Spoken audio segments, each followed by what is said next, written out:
Hello, everyone. Welcome back to the stream. Um, uh, jump in here. Make sure that should. We finally made it to the bloom, and yeah, a funky looking place, but thank goodness it looks different than the.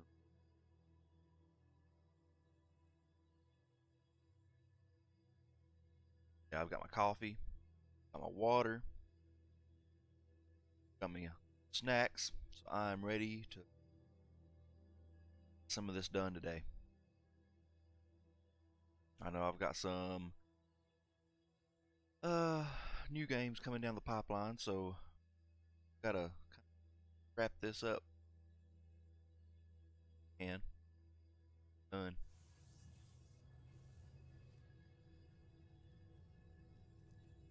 All right, here we are. That is a big sphincter. This is the muscular orifice that first expelled you into the rivers and vegetation. The sphincter muscle.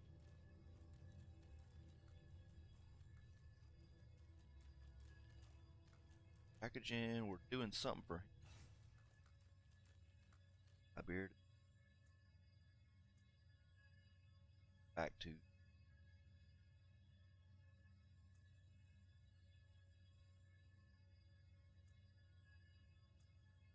all shepherd is Eridis.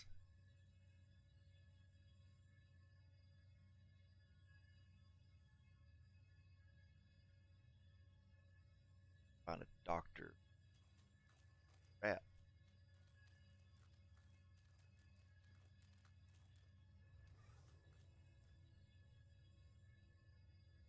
Jan. Barefoot. Rag stands defensively beside her tent. Despite her obvious poverty, she crosses her arms. What do you? Those people who ran off. She points her chin in the direction of the tunnel that leads out of the court. They're called Delny and Brung. They've been squeezing money out of me for protection, they call it. Obviously, they only mean from. I wish I could do more than simply cave to their demands, but as you can see, I actually defend myself. It's all I can do to survive. Maybe I can help. Go. Crawl out of a hole somewhere in the bloom. Little Neelish. I called it. I think it's Neelish. Neelish? Yeah, I guess. I think it's called. I'm not the sort to wish violence upon anyone, them, but I hope something happens to stop them. More closely, notice immediately rags are actually made of high quality fabric. It appears fine green, besser green gown, though it is now filthy and catches you looking in posture, seeming almost regal for about yourself. Smile and John, Bloom's most pitiable storyteller, self-styled, and I admit that in find a word for my still I can provide a meal, bedroll, and a modicum tales from before I came here. I was a noblewoman, not courtier from Sturthal. Far away look in her eyes. Feels like a previous life. However, I wonder if I'll ever find my way back. She shakes her head. Expect not. Get here. Seen the Tina, I assume. Gestures broadly at the massive broken vehicle behind her.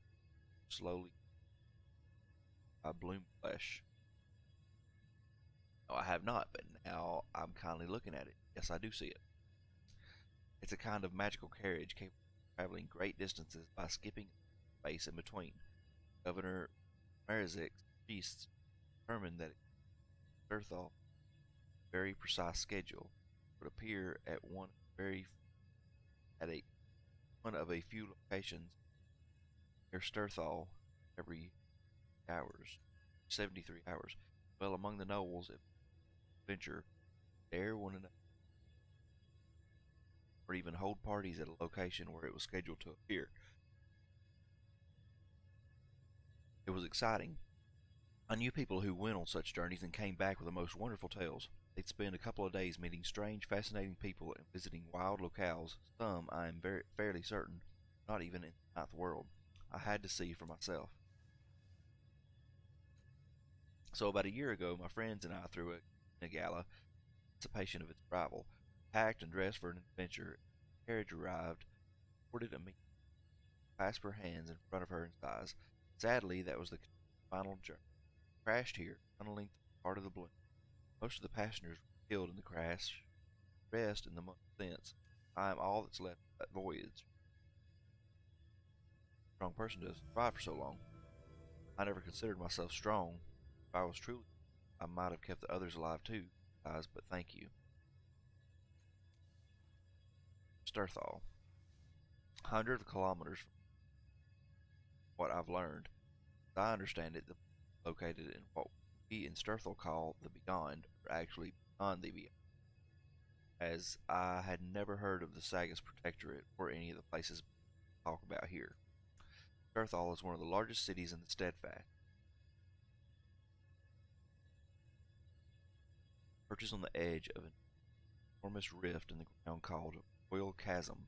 Some streets and buildings even sides, not unlike your Sagas cliffs, as I understand. A cultural, otherwise war.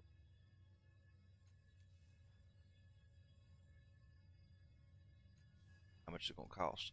65 shins each. Now, if I can lie, I don't have enough money. Both refugees kept inside this God's forsaken thing. I can let you stay for direct you toward. I'll bring you not much food, make tonight. I don't even think I needed to sleep.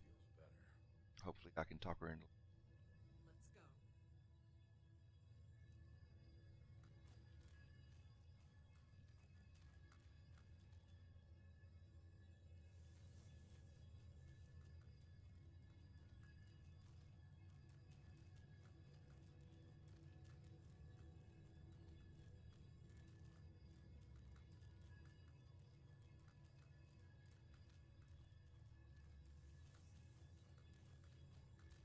Walking where I can't.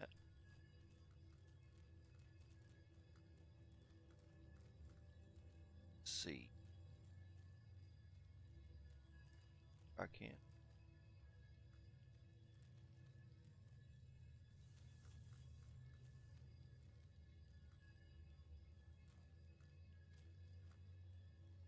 Move around. There we go.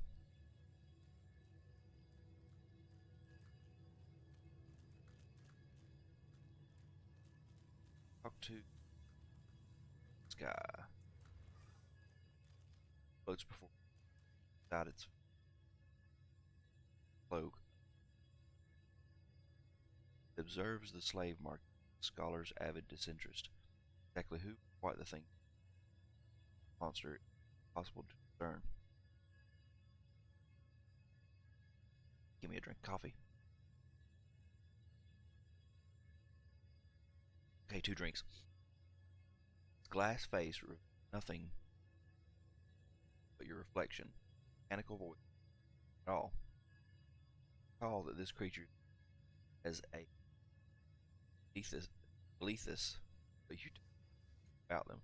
Abruptly, its glass face twists in your direction, and a rasping, uninflected ask, "Why did the child wail?"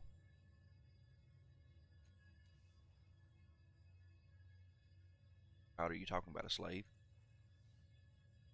From the Phillies comes the shrill whine of mechanical parts, or eventually the sound changes to a word, irrelevant.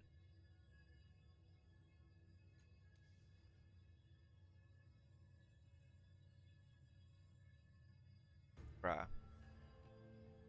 For a span, the grant stands still and silent, gasp like the opening of an old vault at sighs. Ah, after a moment, it seems to nod slightly, as if inviting you to pose questions of your own.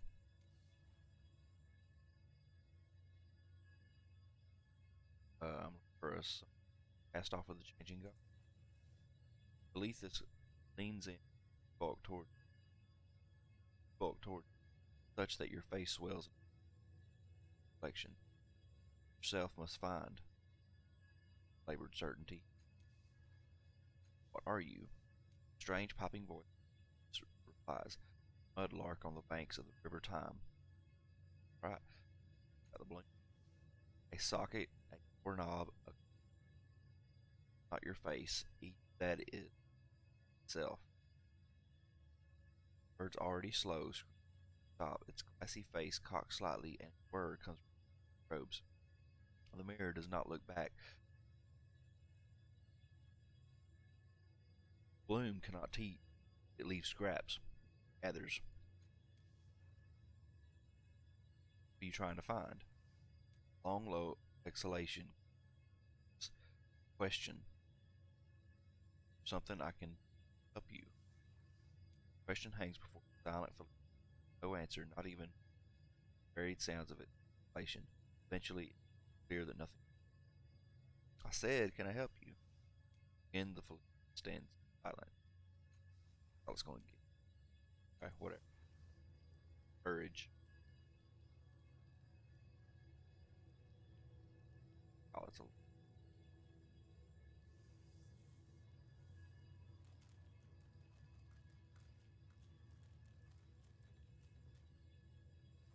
I was a.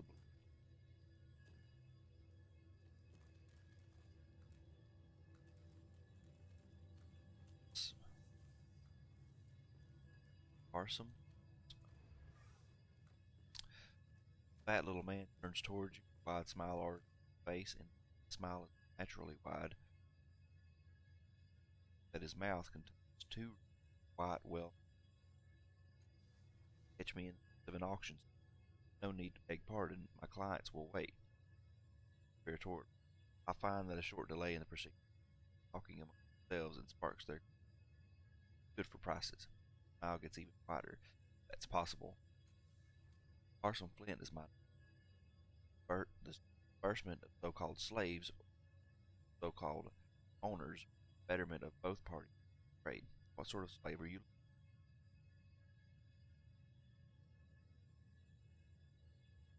Why would I want a slave? Flint blinks, surprised, but his smile doesn't falter. Feed malls, of course, unless you're planning to let them. I wouldn't advise that. Gutters emphasize his point. Naturally, it helps to know all wants before buying a slave. Not much point in buying a slave who isn't appetizing to the question. He adds in a whisper, surprised how much that mistake. And it gives you the silliness of those.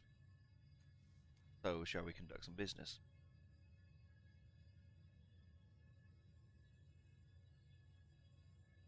Better explain how slavery works.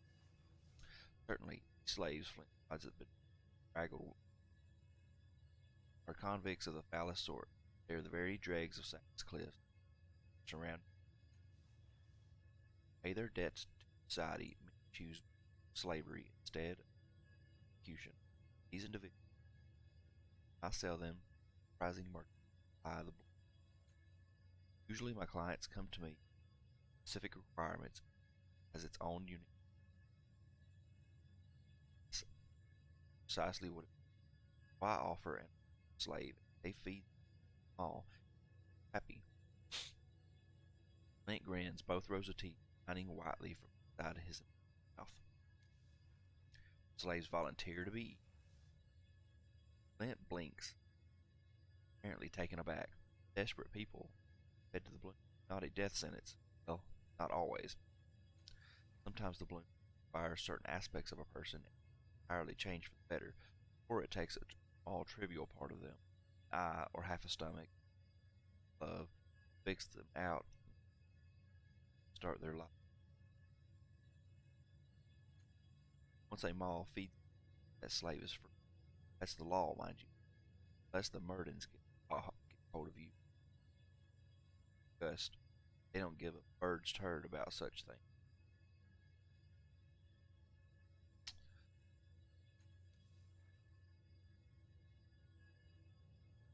slaves are all criminals? Varying sorts, yes. The more vicious, the better, as far as my clients are concerned. George, calling to whisper, Bloom has a taste for the dangerous, predatory. Oh, it's a better, something worse.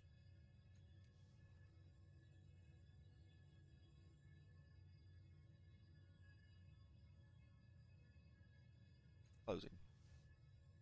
Yes, they are closing, changing destinations and badly all around. Clint glances over at the guards, his smile faltering.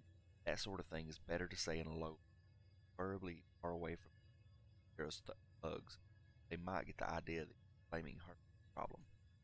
She is supposed to have some sort of giant sack of anger. Who knows? Maybe it is her fault. I would never say such a thing. Miles, typically, bah.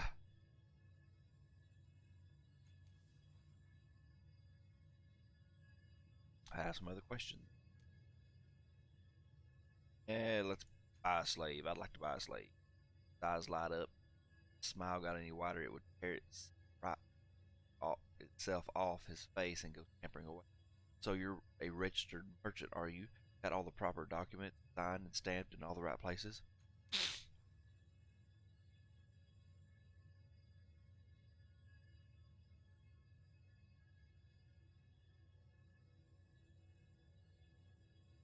Sure, you've heard my name. Daggers Cliffs. But shakes his head firmly. Despite my worldly I know little of what goes on outside the bloom. Seem a respectable sort, I will admit. Business requires the proper documentation. Suddenly, around in such exaggerated stealth that you aren't sure it's serious. Other hand, he whispers, perhaps we can make a deal. It's the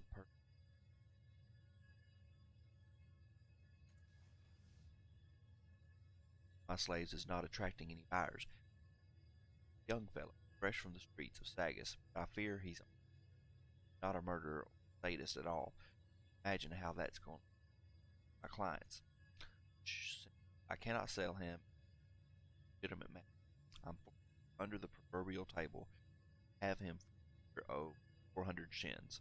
No returns, free front, restitution. Flashes a disturbingly wide and toothed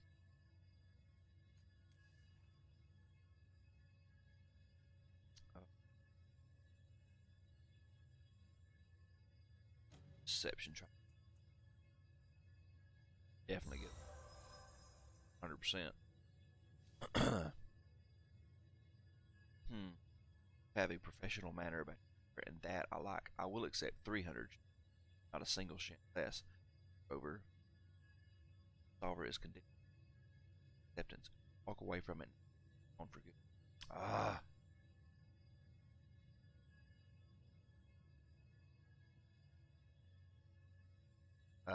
Fine. Hey. Very good indeed. Then grabs your hand with both his, shakes it vigorously, gathers up your, shoving them pockets, purses. Takes your hands again, both of them. This time, still is struck.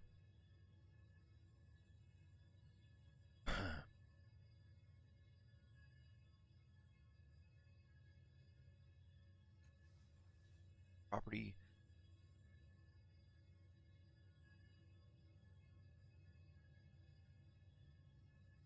Property shall be extricated from the pit momentarily. I believe his name is Cody.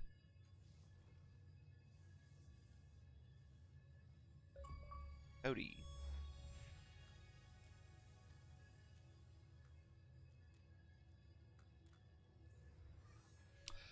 Young man takes a breath as preparing himself for something. Eyes is not merely sober, resigned and emotionless. Head. What now? Good at. He grimaces. Stealing's all I've ever known, really. Thanks for a moment. Adds, guess I'm good with my hands.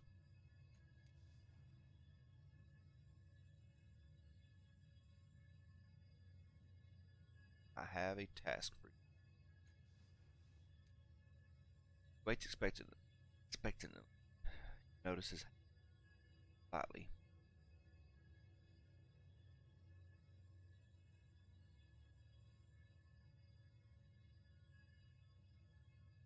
pockets. Still some.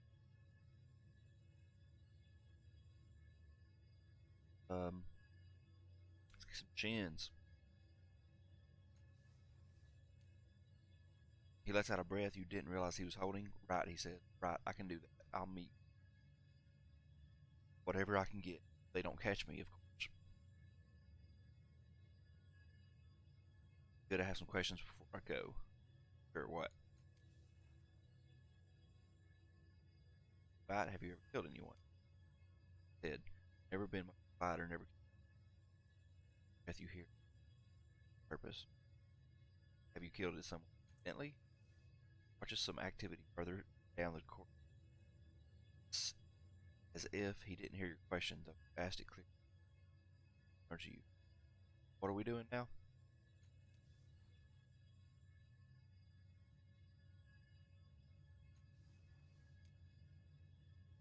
Apparently surprised by the question. I belong to you.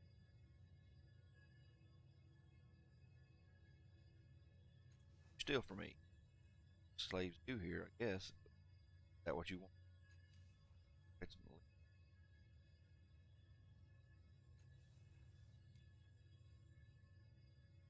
Or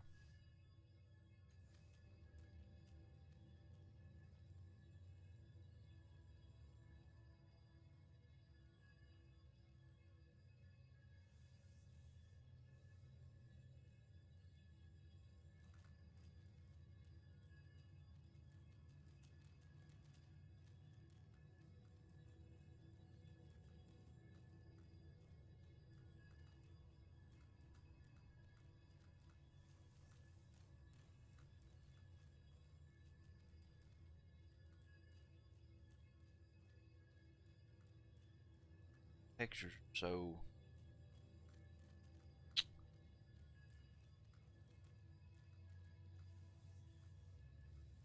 gray.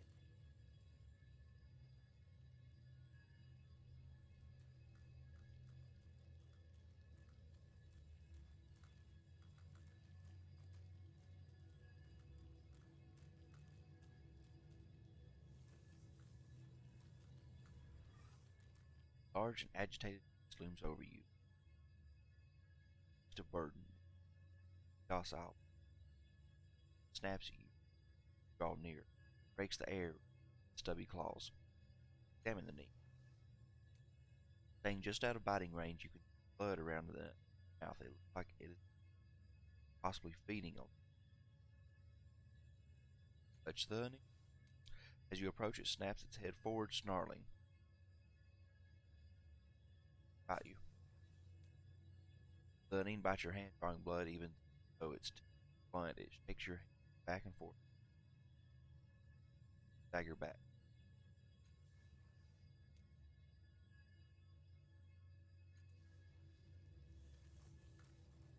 Why I didn't try to talk. Biting it was a pale, heavy-set merchant stands by an agitated and eyes seem to have trouble focusing on you. Drops them. Her hands nervously adjusting the scarf around her neck. I'm Skady. Here to trade?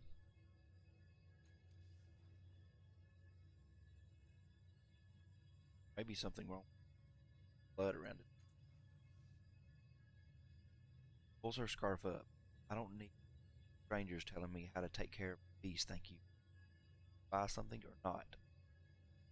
Notice that patches of blood on her scarf.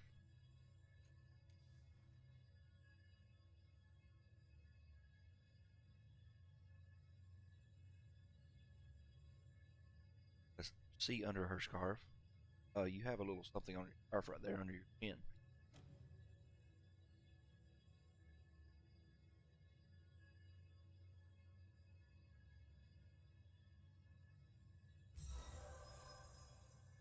Right?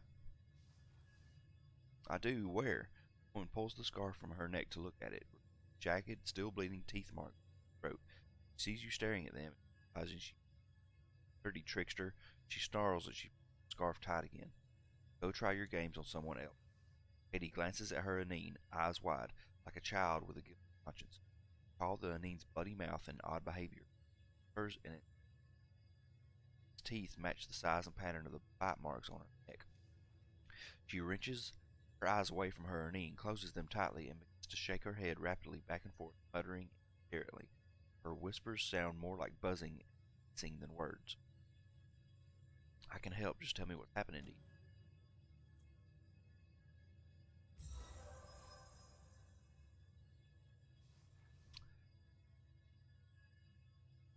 It feeds on me, suckles the blood from my neck. For some reason, I can't. No, I don't want to stop. She shakes her head, trying to clear. That's a lie. I do want it to stop. Her voice quavers in terror. Bloom did this to my. Tied us together somehow. In our heads, I hear it whispering. Let's see. Persuasion, fight the Bloom, drown them out, push them station or flash deception. It's the Bloom scape. I just get persuasion out of her mind. Somebody else's. 80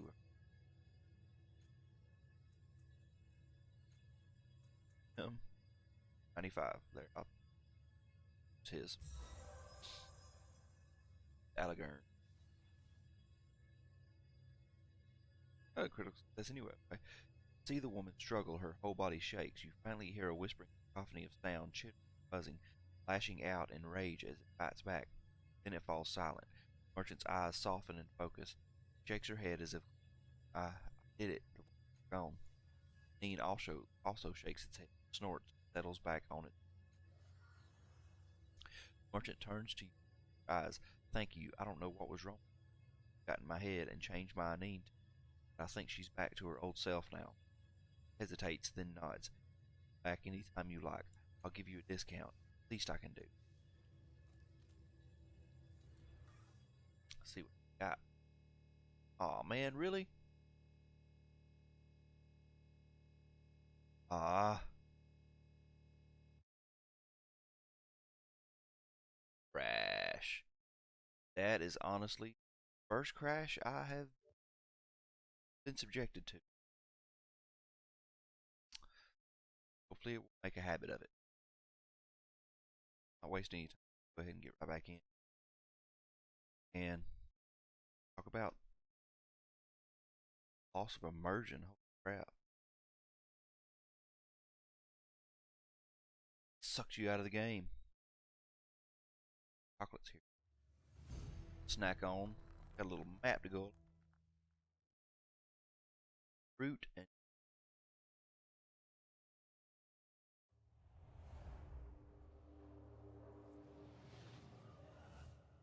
not bad.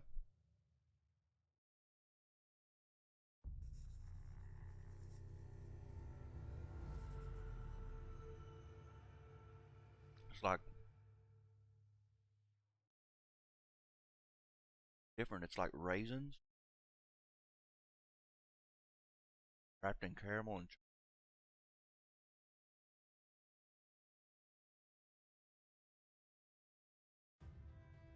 different.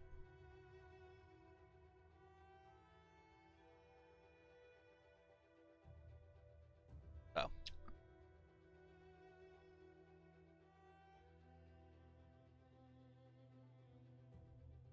okay. Continue. Let's see where it takes us to.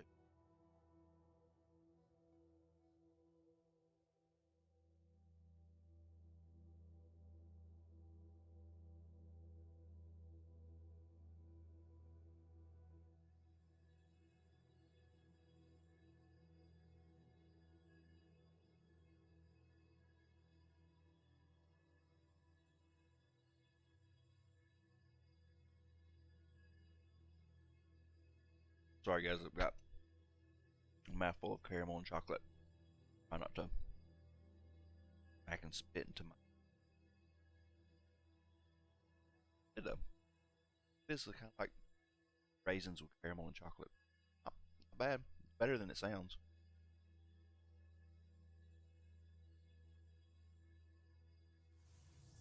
But still not as good as coffee. Um, okay, I'm just gonna see. Gotta try to talk to everything that I talked to before.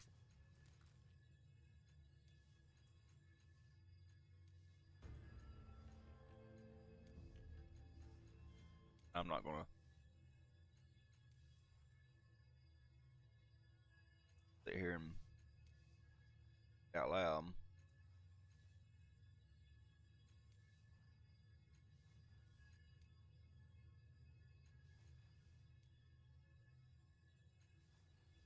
Really no sense in it. Like yesterday, I didn't get to stream. It really hurt me because I part of me thinks I needed a day off just to kind of caught up around house and all, but um, it was nice. I had my parents over for a dinner party, ate supper, and sat around, talked about what's been going on in one another's lives, and just caught up. I hadn't shared a meal with them in a while. Um,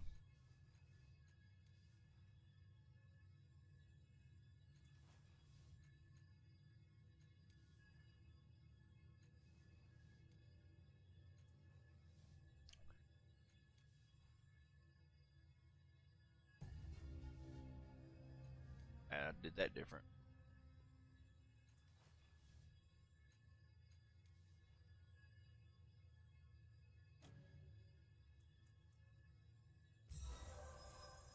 Yep, I approached this.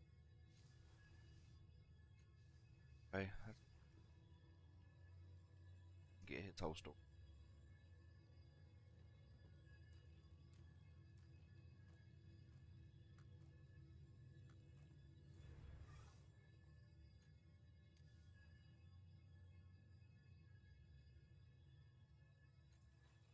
Good at.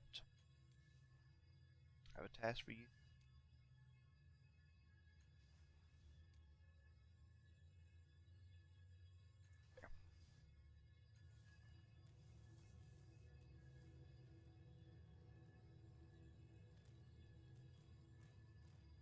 Now, I'm scared to talk to that one first. Let's like I did last time. Except I'm not gonna let me bite me if I can help it.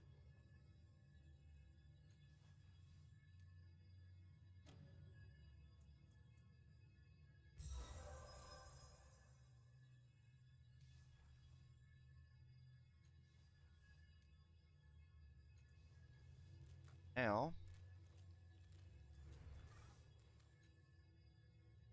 Katie.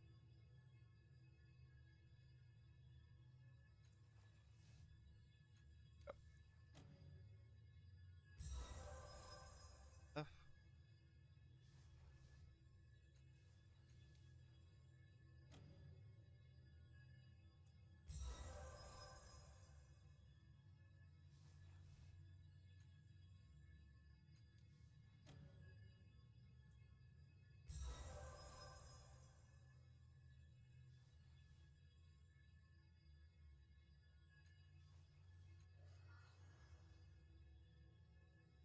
Critical. Criticals. Oh well. Okay. Save right here. I don't want to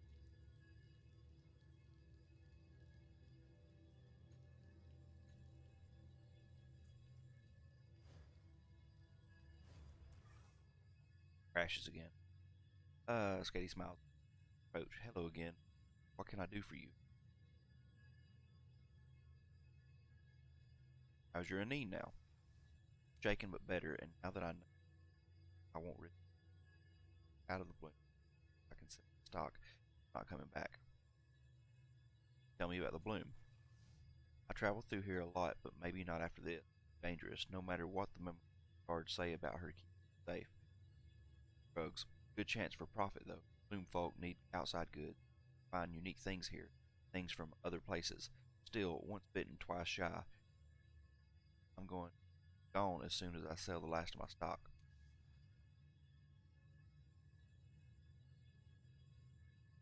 About the Numenera. Nods her head at the imposing gates across the court. They say she runs this place from that. I've never seen her though, just her thugs. It's almost like she doesn't dare come out. Else about Numenera? No, and I knew something it's not safe to say. Ed, I don't know. The bloom does strange things to you. Stay here long enough. Nina and I drank water from that well. That might have some, maybe not. But I'm not letting her drink again. That's got. I don't have much to buy with, but she might have some different stuff that I haven't seen. Bug spitter, no. Healer, fish. It's 14. Some max. That's like 20. Mobilize. All. Crossbow.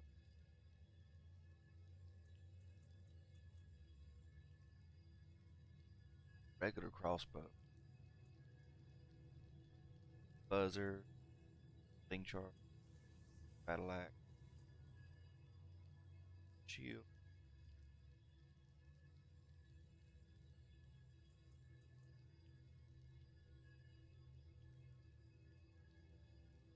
It's nice. Quantum detonation. A transfer all characters in target point. Stout. 30% evasion. Negative -2 armor.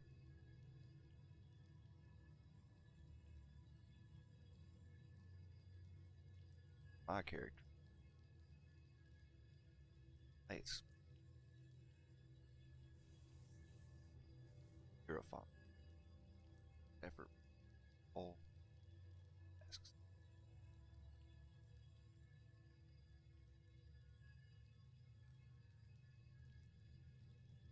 Nice too. Of course, I don't have any. Yes. Buy anything. Now. Yellowish water falls from ashes wet. Suggesting that this is a look into extends downward on a circular shaft of water. Has a bottom you can't see. Depths of the eyes catch sight of a like shape caught on a protection. Wow. Yeah, let's try to get it. Definitely.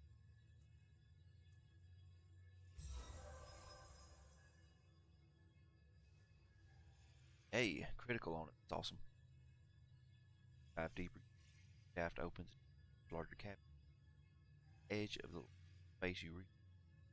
Off from a bony knot of. Finally, it slips from the surface.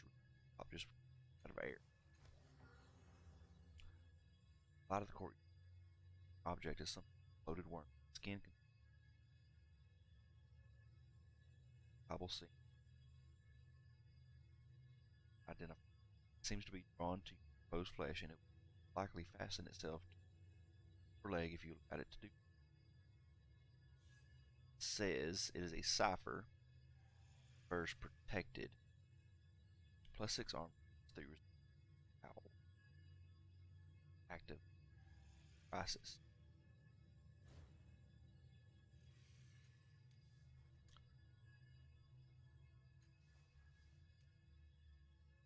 After what? Okay.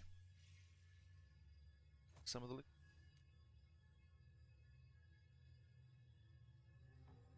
find a small basket. Confers bloom juice. Whispers fill your mind. Sleep.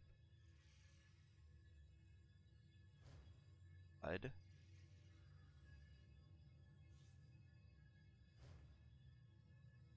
Drink. Take a sip of the yellowish water. It has a slightly sour taste, but it thirst. Sip and you start to hear whispers. They're faint at first, but they get louder, resolving, scratching at the side of your skull, struggling, balance each. Hear the Gallagher, pedal, cast off gain, pedal, vicinity of the flames, shady and lead. I drink. Again, you raise the yellow. Hear the fast drinks, vibing more. Drink it anyway. Take another long drink. Louder, still drowning. Oh wow, okay. Died, basically.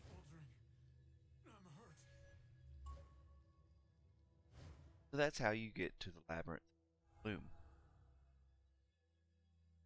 My volume is very low, okay? Try to fix that quickly.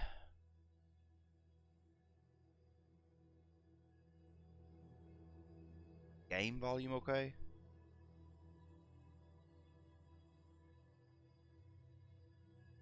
That any better?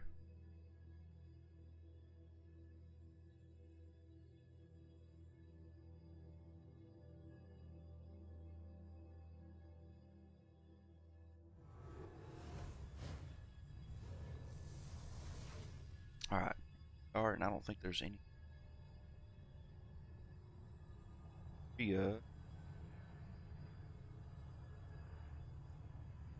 Nothing.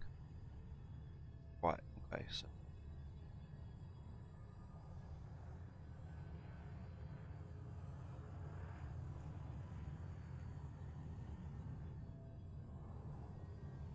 Yeah, there's nothing.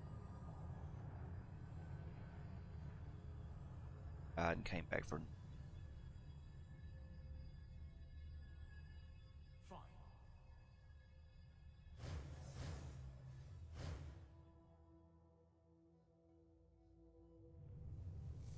Thanks for.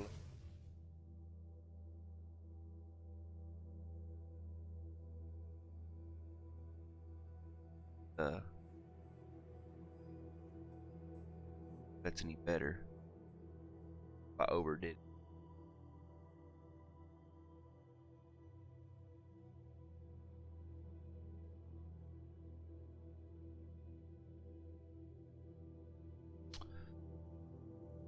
Alright. Coffee.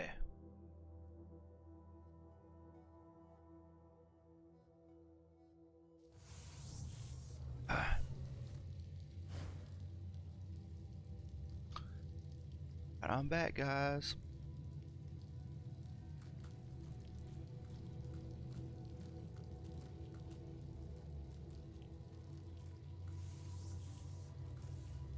Map.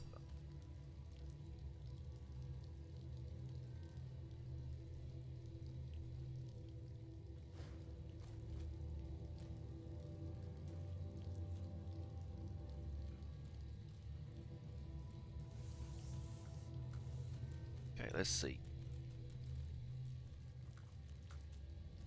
Touch this thing? Yes. Act with it. Metal pylon so polished it might be crystal. Thrust into the bloom fleck. Junction of armored axon. Bulbous invasion, or whether it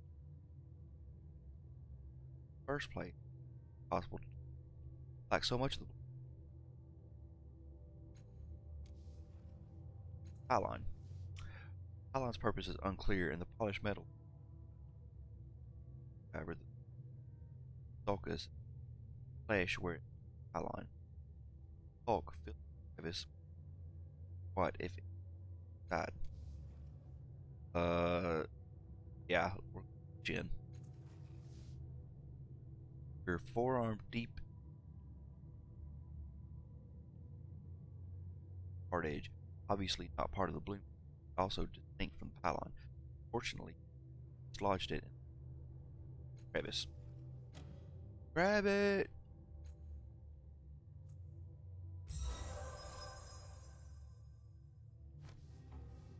Plunge in deeper and catch hold of the object.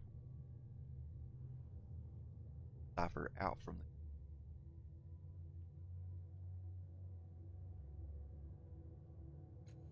I'll have to. Let's unspot icon. Opens a celestial body, fires a blast that damage. First blinded. Target.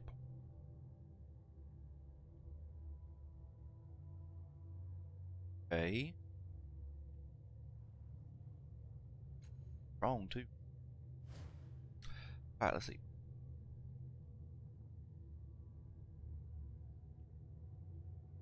Reach into it. I reach it. Like your arm back. Robin crit. Deja vu washes over. Rambling about a thought. Rodent cave. Ethically. Perhaps. Setterden. Old man that if rodents gathered together, power, dire, change reality.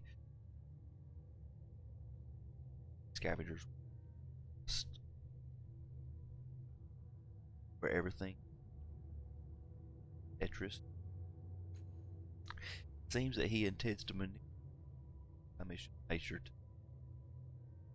Dreamtime hypothesis. Such meddling not be tolerated. So as he natters on, you focus. It seems implausible that Roger ever complete a dimensional anchor, but now at least not interfere. Fade, you pull your hand out of the mute. Nothing covering your hand. Okay. I study the blink. Outward.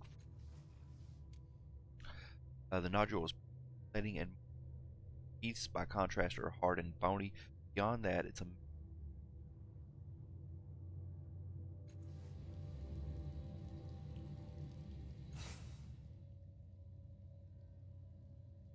race of body calloused.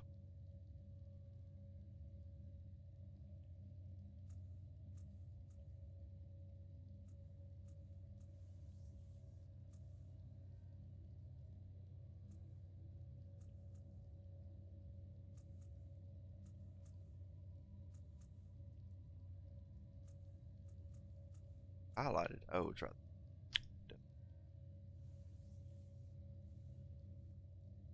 Like that.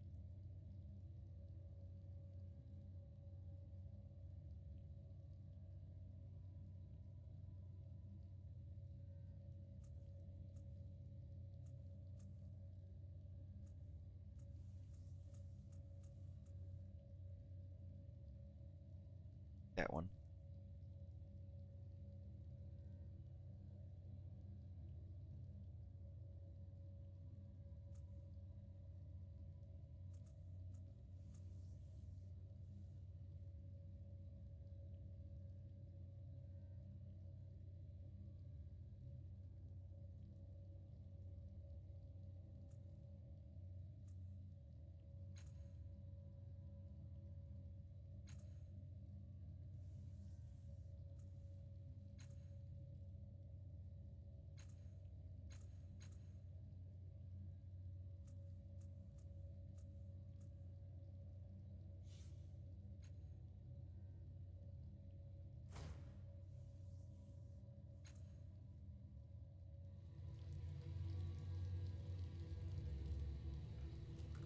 So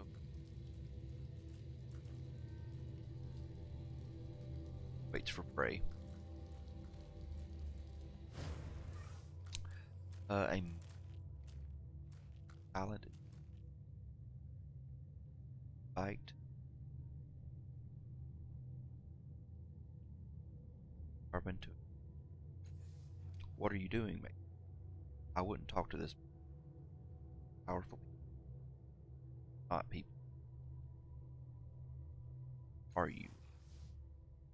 Stirs and depths. It hollow and ask Captain. I'm a soldier. My name. I've fought. Those wars finished now. Surely you remember some of your names. Some I remember all my names. Exonar, Jero. I was a bodyguard. Postula called me his barber of flesh. Made of me. He construct says nothing after. This is inside its armor. What seems created you. I do not. Have I ever? All record minds thought there have been such masters of service. For a time, I believe. Slept. I do not know for how long. Awakened by new masters, fought, fought for, fought for the fight. What do you remember about them? Much. I guess clear. They were slaves to it. They were its masters. They came power. Those things happened before they awakened me. I remember this too. They held single combat as the highest virtue quality of a soul. They believed we powerful souls. None of them. They fought on two-legged beasts, brandishing weapons, rage, unearthed from great horde. Also, where they found me and my siblings, awakened us, spoke the proper word. What happened to the Tabat? Construct's blade arms twisted. A vast explosion buried the underspine and most of my siblings. Tabat were slain by those they had ruled and enslaved. They were of kind. Question. Doing here? Waiting. Where does hollow and cold? Strong and feeble. Come here at times to challenge me.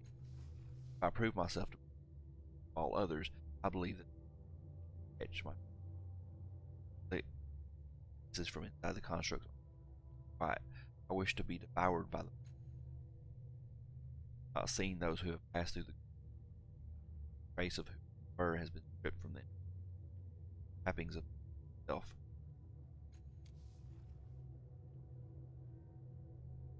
Birth. By how many years have you, judging by the flesh, that time, what horror perpetrated? Do you slip? They slip into started moment. Perhaps they did. Whatever horror by them, 1,000, 100, across a vast grinding. Now imagine, not forget, not even distract yourself. Do you know what I remember? Only those things take me. Every severed limb, every gout of heart's blood. Execute, cheering. All else is lost. That is how my creators fashioned my. That is why I crave.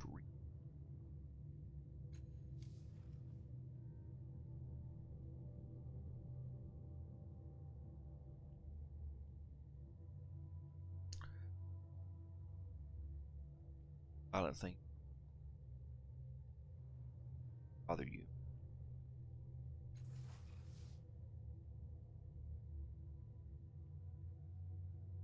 Since I woke, and also dreamt sleep, I felt such revolt. Past, but I'm the all my construct. I've come to our creator. Perhaps they understood the terrors their way of our foes did not destroy.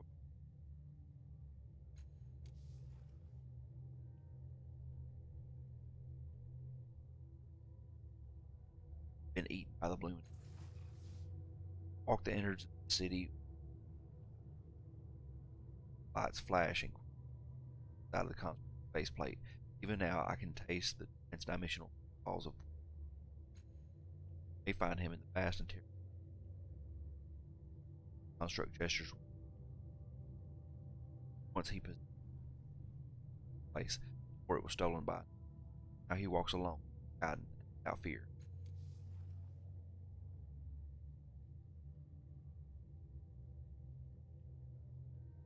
Farewell. A series of lights flash beneath the plate, but it fly.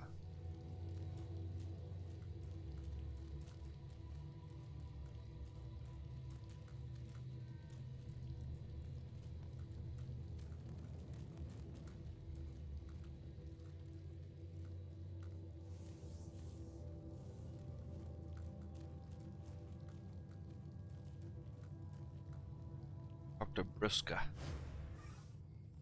This woman's face is lined with worry, though her thick build suggests that snap a spear without much effort out of the court, as though she hoped to see something. She runs a hair and much odds. Finally, she takes notice. Wrinkles on her face harden a me. What are you looking at? Guts of thumb. Massive gate behind her. Nobody gets it. Nobody gets it without permission. You can already tell you don't have it, so walking. Worried about something wrong. Gives you a wry grin. That obvious. Worried too. Had two patrols go missing.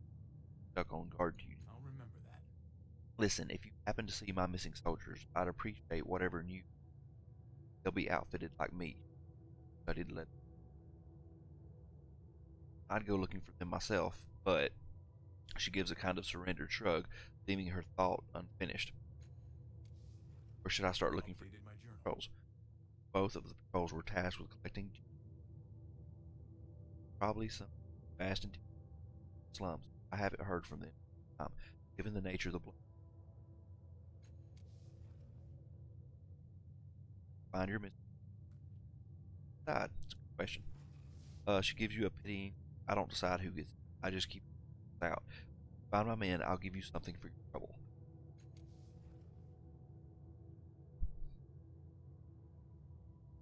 Ah,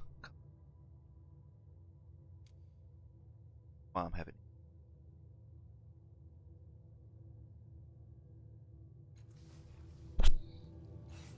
That.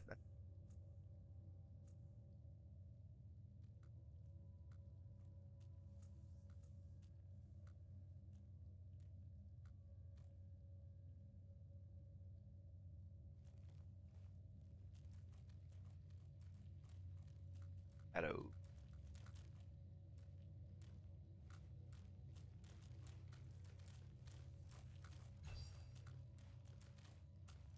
Way out.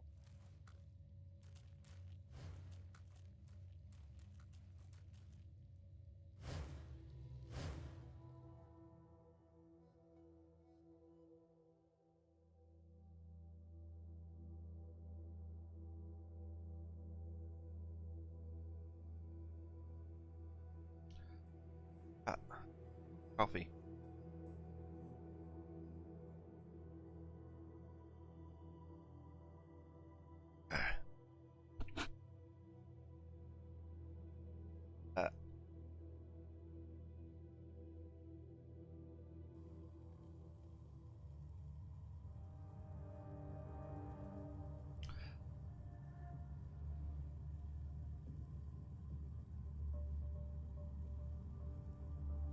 Uh, butter. Other fruit. Chocolate.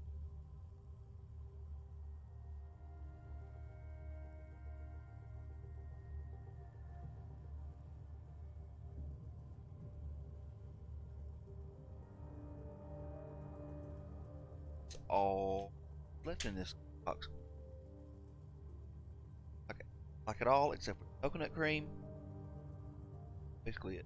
I'll eat all of it, any of it. Maple nut. My,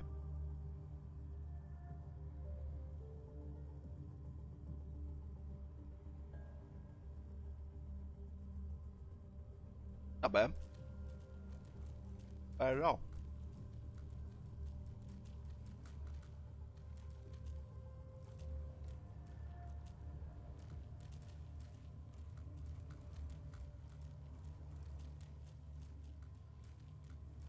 Trade posts. Trade post. Can I talk Emeritus, why are you doing this crap? anyway? What's in this for you? Adventure and fun and friends. We're friends, right? Against my better judgment, I think we might be.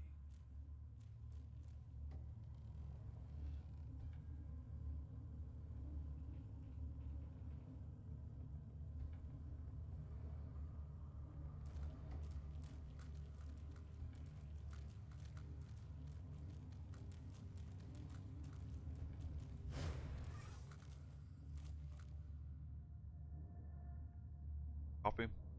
Chocolate down.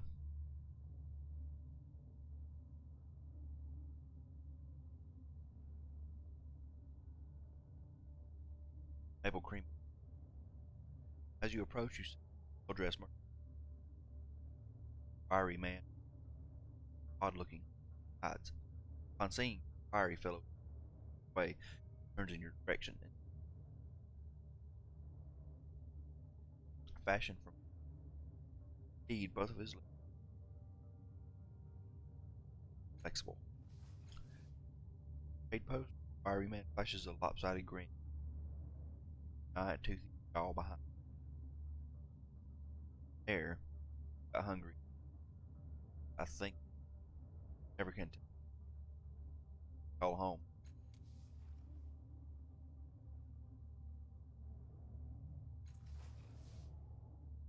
There's the fiery fellow. That's through. Like I said, fiery man's surprisingly fight out of him. Eyes, but fiery man, I do. Trade post. I find a path for long. Finding it again. Making a note. Name's Gris. Out by the blue.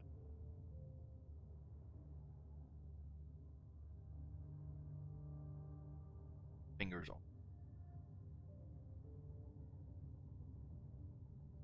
Where? Oh, Whistler versus his. I could answer. I'd tell.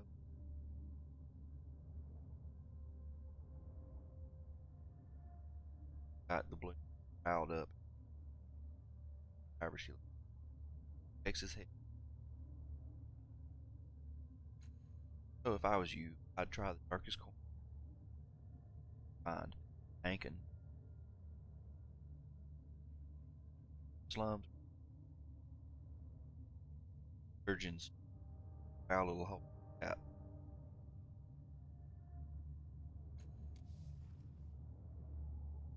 That slum. There.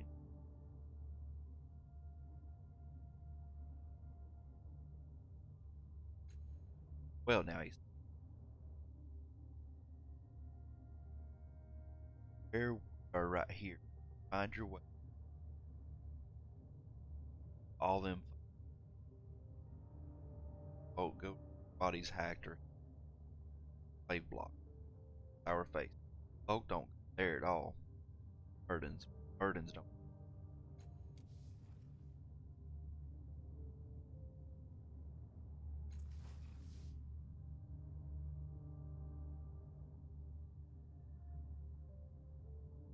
It's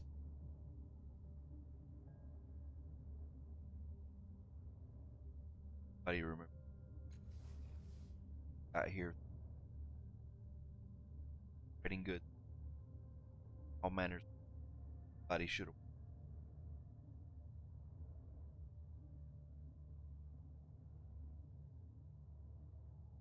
Up and close. All the mutants trapped in the blood. Sense. Out. Poke on the outside of the blood. Like to pick.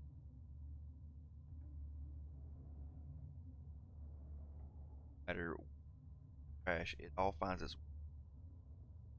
Don't know how or why. Guess that likes to keep talking about child.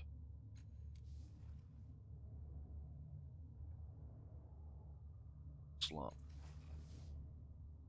Brightens. I got fitted. That's the man.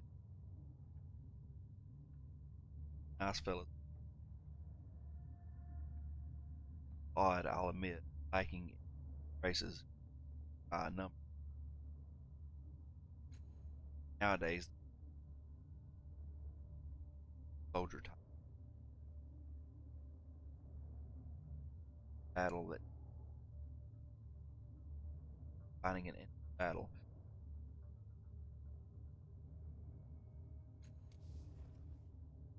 Battle all.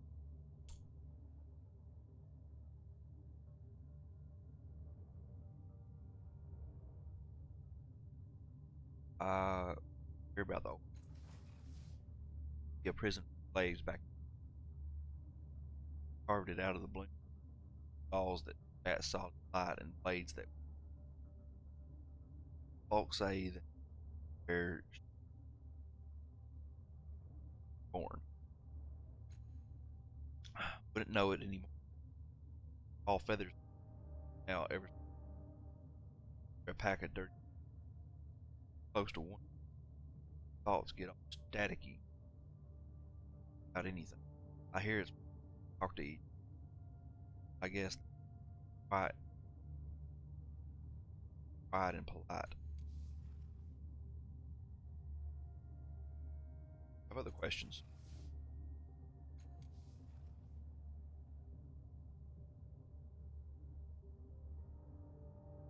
Strangely,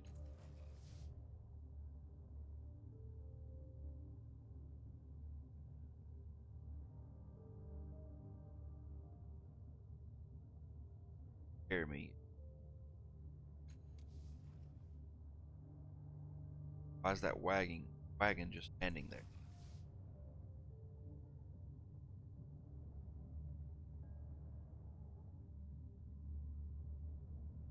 Highway of trade post. Guided trade post. Telling them to right side. Side the trade. They won't hear.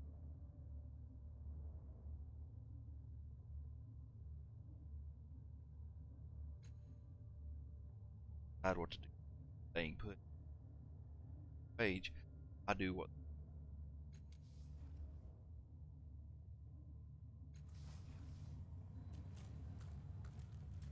That updated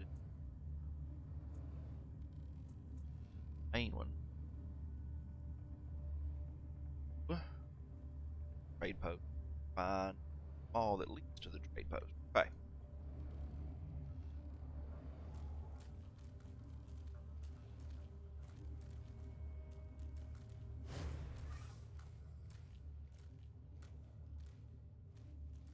Ride bony.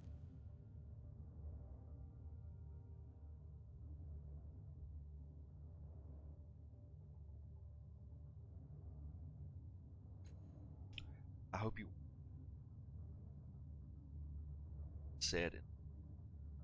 Road was in massive jaw.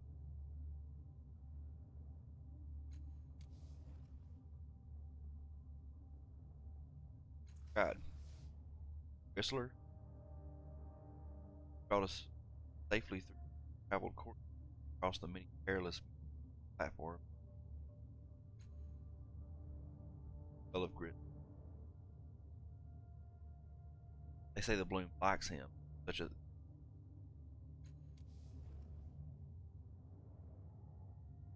frightened when eyes gristle. I've heard open for get him a lost phone. Possibly. Probably not at me. Have anything to trade? Not yet. We Dalton dies in alchemical. However, likes and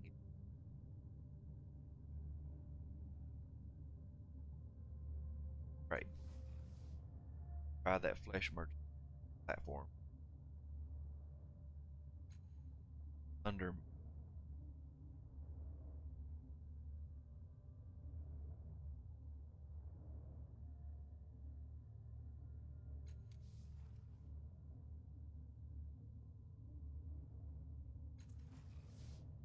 fixes it under his head.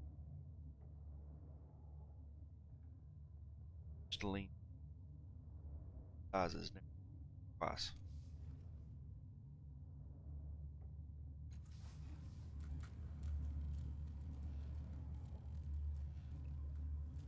Oh,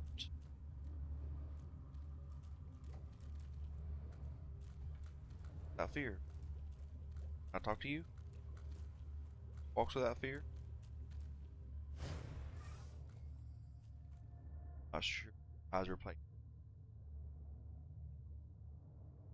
Body fading out of ink. Scorpio. Ah. Rowdy. Something like that. Crap. Fine clothes have rotted away. Eye sockets are disturbingly. Studies the man. At Kina. Studies the man. Subtracting and adding his sharp intake. Can it be? Somehow the man correctly on. And you have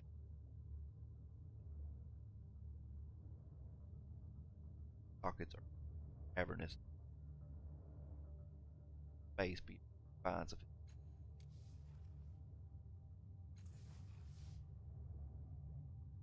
Old tied to it, bonded to it. I worked for him. Occupies the position. Now, I looked for him. Sir, sir, it called me the White Death, remember?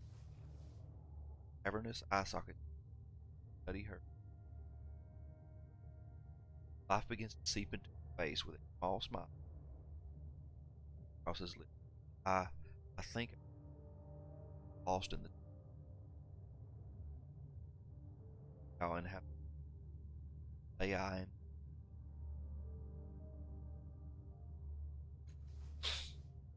His lip part in a feral smile. Aspect that last memory. Ah, what has the what has she tell me ears her blade and back. Oh, her and her I had loyal returns to the end, like a fit. May have taken place, but never met. Hadn't turned after my hour. Dragged me to the heart of the beast, sift through all my crimes, follows. Ask your questions of fragments of. Ask now.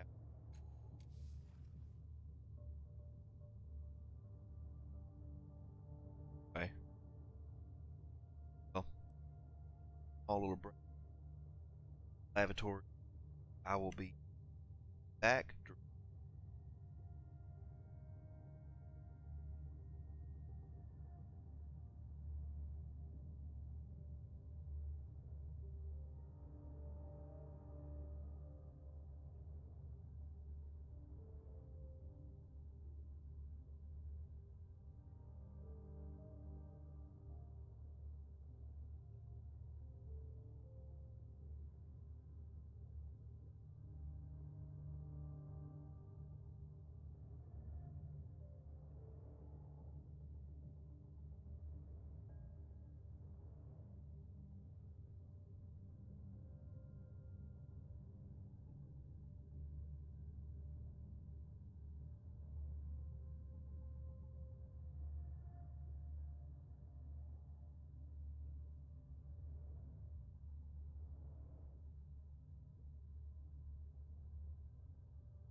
Alright, we back. Are back. Yes. Bye.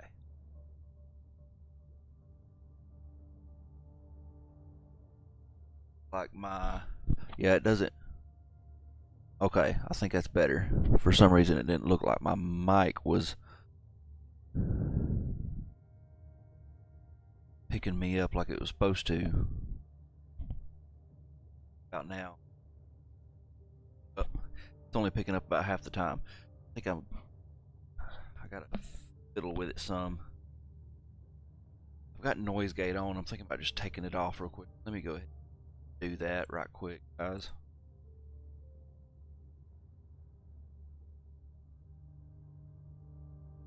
Take it off completely. Get a little bit of background noise, but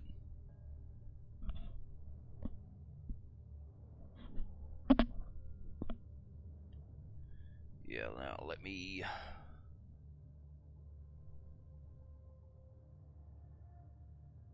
Okay, yeah, I'm still getting a little bit of noise, but I think it'll be okay. Should be okay anyway. Alright, let me go back over to the game. Okay, I'll see if I can turn the game audio up in the settings of the game here just after I get out of this right here. Make questions count. Tell me about your reign as the Numenera. He smiles, a cruel thing almost lost in his beard. I lived with my knife in my hand. I never lost my love for its kiss. I took what I wanted and I shared with the best of my crew. But I had laws, mind you, laws and strictures that kept the merchants pouring through the bloom. No sense in scaring off the easy meat. No need to be greedy. They said I was weak, but that was because they didn't know how strong I truly was. And that's why the bitch came for me. Too grasping she was. Her face is more animated than you have ever seen it. Do you recall when we came down on the Repcod and their trade in the scent stealers? You plugged their leader into his own machine, and the feedback melted his eyes. And then the rest of them, you said something to the bloom, and the floor wrapped around their ankles, and you had us go back to feed them for years until their legs atrophied away. Matkina, my white death, is that you? I do remember that. He starts laughing, a hollow, ragged, terrible sound. A disused engine choked on pain. I remember that. You were magnificent that day. He turns back to you. Quick, ask another question.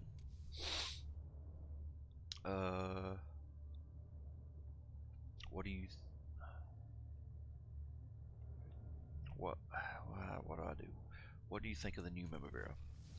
He snarls, a backstabbing harlot, a scheming whore. She couldn't hope to hold what I'd built. She has a talent for brutality, but no mind for structure. Even if I've forgotten her, I'll laugh when the bloom devours her. How did the new Numenera unseat you?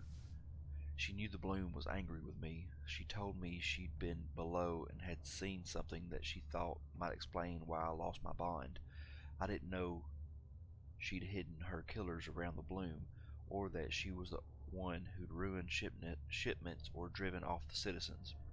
She'd put her muscles into play, and I never even saw it, and she took me to the heart of the bloom. He swallows.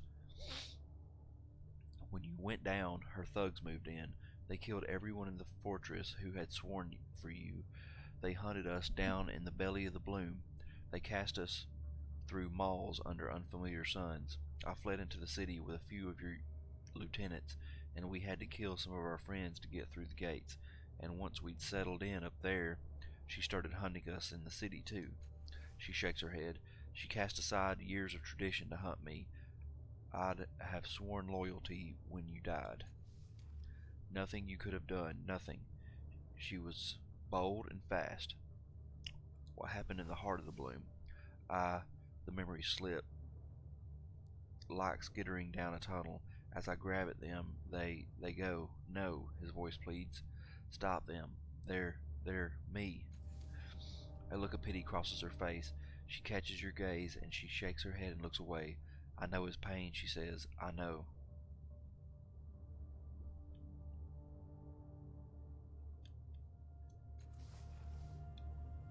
Well, alright then. in. Okay, I don't want to go in there just yet. What in the world?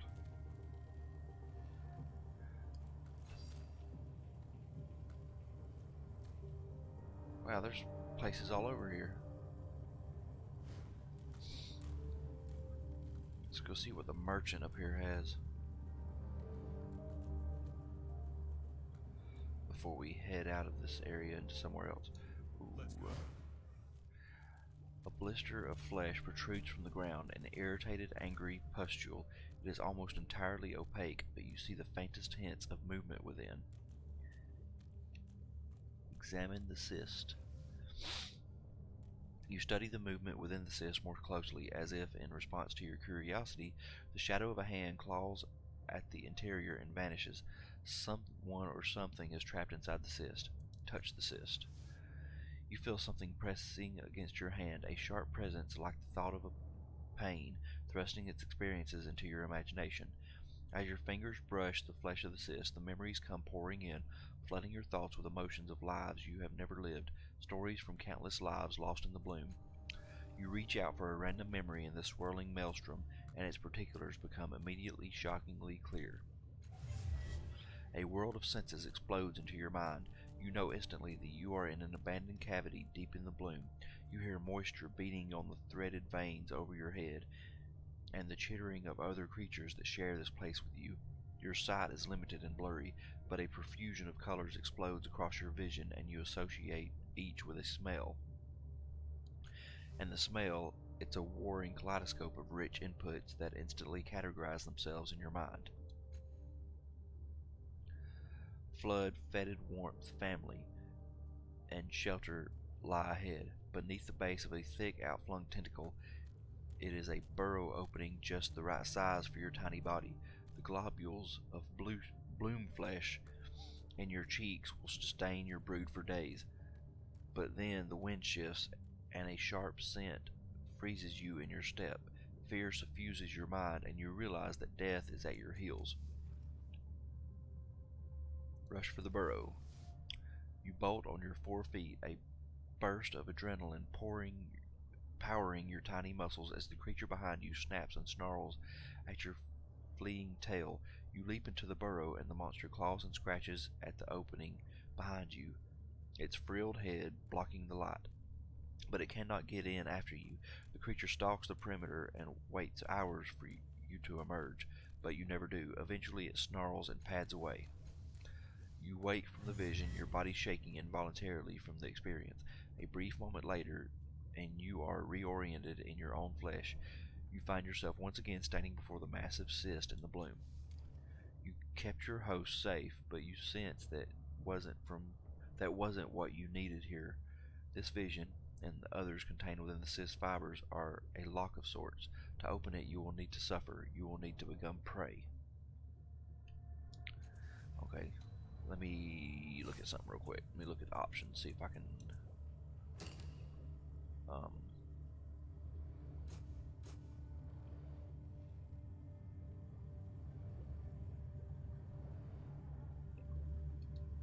there we go.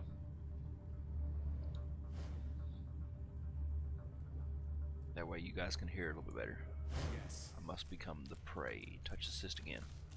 You still yourself for another memory of pain and reach out to touch the cyst again. Again, the unbidden memories spring into your mind, and you lose yourself among them until you reach out and seize one. After what seems like hours of flight, you think you may have found a way to elude the older girls. You've swallowed your pride and buried yourself in the mounded refuse of Little Neelish, the smell of rotting food and putrid meat filling your nose. Better this than to suffer the abuse they're likely to hand out. Buried as you are, you can only hear them as they approach. Where did that little rhubarb go? Demands one. She's standing right in front of you, and she's breathing hard. From the rage in her voice, you know that the beating will be a savage one. Oh, come on. Seriously? It's gonna crash again? Man. I don't even know where it's gonna take me. I don't know where that save's gonna take me. Let me look back over here. Okay, I'm Turn that up about right there. Turn this down just a hair, because it seemed like it was a little bit loud. So let's turn it down about like that. Okay. It's still pretty loud, but I think that should be okay. Let me see. Come on. Yes, yes. Okay, I just want to turn that just a little bit more. There we go. That should be okay. Let me know if that's better or worse, guys. Okay.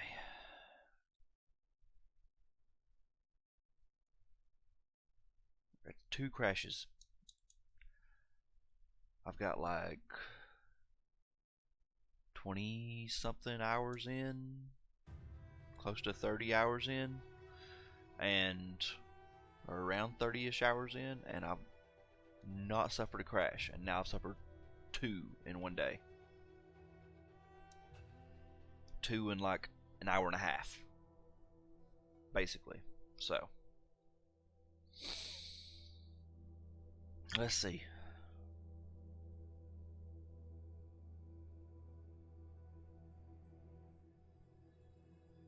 Let's see where it's going to take me this time.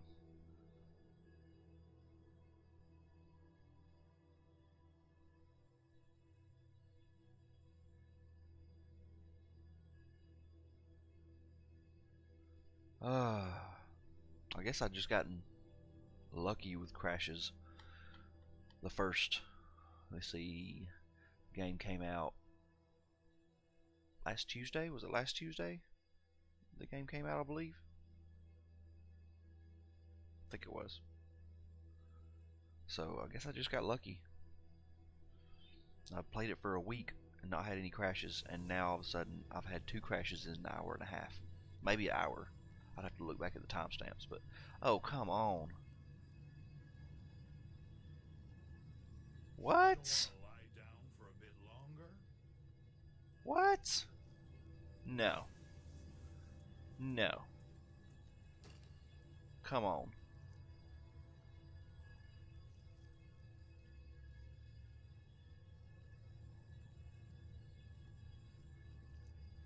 Oh, come on.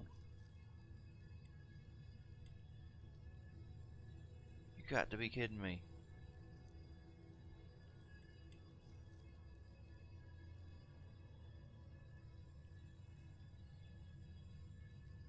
Maybe this one's better.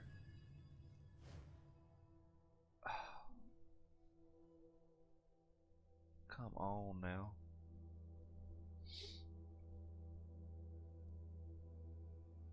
Oh my lord.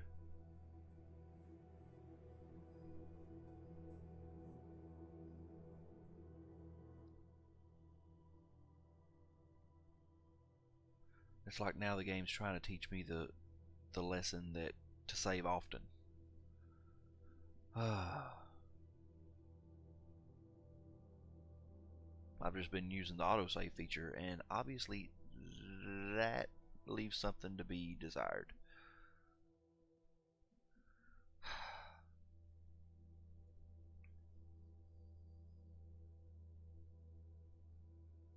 Alright, let's see. See where it brings us this time.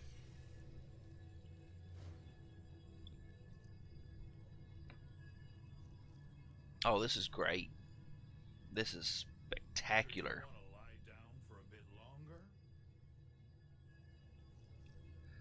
Splendid.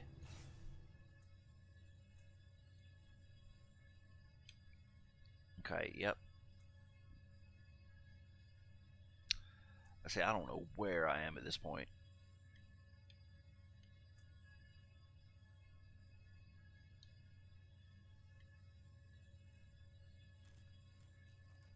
Okay, since I have this one, yeah.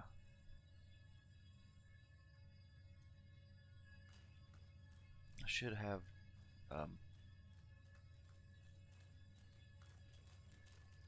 okay.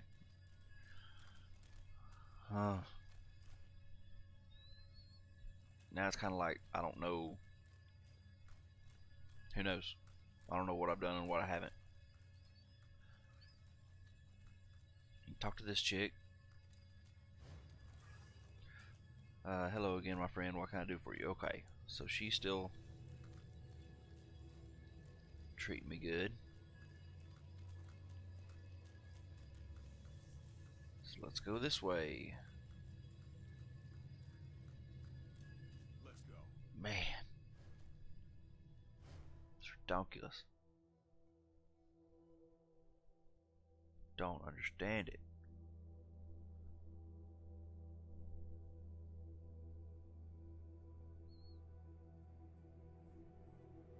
But we're just gonna put our heads down and push on through.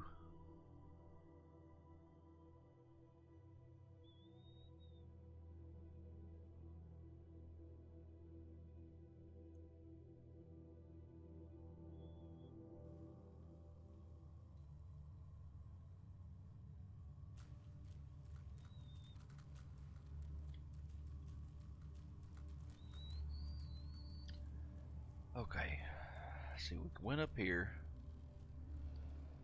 See, did I talk to this guy?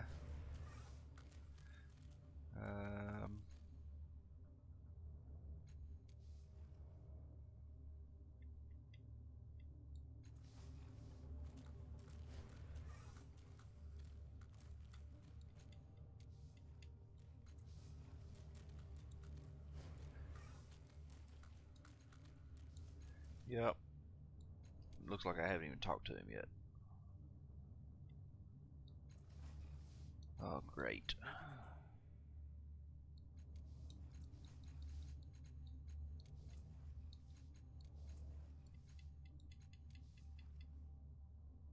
Okay. That's all I know to do. Let's just try to get back to where we were. I don't think I actually learned anything about him, but let's talk to him anyway. Really quick.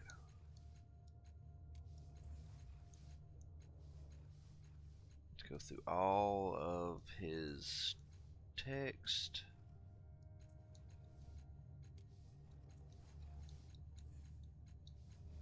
Get through all this.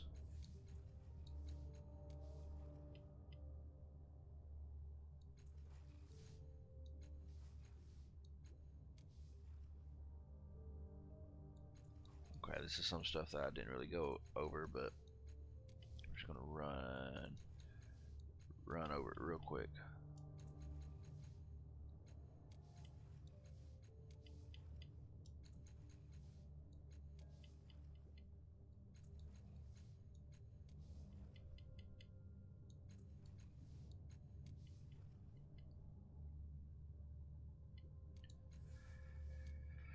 Okay. Makina, by the Black Three, her voice is quiet, reverent. I never dreamed the power in this place. If I could tame it, make its strength mine. Would you sacrifice centuries of life for a few years of this? You saw the price. You don't know the strength my boss had. I didn't know what he had. You could work wonders with that strength. You could destroy everyone who ever opposed you. But that really worked out for him. You don't get it, do you? For a time, he was one of the most powerful people in the world, and few even knew who he was. He burned bright and fast. She considers, but you're right. If we survive this, it's a skist trade. Fine. You've convinced me with your fancy sarcasm. Let's make sure we stop the sorrow then. Come on, she bows to the old man, and farewell to you, sir. Okay, now let's interact with this. Now. Examine the cyst. Touch the cyst.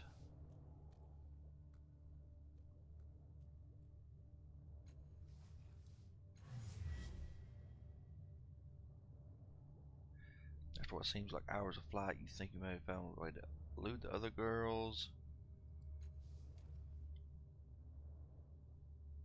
Leap out of the garbage heap and attack. You try to burst from the refuse, imagining a dramatic entrance that will leave them stunned for a moment as you wreak your vengeance on their ringleader. What happens instead is that you draw yourself in to leap at them. They see the movement in the pile and they're ready for you, even if you hadn't slipped in the moldering food. Your dramatic leap looks more like an accidental fall into your tormentor's arms. You're slicked with grease and rotten food, and they have a hard time holding you. For one moment, you have a chance to break free and run, or you can stand and fight and show them that you're not scared of them. Fight! Fight! Fight!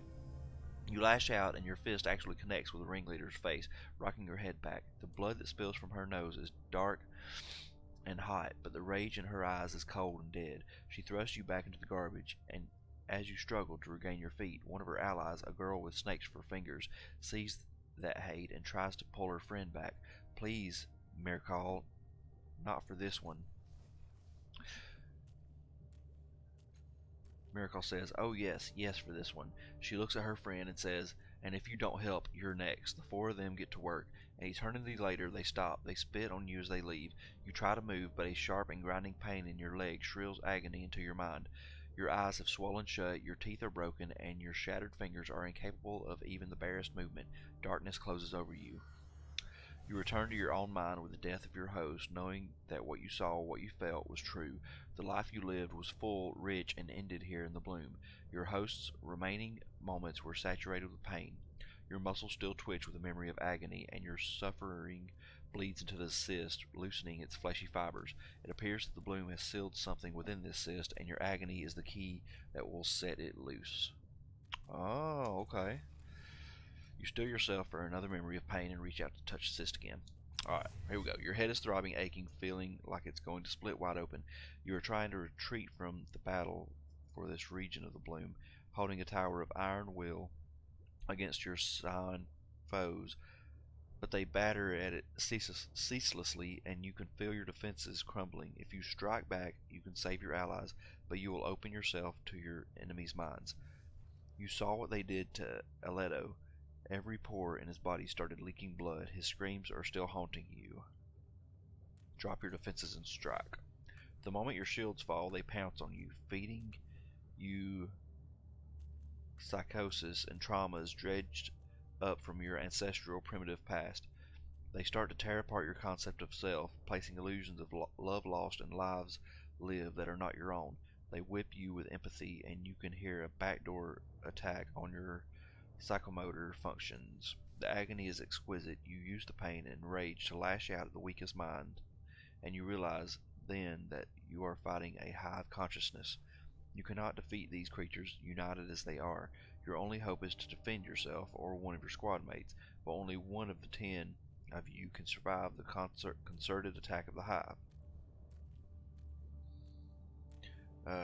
Keep striking back. Maybe you can distract the hive for long enough. You strike and you strike and you strike again.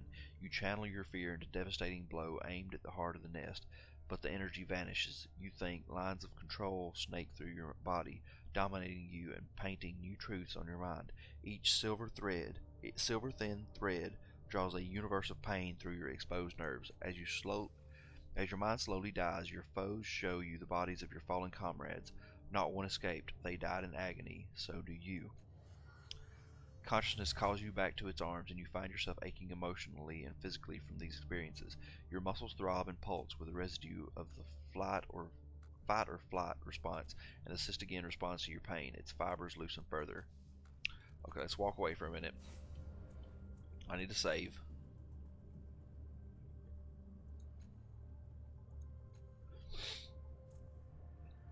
Okay, now let's try again. Touch the cyst again. Here we go. Please, you whisper, hands raised, clean, white dust, untouched by the taint of the bloom, cakes your slender fingers. I worked for years on this sculpture. I've molded it with beams and chisels, and with my bare hands when my tools ran dry. This is the only thing in my life that has meaning. Something in the stone is calling to me. It needs to be given shape. I know that, says the man who used to be your friend. I've seen what is done to you. He holds a large hammer in his hands. His fists are shaking. You've changed ever since you brought this hunk of rock back from that other world. You've changed. It's not art that compels you. There's life already in that thing, and it's using you to get out. He hefts the hammer. I'm here to stop it. You won't ruin my creation. Step aside. This is your last warning. I will destroy it, and if I have to go through you, I will. Um, I'll protect the structure with my life. It is my creation. As you wish. His hammer is faster than you would have believed, and it blasts the bones in your hand to powder. You fall back, the pain following, and he strikes at the statue directly. The first shot elicits a high-pitched shriek from the stone, and you throw yourself in front of the sculpture to keep another one from landing. Don't make me, he finishes the sentence, but swings again. He never finishes the sentence, but swings again. Your shoulder collapses with a wet crunch. You embrace the statue, shielding it from the hammer. After a few blows, he focuses entirely instead on you. Grunting and growling, blood spatters the stone beside your cheek. At last, you topple bonelessly to the ground, and watch he reduces your masterpiece to a pile of rubble and splinters. You struggle to summon a single breath, a single sob. When the blackness comes, you welcome it. The ache in your heart has become familiar, even as the sorrow and heartbreak seem new and fresh each time.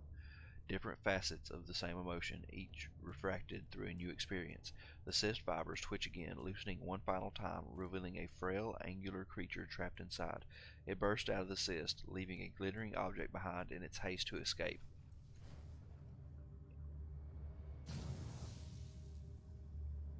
Looks like an abacus.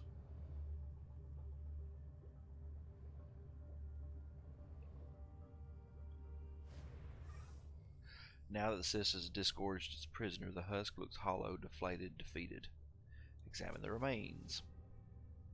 Something catches your eye. It's a piece of sharp metal that protrudes from just underneath a fold of decaying bloom flesh. You cannot begin to guess its function, but it's small and easy to carry. You slip it into your pouch. What is it? It is a quest item. You found this object inside a ruptured bloom cyst. It is made of azure steel and resembles the hilt of a small knife, but the blade is missing. Oh.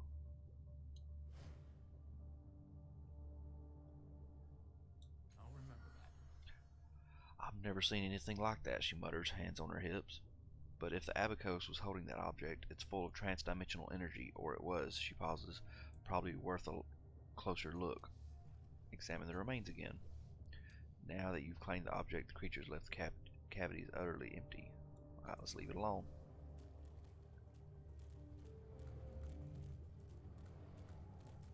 Sunderman the Younger and Sunderman the Elder.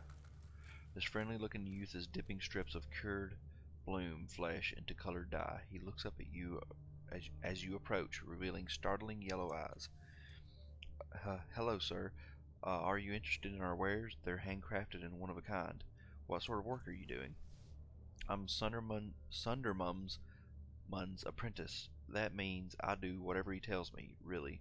Mostly harvesting usable bloom flesh. It's always an adventure, flesh harvesting, though my elder tells me I'll be going away on a bigger adventure soon. He grins cheerfully. Can't wait.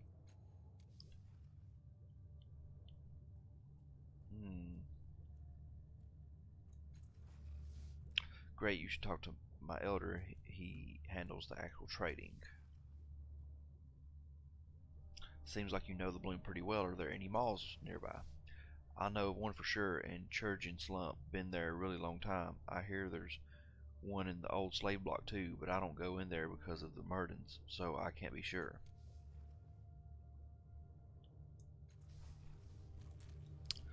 Alright, so let's talk to this guy.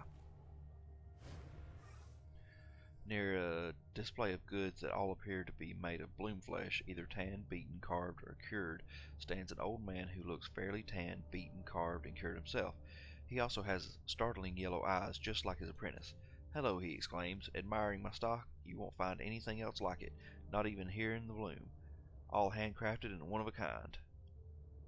Let me see what you got.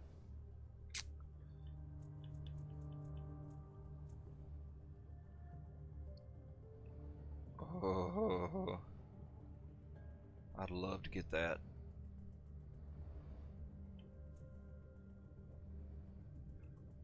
Huh. Ooh, that'd be nice too.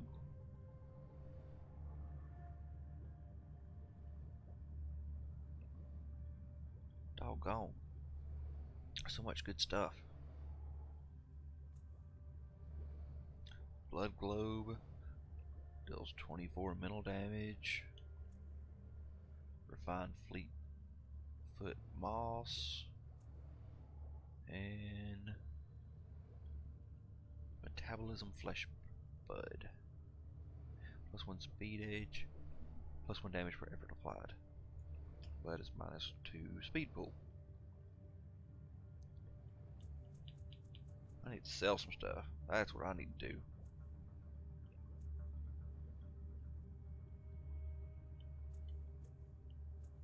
I need to sell this. I don't want it.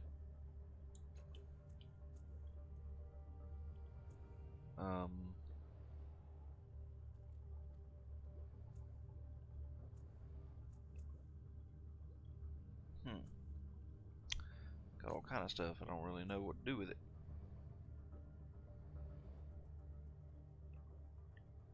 Sell that. I don't need it per se. Let's keep that. Keep that.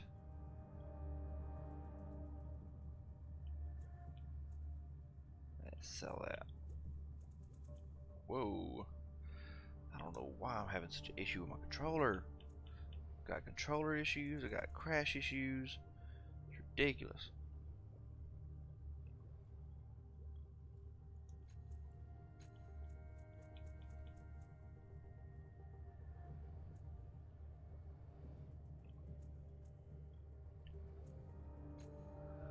Okay, I've sold a few things. I'd like to have these two right here, but this is gonna be almost 1,000 Shin.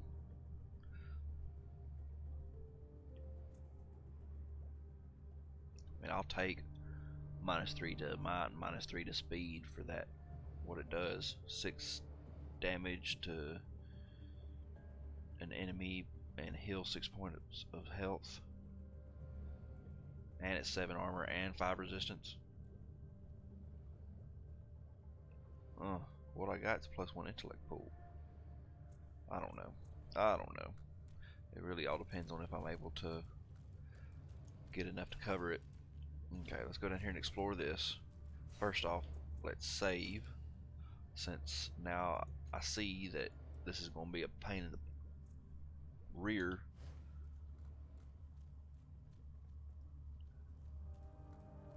Okay, walks without fear.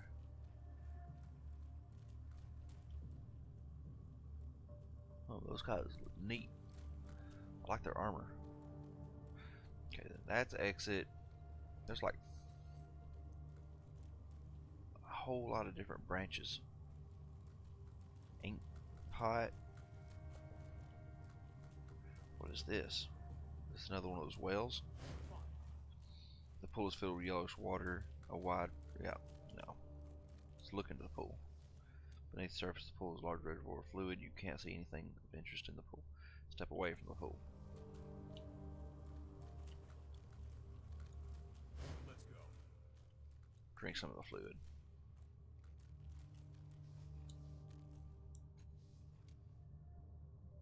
Step away from the pool.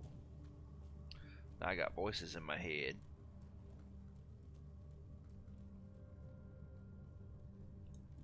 Let's talk to these guys.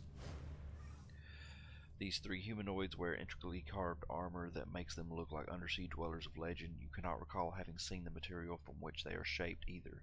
Though the suits are bulky, their wearers move with a strange and fluid grace. You might have mistaken them for monsters, but their leader is unhelmed and appears human. She has close cropped hair, an angular face, and her jaw is clenched as if she were subconsciously chewing on a problem. At your approach, she gives you an irritated glance. You address the Jemadar Areki. Speak what you need or be gone. Then she reconsiders her words. Ordinarily, hospitality is ours. Forgive this one. The mall to our anchorage has closed. She indicates that the hideous tentacled mouth that lies dead in the center of the platform. Oh, okay. Another way we must find. Have you word of open maws that lead to our station? She lowers her voice. Beseech you, even. Trapped here with the supplies we purchased for our compatriots. If you want me to help, you'll need to answer some questions. Her jaw unclenches by the smallest fraction. Naturally, this one will seek to provide informative truth. Tell me about your anchorage. All the refuge we have ever known. We await the ship that will end our mission and take us home. Captain Janur commands us. If you find the mall and speak to her, perhaps she can tell you more. Or should I go look for the malls? This one hoped you would know. We are strangers here. Buying supplies is all we know, not hunting malls. She looks down at the dead mall on the platform. Here was the mall that led to our anchorage. Here it has been for many years, yet on our return, dead. See what I can do. So that's another quest. Now let's talk to Inkpot over here. See what he has to say. This man is tall and gawkily thin. His wiry hair looks like an explosion of metal springs atop his head. He regards you with bright, feverish eyes that seem too large for their sockets and smiles. Even as he motions you closer, the man is scribbling words on a scrap of paper. He has fastened some sort of harness around his body. It holds a tiny writing tablet and inkwell, so he can continue to write as he moves about. Dozens of scrawl-covered notes are stuck to his leathery robes. I've heard rumors of one fitting your description, one who helps those in need. Help us, brother, he intones in a wet and breathy voice. We are extremities of the great devourer, and we beseech your aid to right a great wrong. Extremities of the great devourer? Bloom cultists. The fancy name doesn't make them any less crazy. You walk in the company of a heretic, I see. The awkward-looking man peers at Makina, then scribbles furiously on his paper. But heresy has its root in fear, fear that chokes the ears and drowns out the voices of the great devourer. We do not hate the heretic, we pity her. We are those who venerate the bloom as divine and seek to become part of it. If it will have us, he pauses. We are the only ones who can see what a great wrong has been done here. What sort of wrong? A terrible torment, he whispers, visited upon the bloom, our god. It is the work of Ixu, the measurer and meddler, who dwells in that nodule of flesh. He raises his pen toward the house that sits on the other side of the platform, red and stinking and inflamed. Yaxu desires to understand the bloom, to quantify its impulses. This causes pain to our god. His eyes bulge even wider, and it occurs to you that you haven't once seen him blink. The evidence is clear for all to see in the raw and swollen flesh of Yaxu's house. We have warned Yaxu to stop his pokings and proddings and measurings, but he will not listen. What methods are left to us? He lets the question hang in the air, an unspoken threat. Perhaps you can help him change his mind. I can try to work out some kind of compromise at least. At the word compromise, his mouth twitches. Try if you like, but blasphemers are loath to compromise. They are steeped in sin. I'll remember that. His face brightens, and he pulls a handful of scribbled papers from a pocket and shoves them into your hands. Scriptures of the great devourer, to inspire your thoughts and guide your words. Another tortured smile cuts across his face from the pen of Inkpot, who is me. Okay, let's see, what does it say? This handful of crumpled papers is covered with messy scrawl. They purport to be part of the canon of the Bloom cult, but they seem little more than the incoherent ramblings of their author, a cultist named Inkpot. Most of the pages are covered with grimy fingerprints and thick, dried blotches of yellow phlegm. What are all those papers on your robes? Scriptures of the great devourer. They are ever-changing in imitation of the bloom, you see. He tears one of the scribbled papers from his robe, crumples it up, and tosses it over the side of the platform. Those words are gone, forgotten, but new ones can be added as we like.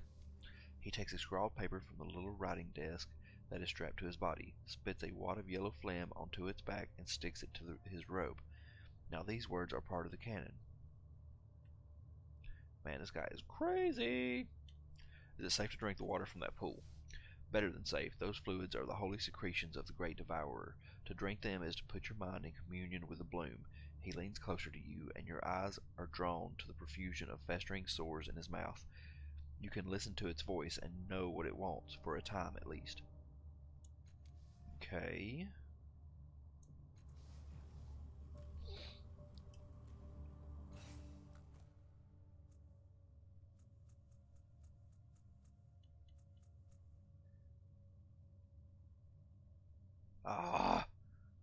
What is wrong with you? See, can I see what?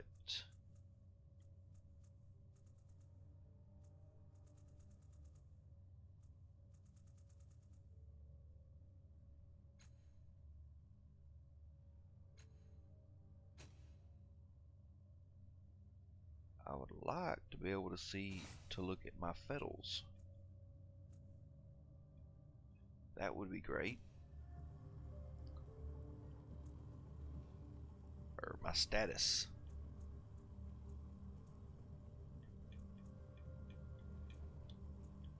But alas, I cannot. That I know of. Okay, character sheet, fetals. Temporary conditions that affect character stats and actions. Okay, here. Yeah, okay, good, good, good. Active until next sleep. Eerie whispers fill your mind, hinting at countless secrets to uncover. Cool. That's kind of a little hidden thing. Let's go in here and see if we can wrap this quest up.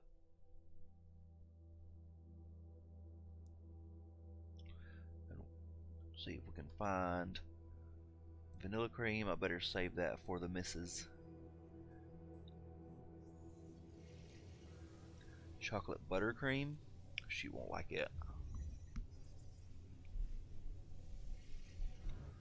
Not bad.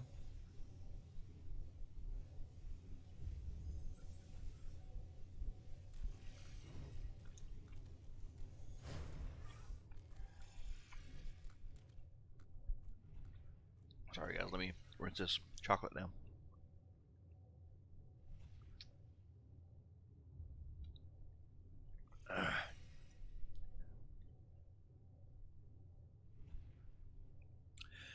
Barbs and blades cover the surface of this hulking metal construct.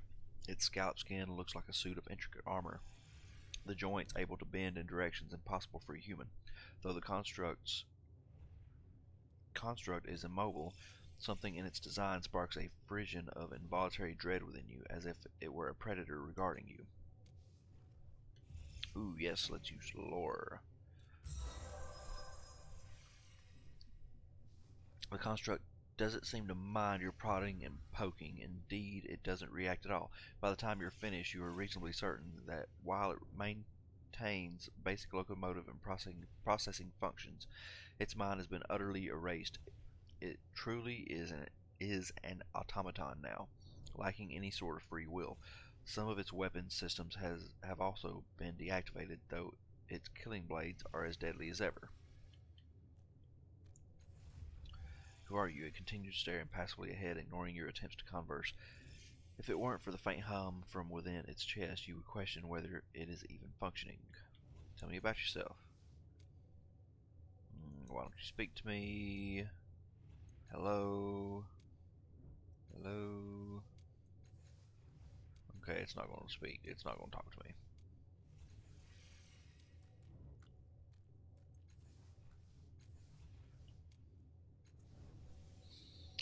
Alright then. There is something over here to interact with. Yes. Papers lie scattered haphazardly across this desk. Small knowledge cubes gleam. Finger-sized implements cast processions of glowing glyphs and other media lie scattered throughout the mess. Examine the notes and recording devices. As you reach out to examine the objects on the desk, the Vargelen barks. Careful, what much time has been invested in this work, and I recall where I placed each bit of data. Replace where you found each item. Continue to examine the contents of the desk.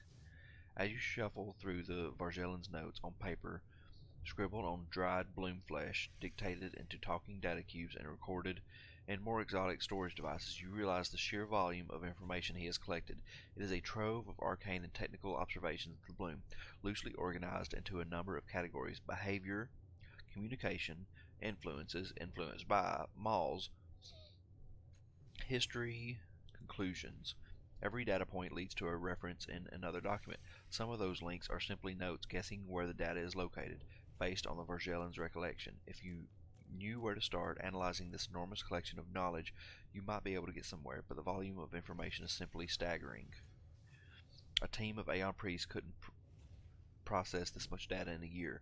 For a lone scholar, it would likely take 10 years or more. The Vargelian has stopped glancing over at you. Has stopped glancing over as you shuffle through his notes. Instead, he is staring at you, waiting and watching. It becomes difficult to concentrate under that steady gaze, so you put the notes down and step away from the table.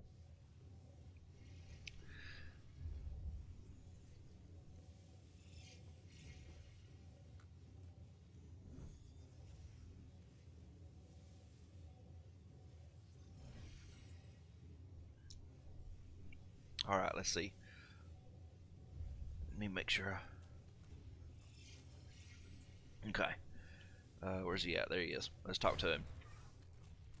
This Vargelian looks much like others of its kind. Violet, red skin, yellow eyes, a tall crest atop its head. This one appears to have chosen a male form for now. He wears thin lenses over his eyes, and some strange device encircles his head, with weighted attachments dangling at the ends of long straps. His calloused, pointed fingertips are stained, and his garments are unkempt and in disarray. He looks impatiently at you as you interrupt his work, his eyes snapping between you and the door. His crest inflates with irritation. The interruptions continue. What would you have of Iaksu? Why do you keep looking at the door? He sighs. Apologies from me. The noise and constant interruption from those outside are inconducive to proper behavior. They have been escalating their discussions toward violence. The experiments conducted within this chamber are perhaps unlikely to gain the favor of the Bloom. Indeed, the great beast has evinced some displeasure. Its pathetic worshippers who gather here to mock have begun seeking ways to stop me. In an effort to appease their deity, he gives you a hopeful look. I would reward anyone who can drive them off. He glances behind you for the first time and recoils visibly on seeing Makina. Can it be? Stories have circulated. They said you were dead, that the Memovira had found you at last. She smiles grimly. Not yet. I'm surprised to see you're still alive, Yaksu. I wouldn't have wagered on it. The Vargelian bows. The White Death honors me. Stories of your prowess continue. In the meantime, I abide, gathering and learning, even in the face of protesters outside. He shrugs, but knowledge has always had its detractors.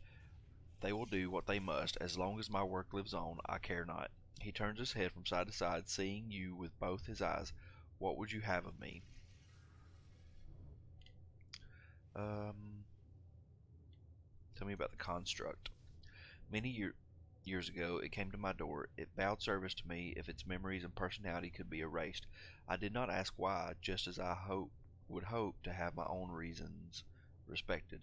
He rubs his eyes. It now serves to protect me against those who would do me harm, most specifically the Murdans and the cultists.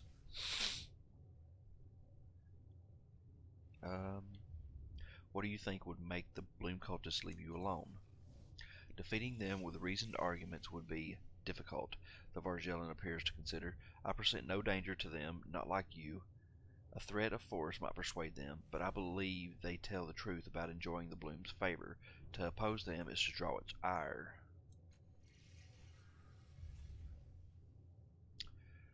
Huh. Do you have anything you'd be willing to sell me? He looks around at his cluttered desk. I do not anticipate a need for these devices any longer. Perhaps they can serve you. Oh, wow, okay. Awesome. Let's see what all he's got. Wow. Embrace of all. +1 training level in concentration. I think I've got like 2 concentration already though.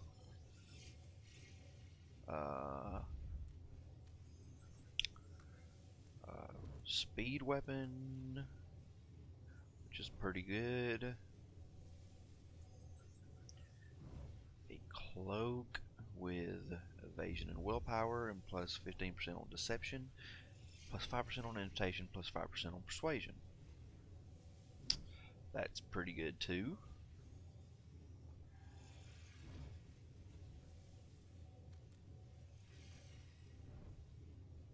It's similar to what I have. Heretics for scan thoughts. The surface thoughts of most people or creatures you speak with appear in conversations. Ooh. Oh, but yeah, I've got +2 concentration, so that'd be fine. Okay. Ooh, another intellect weapon. So it is 10 mental damage, +2 damage per effort, max of 10. Light weapon bonus. On hit convert dazed. That's a good one too. Doggone.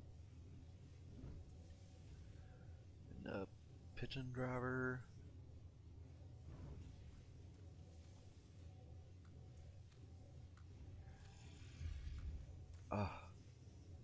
So much good stuff this guy's got.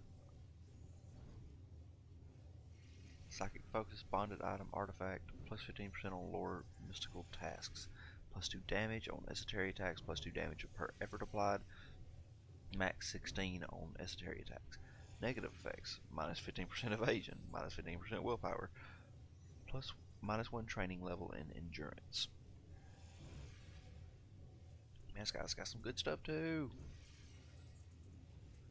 Can I sell this stuff to him?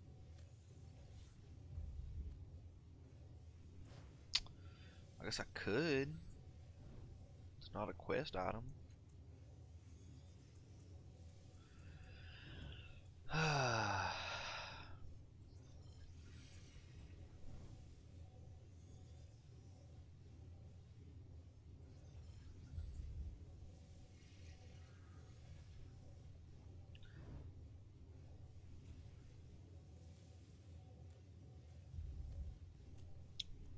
My throat's drying out already.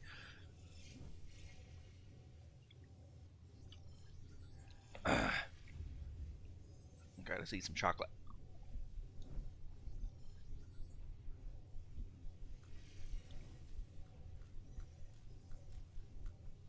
Okay, let's go see if we can talk to these guys outside and see if we can get them to back down.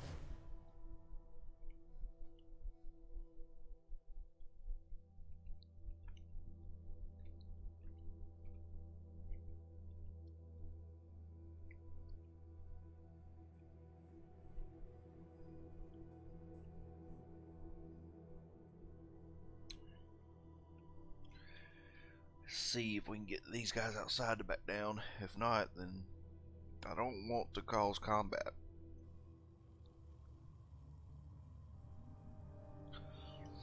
And we are, let's see, we are fully gold with a little bit of blue, it looks like, and maybe some silver in there. As far as our tides go, see if we can get Inkpot to back down. Inkpot looks up from his scribbling, his crooked mouth shaping itself into the mockery of a smile. We wait your intercession with the Yaksu, but our god is in pain, so we will not wait forever.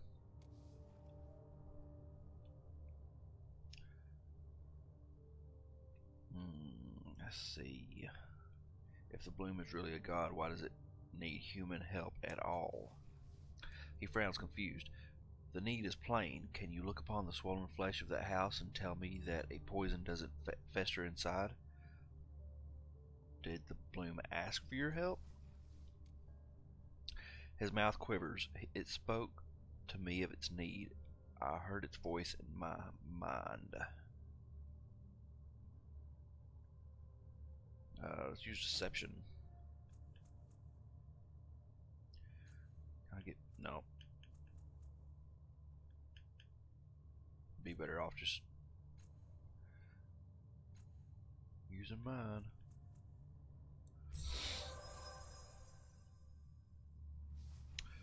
Your brazen self-assurance, even though it isn't real, is enough to shake the confidence of the cultists. They exchange worried looks.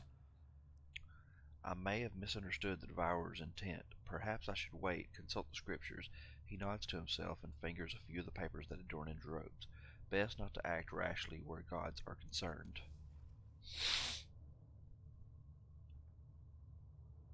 Okay, farewell. Let's see. Talk to Inyaksu. Now let's go tell him that I've managed to get to at least buy him some time.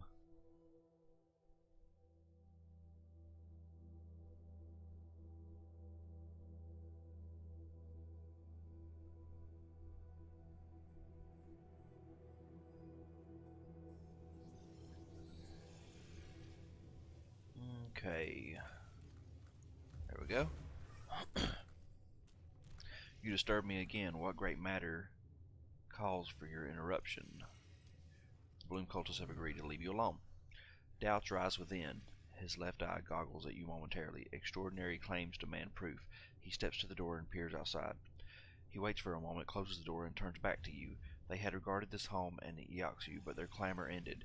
Tight smiles color their faces, but no longer do they hurl imprecations. My gratitude, I believe, is in order. Accept this. Let no debt stand. He presses something small into your hands. Nano spirits reanimate the muscles of a humanoid corpse to fight by your side. Oh, that's cool.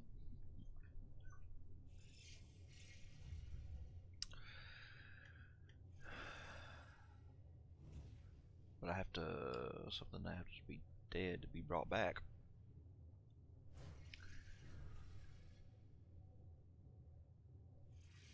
Okay. I need to sell off some of this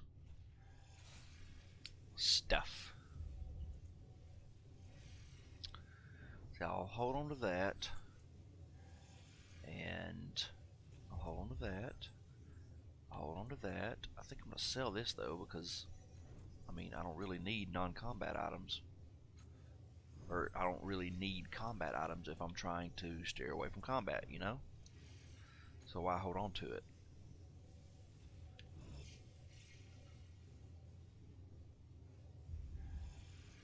I may come to regret it, but right now I'm going to do what I can. Okay, now what is it? +1 training and concentration. It's a weapon.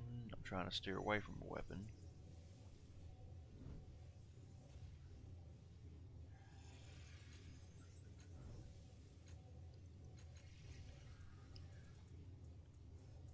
This is a nice cloak for non-combat.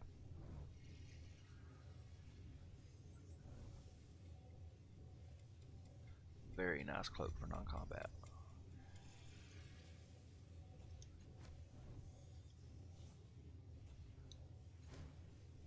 Now I can sell this off. Sell that. Now what do I have here? And it'd be alright. 1+1 level in perception. Okay, I'll definitely keep that on.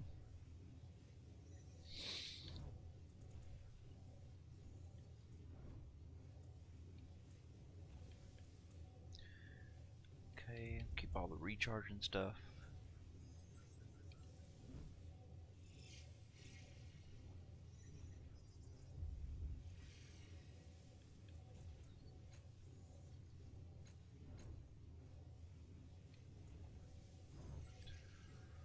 +2 speed pull, +1 damage for effort. Yeah, I'll keep that.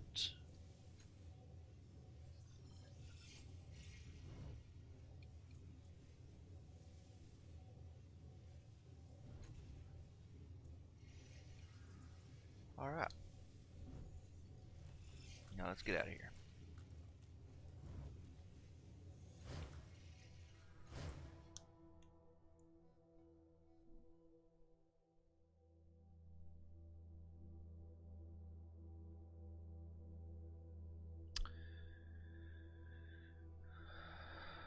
Alright. So that quest got completed. That's nice.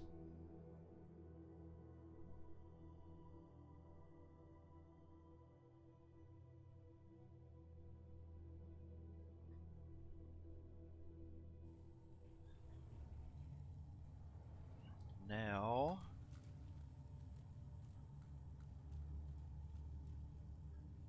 let's go back around here and we'll start going from area to area. Let's look at my quest real quick. Wow. A hilt without blade. Examine the mesmeric handle.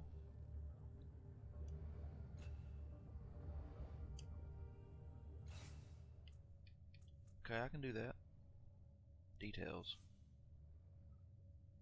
You found this object inside a ruptured bloom cyst. It is made of azure steel and resembles the hilt of a small knife, but the blade is missing. Use item. This device resembles the hilt of a weapon. It rests easily in your hand, but there is no blade. Inspect the device. The device is made of azure steel. It appears to be inert and has no obvious function. A stylized name is inscribed into the steel, Iaksu. Behind a strong glass plate, you find a compartment that contains an old, depleted power core. It's blackened and drained, so you toss it aside. You could place another power source inside the compartment, but it may require a particular type of energy. Lore machinery. Based on your understanding of the technology, it seems as though the device would require a transdimensional power source, something that harnesses the energy of singularities or parallel universes. Okay, let's put it away. Well, we gotta go talk to Iaksu. Again. Did not. He may want it back, I don't know. If it's just a straight up weapon, I might be better off just giving it back to him for now.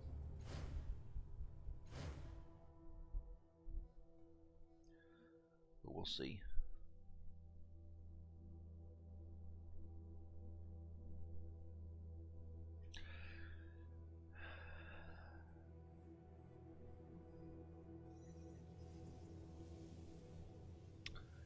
Let's see here. Let's talk to Yaksu. Vargelin's manner is noticeably differential. You return. What is your pleasure? How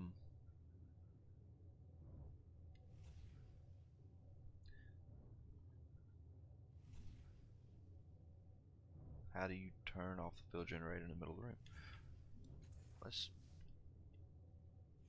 No, should you desire implements or skill of mine, I am willing, but I do not wish to bandy words with you. How do you turn off the field generator in the middle of the room? The underside close to me, a switch covered in supple material. When thrown, deactivates the device, but I beg, do not do this. Its strength is what keeps the bloom from devouring me. All that I have accomplished in life will be for naught, my work unfinished, all this knowledge lost.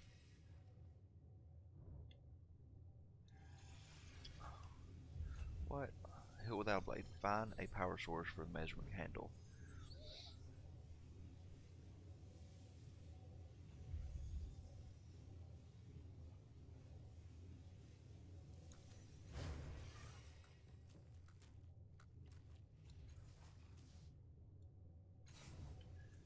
Okay, well, this isn't working.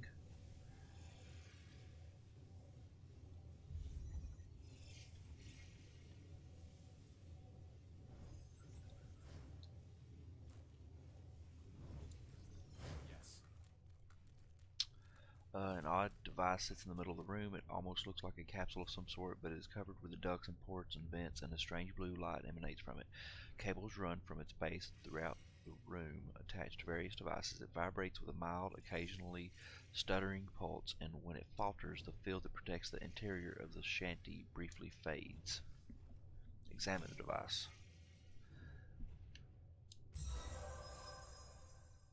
Okay. The machine encapsulates a piece of bloom flesh, which is wired with various leads. It appears the core is a counter-stimulus device to drive the bloom back. Resonances and frequencies use the flesh of the great predator against itself, creating a kind of energy field that repels the bloom and keeps it from entering this chamber. But the constant pressure from the bloom's hunger is driving the machine toward irreversible breakdown. You do not think you can repair it. I don't know, let's shut it down.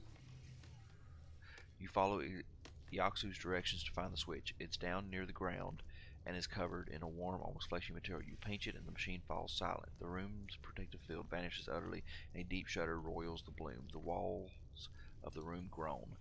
The Vargelin looks up sharply at you. What have you? He glances at the generator. You have killed me. My blood will stain your legacy. The air rushes from the shack and then spills back with a foul gust, as if the bloom itself were breathing into the ramshackle enclosure. Holes tear open in the air, vivid, viscous wounds, and tiny masses of animate bloom flesh tumble out of each. Their disgusting pseudopods reach out for you, questing, hungering. I didn't mean for that to happen. Can I interact with it again and turn it back on? You want a job done right. Robbed of its power, scavenge what you can from the device. A shatter striker? What the crap is this? It's a cipher. Yay.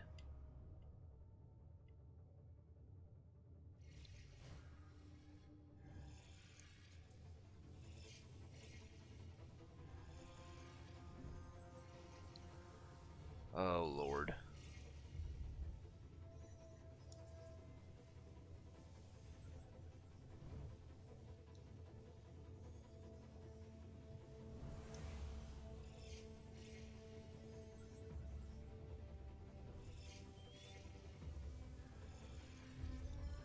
course.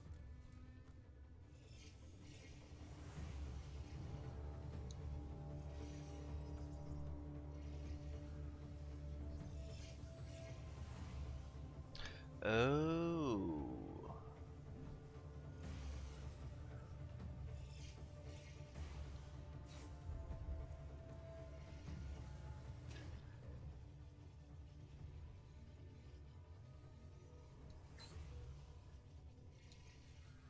Hmm.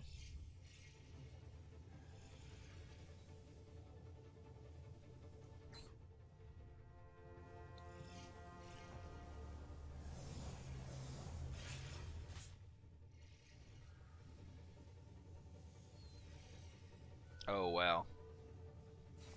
Let's load a different save. It's going to take me way back to 26.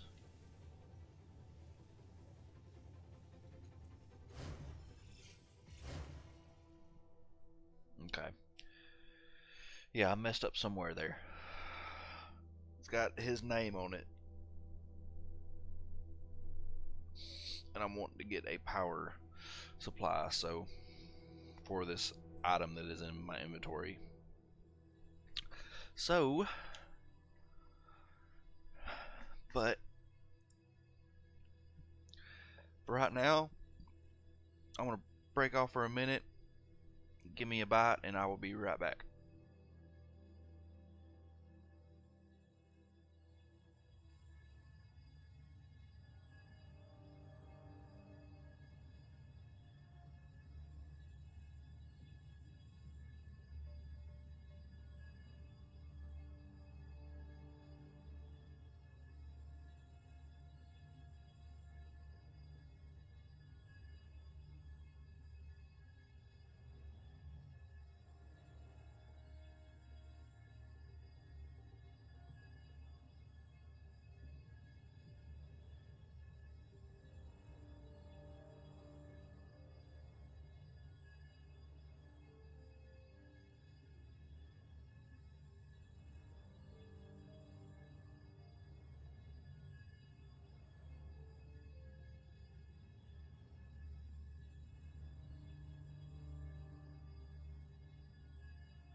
Okay, I'm back, guys. Oh, this is a good. Hey, this is a good save. I think. Let me see. Hit without a blade. Found a name Eoxu inscribed in the surface of the hilt. Device requires a transdimensional power source, something that harnesses the energy of singularities or parallel universes. Okay.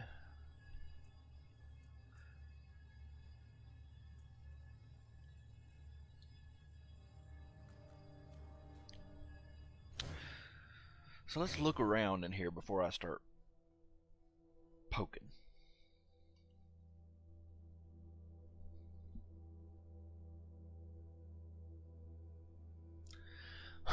Excuse me.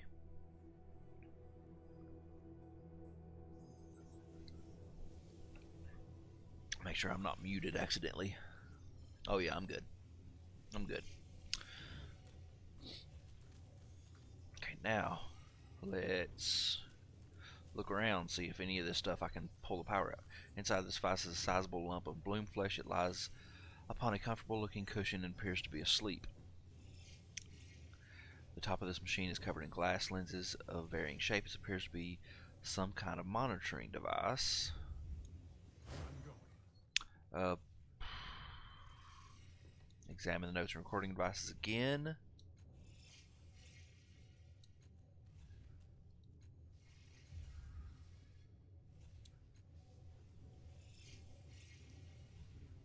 Right, I am confused. What is your pleasure?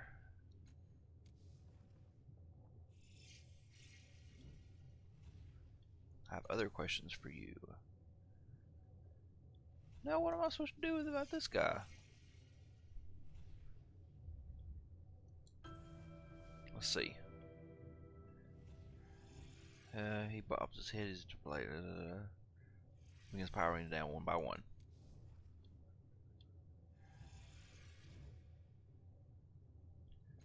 I have need of your wares.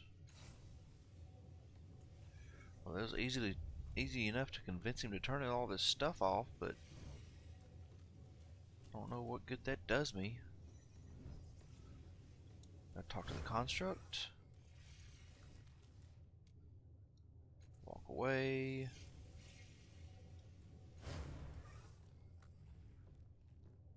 I've ceased my experiments. What more would you have of me? Oh, there we go. I found this device in a bloom cyst. It seems to bear your mark. His eyes bulge and his flat voice gains a tiny bit of modulation. The scalpel, where did you find this? This was among the first devices I created to test the bloom. A transdimensional blade that could cut its flesh cleanly and preserve its properties for study. Yet a thief removed it from my care, an abacos that entered my dwelling and absconded. A power source for the blade is lacking. Transdimensionality is required. No more such sources are to hand here, but perhaps the crashed Katina and little Neelish might contain such a source. Should you find one, bring it to this place, and I may be able to improve on my earlier design.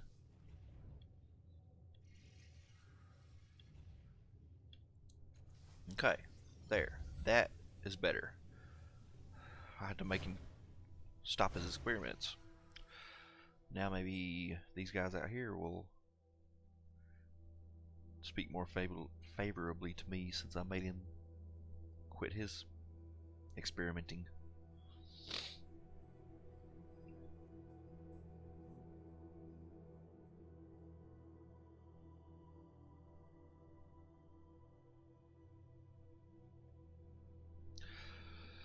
Okay, let's see. Let's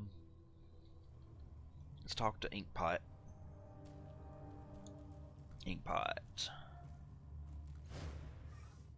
Friend of the great devourer, Inkpot bows his head, his wild curls drooping forward and back. How may the humble extremities serve you?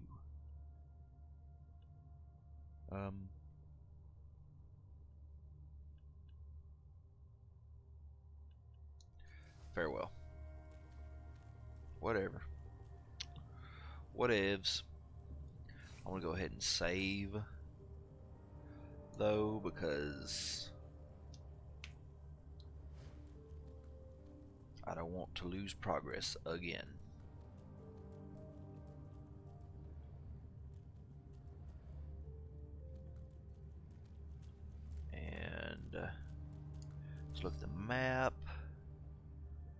Okay, so let's go up through here.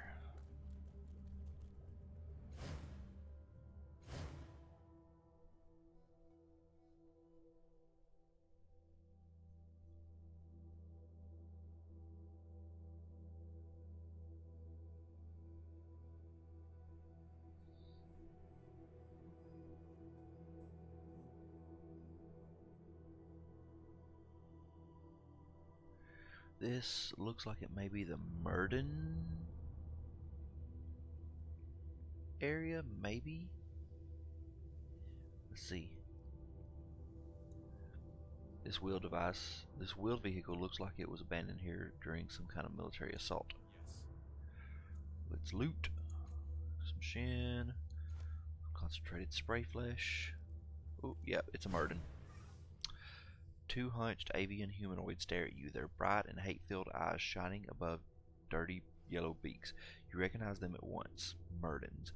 They emit a kind of psychic fuzz, a mental blanket that makes it difficult for you to concentrate. One puffs up its greasy black feathers to make itself look larger, while the other scrapes close to the ground. Their arms wave and gesture, and their intent is clear. Go no further. I'll pay you to stand aside. The Murdens clack their beaks and hold out their clawed hands, eyes glinting in the dim light. 65 shins. Okay, let's do that. The mental static grows louder and more insistent, a pitch of rising excitement as the Murdens count their newfound wealth, snapping and biting at each other as they fight over who will get more. Finally, one draws blood, the other yields, and they both retreat to their nests. Okay, cool. So they're going to let me get by. Ready.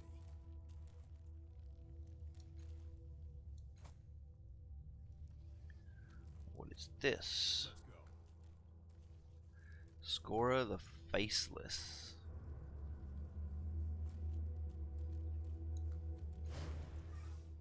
Scora the Faceless. This creature stirs and mutters at your approach, though the form is recognizably humanoid. Her head is horribly disfigured. Something has wiped her face clean of features, leaving an expanse of mottled and bulbous flesh, save only a horrifically enlarged mouth and two small holes where her ears should be. She hears you approach and clutches a small jar close to her chest. What would you have with Scora? Though my looks have been stolen, scribbled away by a million thoughtless particles, I can hear you breathing. I can taste what others can only smell, your fear, your exertion. She smacks her oversized lips. Tell me, if you had lost your sight, what price would you pay for its return?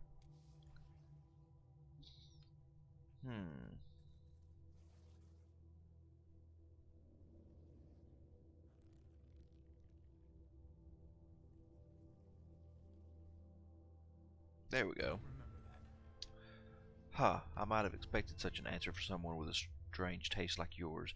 I would welcome such a gift, but I can tell that you haven't experienced the privation of blindness. She nods towards the jar. This is a piece of the iron wind. It is my most prized possession, and I would give it away in a moment if it meant that I could see once again. What do you want me to do for you? Do you not listen? I am blind, and I would see. I don't care how it's done. Restore my sight, and I will give you my jar of wind. Examine the jar. Made from an opaque, battered metal, it seems to thrum with energy. Small lights flicker in the air above it. Scora's lips slobber into a toothy smile. My pride and my punishment, all in one, she says. Then she hides it behind her back, and if you want it, you'll help me regain my sight. If not, you'll never know its wonders. Okay. Very well. That's a new one. What the winds took. Scora, the hideously disfigured woman I met in the old slave block, has lost the ability to see. If I can restore her sight, she'll give me her most prized possession, a metal jar containing nano spirits of the iron wind. Find a way to restore her sight. Probably have to do surgery on it. Fine. Okay. Take some loot. Essence of a single sigh. What is this? Manacles hang from the ancient stone. Rusty and useless. No one has been chained here for a long time. Okay. Yes.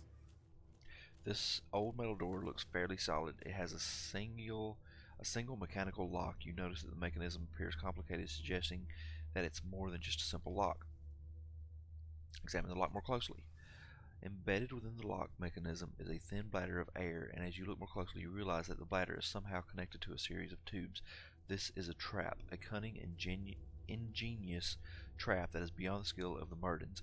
It must be part of the original design of the door. Gotta disarm the trap first.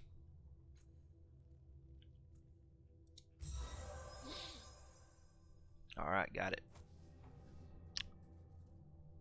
Moving slowly and methodically, you trace the trigger mechanisms to a pinhole nozzle at the front of the door, which leads back to a small reservoir. It contains a dangerous substance that would be sprayed on a hapless victim. After disabling the triggers, you remove the reservoir from the door, and it does 13 chemical damage to any character who enters or starts their turn in the area. Okay, it does puts out like a spot of poison on the ground.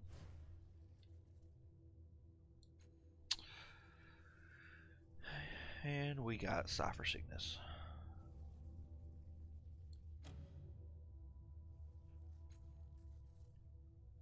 Ooh, she's got... Yeah, I'll use her again. You manipulate the lock successfully and the door unlocks with a satisfying clunk.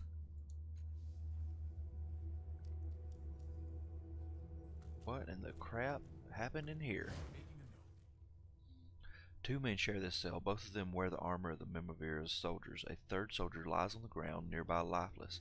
One of the survivors is badly hurt, bleeding and clutching his side. The other, a younger man, appears uninjured. His hands are bound with rusty manacles, and he looks blearily up at you with eyes that suggest that he's waiting for the butcher's blade. When he realizes that you're not a Murden, his face lights with frantic hope. Oh, thank the gods you've come. If you can free us, you can name your reward with Brusca or with the Numenera herself. How did you get here? We've been on this route for a long time, a very long time. We've never had any trouble with the Murdens before. They've always paid their tribute, so we had no reason to think they'd just try to slaughter us. We fought back and we survived the fight, but, he gestures to his companions, I don't know how much longer he'll survive. We need your help to escape. Let's free him. There's a key by the door, friend, he says. Just use that, and excellent, he finishes as you unlock him and his friend. Can I trouble you for something else? With the shape Zebek is in, there's no way we can get out of here alive. At least not with the Murden guards watching the entryway. Can you do something about them?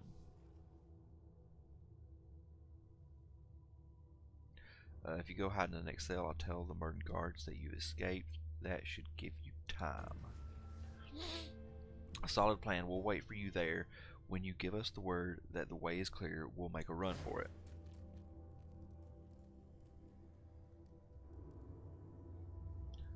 Okay, so they're over there chilling out now.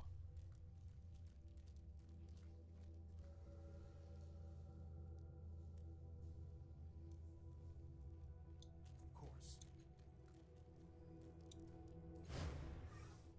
As you tug on the heavy door, a panic-filled male voice calls out to you. Hello, is someone out there? I know you're not Murdens. I can't feel their blasted mental noise, and by all the gods, I hope you're friendlier than they are. Please, you have to help me. For the love of everything you hold dear, please open the door. Who are you? My friends call me Shinwise. Please, I don't want to die. Open the door. What's trying to kill you? I don't know. Tentacle things that hang around the edges of this room. There's blood and bones all over the floor. The Murdens threw me in here, locked the door behind me. I think I'm supposed to be some kind of sacrifice. Let's pick the lock.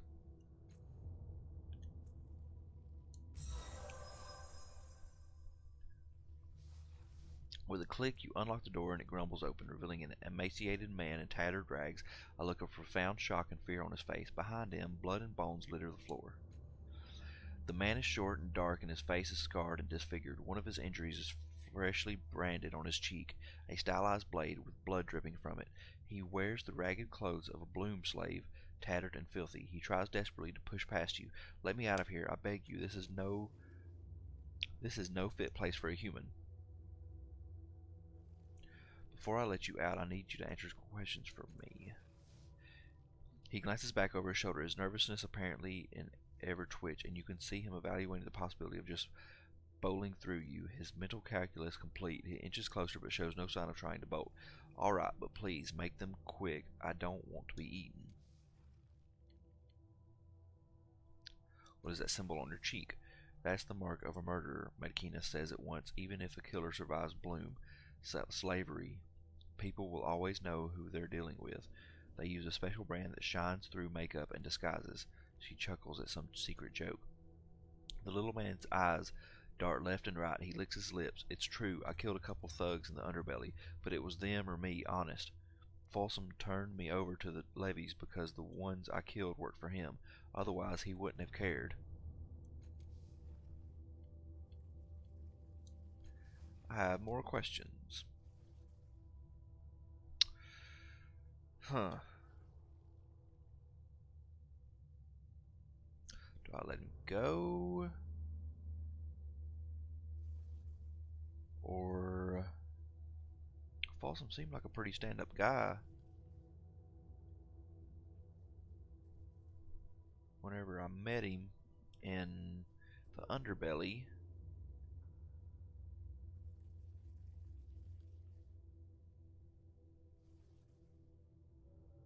I don't know.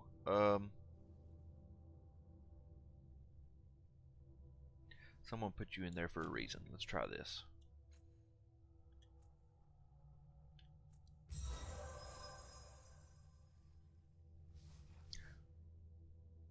The little man struggles desperately, his fear lending him strength, but at last you manage to wrestle him back into the room and you slam the door in his face.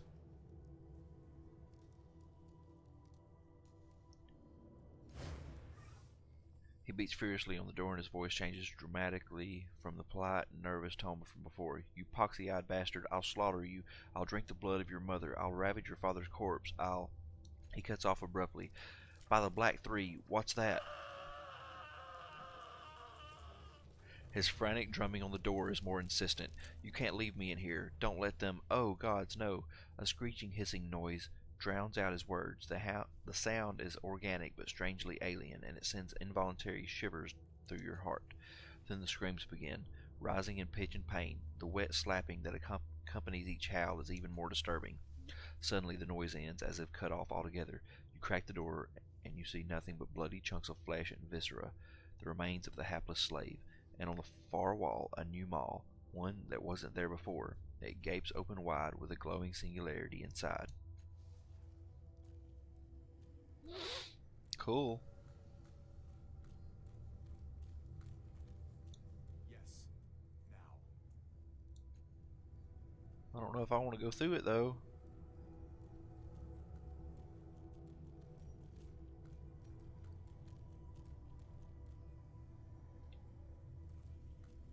Alright, let's pump the brakes for a minute.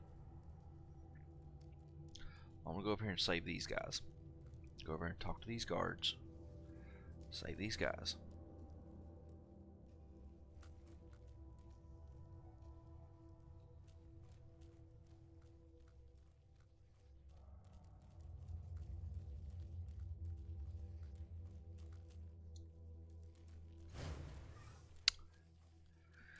The Murden puffs itself up, its greasy black down expanding as its beady eyes size you up. You note that this creature is slightly larger than its comrade. It croaks a harsh and glottal exchange, and a burst of mistrustful static fuzzes your thoughts. Your prisoners are gone. The creature looks at you blankly for a moment, then darts a quick glance at its comrade. You sense a static psychic exchange between them, and they turn and dash down the hall. Okay. Yep. Let's go.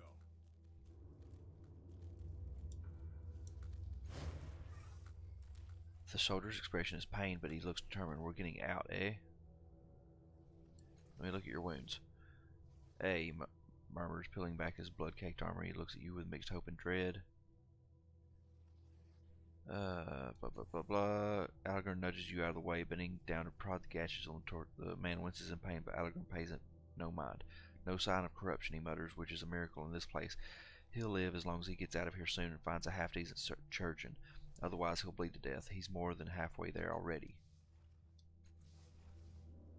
Okay, I got to talk to one of these other guys. Come on. There we go. Are they distracted? Can we make a break for it? It's clear you should be able to make your way to safety. You have our gratitude, friend. Farewell.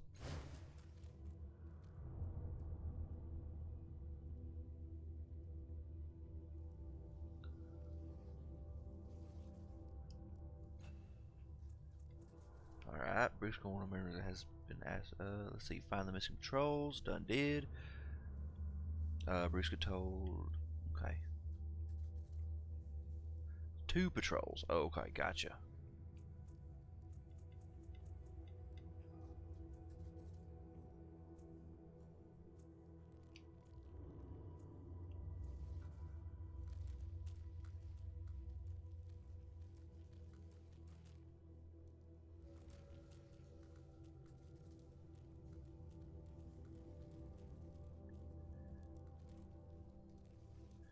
Let's go in there. Hopefully I won't get in a fight. Let's go ahead and save it in case I do.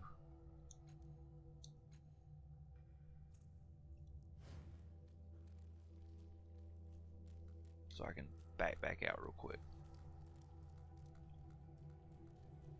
Murder, chief. The translator. Oh. The larger size of this Murden and the gray down that covers his head gives him a more stately and menacing look than his compatriots. He hisses at the other Murdens and the annoying mental static fades until only his own harsh static remains. The noise whines and scratches in your head as the chief speaks. The human woman at his side translates in a dull monotone. Why you come here, human? Your kind, too afraid, they see their fate. The girl gestures to herself, mimicking the movements of the Murden chief.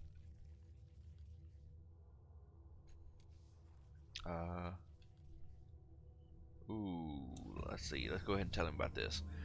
For a long moment, the room goes silent, then furious static crackles through your mind. They were ours, our playthings, our food, our first strike against the Memovera. The translator pauses, and the chief quivers with rage. You will pay for what you took from us. Her voice is remarkably flat as the chief raises his blade and hisses, "Death to humans." I don't think I want to do this.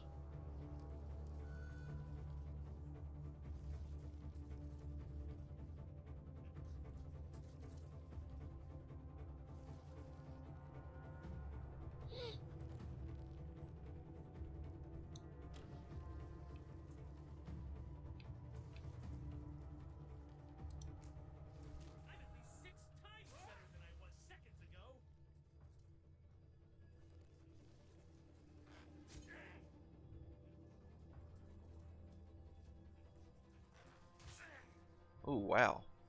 Joker's hit a lot.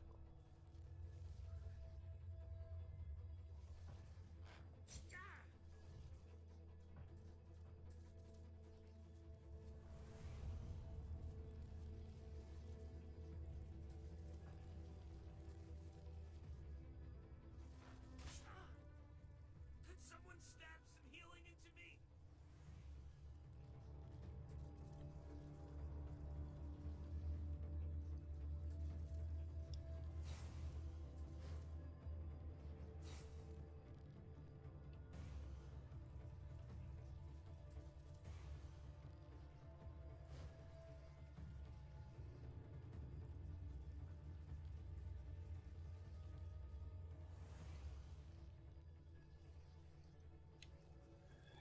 Alright, let's try to load that again. Yeah, let's try to reload this, because I don't want to... It's going to be a pain to try to take them all out. And near impossible on top of all that without dying.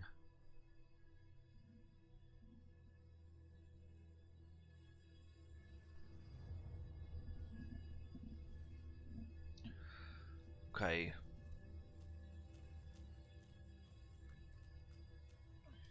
Let's go talk to him again, though.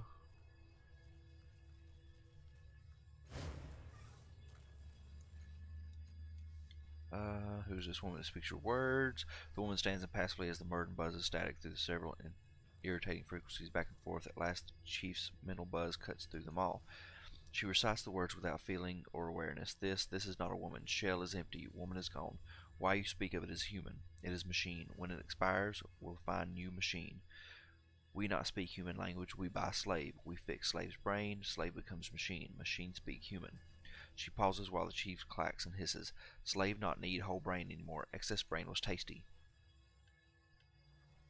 What is the static in the air? Upon hearing your question, all the Murdens in the room begin cackling and shrieking. Ha ha ha, says the translator in a monotone voice, barely audible over the noise. When the Murdens have settled down, the harsh static of the chief fills your head, and then the translator speaks. That is our thoughts. That is how we speak. No need for clumsy words like you, stupid human. Very well, let's get out of here.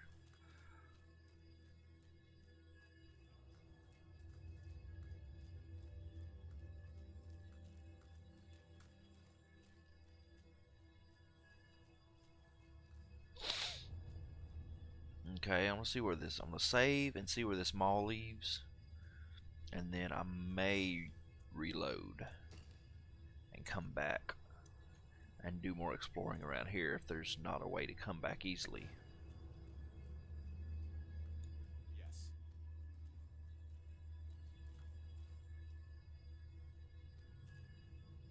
I'm ready. There. Okay. See where this. Ooh, wow. Some sort of treasure room? It's what the load screen looks like. That would be nice. Lots. Found the Murden's treasure room. I'm ready. Okay. Shin. Black metal frame. Tire screw collapse to the size of your forearm. It's a quest item.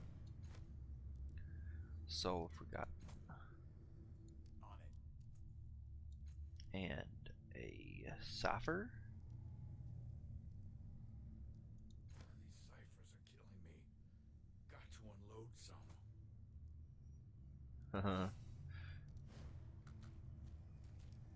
And I'm going. there's some more loot. Floating pendant. Astronomical Murcaster. Usable artifact. Filled with ingenious clockwork mechanisms, Cobalt Orrery depicts a solar system far away from your own. The tiny planets orbit and rotate soundlessly and endlessly, the pattern of their paths no doubt revealing alien destinies and prodigies to be puzzled over by learned beings in some distant unknown place. Here it is merely a novelty, though one that invites contemplation. I'm ready.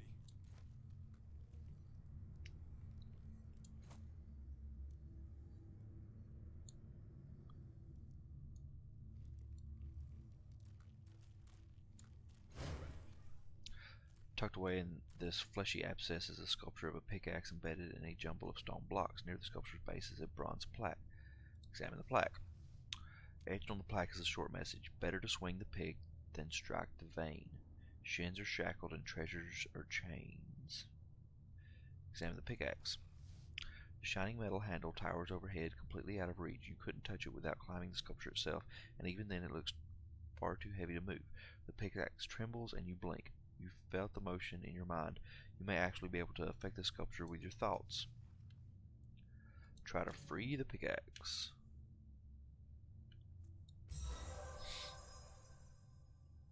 I'm ready to learn something new. Cool. You focus on the handle of the pickaxe and you think, move. It twitches, but nothing else happens, shutting out every sound around you, every tremor in the floor, and the soft thumping of your heart. You pitch your full attention against the shape of the tool above you. With a horsing, scraping sound, the pickaxe retracts from the stone blocks, and a waterfall of shins cascades from some inner recess in the sculpture into a pile between the blocks.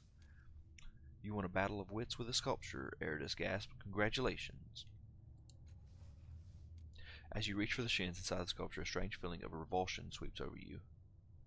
Huh. Take them anyway? You quickly scoop up the shins with each handful. The queasiness seems to sink deeper into you, fogging your thoughts. Demoralize Fettle.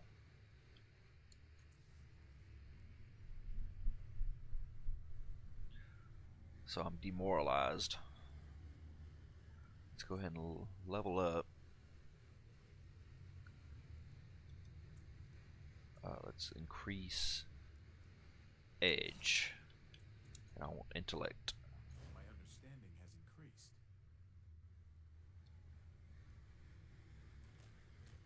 Of course.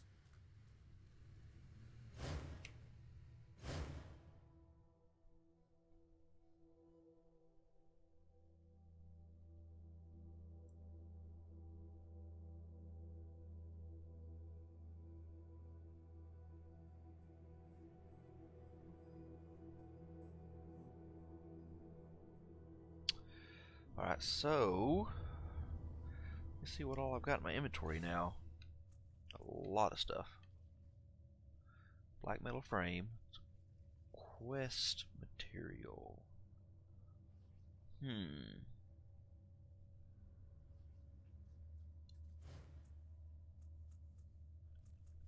I've got feather cloak. Plus 20% movement speed. Plus 2 armor and 3 resistance. And what I have on is something that I like better. Compass of the Navigator. Sell it. Details. Use item. As soon as you place this device in the palm of your hand, the stately dance of the clockwork planets mounted upon it becomes a frantic spinning reel. In the heart of the thing, a contemplative hum grows as though the machine itself were studying the path of the planets above it. Listening, you hear shadows of words within that sound, speaking of the myrrh within the device. Inspect the Myrrhcaster. You study the whirl of the planets in your palm. Your eyes might be deceiving you, but it does seem as though some of the orbs are slightly transparent and that tinier planets are orbiting within them. I guess there's only one thing to do. Gotta go into the myrrh. Blue. Once you had 24 worlds for all its hues and 24 words for all its hues and shades, metaphors to glaives, caves, and courtesans' eyes. Now the sky is just blue. The ground is stone, the man before you fat. Now all is vague and drab, like. The memorialist sees you've stopped, and he halts as well. Let's have a rest, then, he says, passing you a bottle of fortified water as he catches his breath. You knew a word for that, too. This drink they brew in the Valley of Dead Heroes. Gone. We aren't far from his cenotaph. The fat man wipes his brow. Deep in your pocket, your hand feels for the round tin that holds the worms. Your fingers clutch it tight, and as they do, they brush a piece of paper. Are you his shadow? The memorialist asked abruptly. Calic Anvor, I mean, the one you came to see? Without waiting for a response, he barrels onward. We thought he'd cast his shadows among his own kind. We reason that with the Tabat gone, his line was lost forever. He stops and flushes more deeply. Then hastily, with a sign, adds, but shadows fall where they will, as they will. Calicut Anvor, Tabat, shadows, they flit around the edges of your mind, escaping your grasp, but the worms, they are well within reach. Shall we continue, pilgrim? The memorialist asks to break the silence. One more short hike will do it. Memorialist regards you skeptically, as if he expects to be the butt of a joke. As he looks in your eyes, however, he softens. We live in a world of darkness, pilgrim, and each of us is just a shadow of one of the great heroes buried here in this valley. But there's a light that shines behind the world. To know it, we shadows must measure ourselves against the heroes who cast us, and thus learn the light that lives beyond. He takes a swig from the canteen. I thought you set out on this pilgrimage to visit the tomb of Calicut Anvor because you were his shadow, that you wanted to stand before him and find enlightenment. Am I wrong? Are you the shadow or not? The memorialist smiles. It's a rare honor to join Shadow and Hero, and a joy for those of us who shepherd pilgrims through the valley. He gestures to the hilltop toward which you've been hiking. Just over that rise is the monument. As for his tomb, you said that the cenotaph would lead the way. I can't see how, but for the famous puzzle breaker of Saga's Cliffs, I'm sure it will be simple. Your mind might still be clouded, but at least now the form of things has become clearer. Let's examine the paper.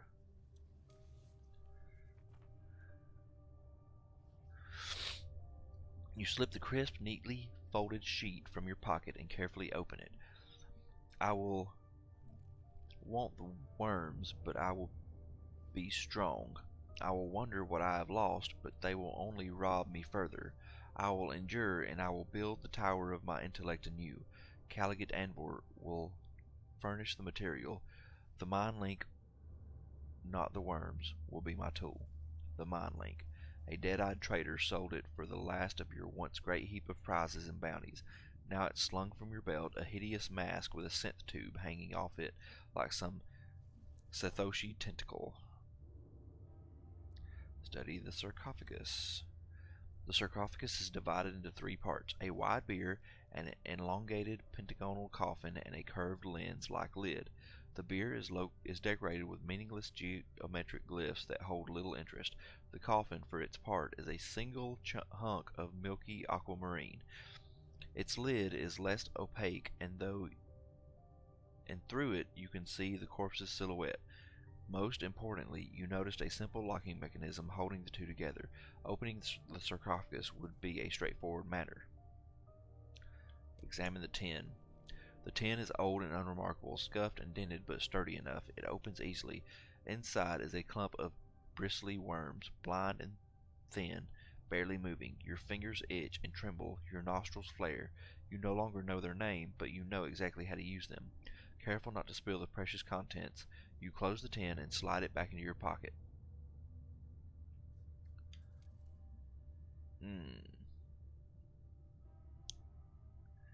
Inside the clump, blind and thin, barely moving. Your fingers itch and tremble. Your nostrils flare. You no longer know their name, but you know exactly how to use them. Ooh, you snort them? Ugh. Let's go. I want to see the cenotaph. As you follow the memorialist up the crumbling path, he carries on about a time when all the roads in the valley were as well paved as the streets of Saga's Cliffs. Then, reaching the hill crest, he falls into reverential silence. When you catch up, you see the sight that awed him, even for the 1000th time. A clutch of exquisite monuments, ranging from vast to miniature, from abstract to eerily lifelike. The memorialist points to one of them, a many-sided slab of black stone, and gestures for you to follow. This must be the cenotaph of Caligot Anvor, Tabat General and would-be world conqueror.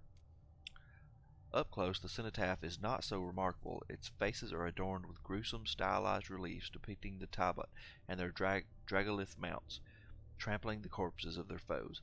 Neat, geometric glyphs encircle the panels like the images themselves. They are embossed rather than engraved. The memorialist clears his throat. Of course, Caligot Anvor isn't here like the other heroes. His body's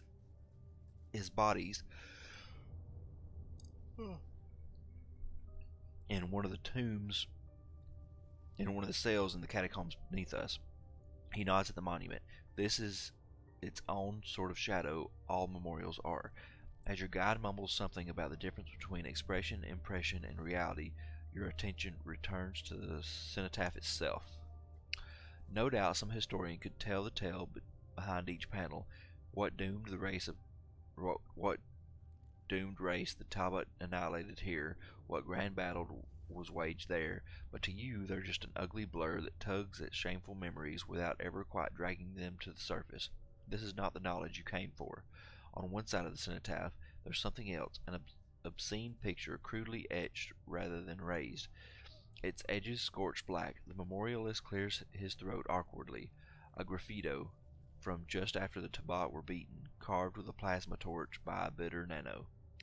He coughs again. The visual pun on Black 3 must be obvious. Sadly, we can't possibly fix the damage. Let me get me a drink of coffee, guys.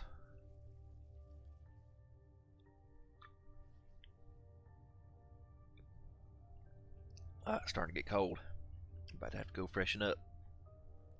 What seemed at first individual glyphs are far more complex, smaller symbols assembled into larger patterns, linked into chains, twined and twisted into knots. Never a tangle or ramble, it is more mathematical or scientific notation than language.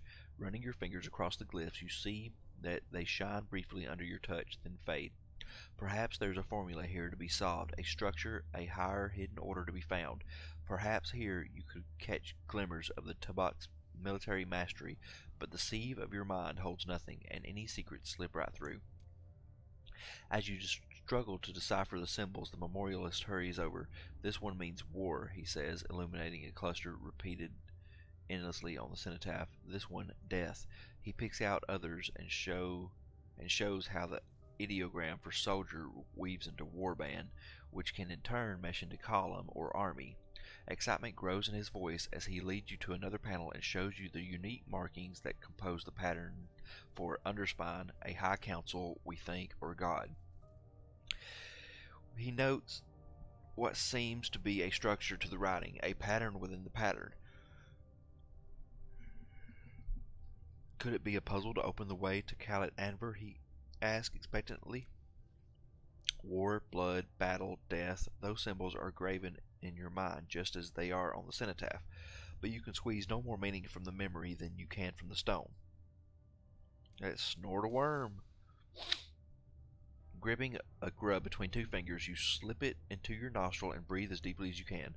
The worm works with you, eager to reach its meal. You feel it squirm the last stretch, and then pain like a knife stabs your brain, and you know the worm is feeding, eating gray matter and pissing neurostimulants, letting your mind reconquer the vast territories it has lost. Nematodes, that's what they're called, not worms, and cerulean, that's the sky's color, not blue.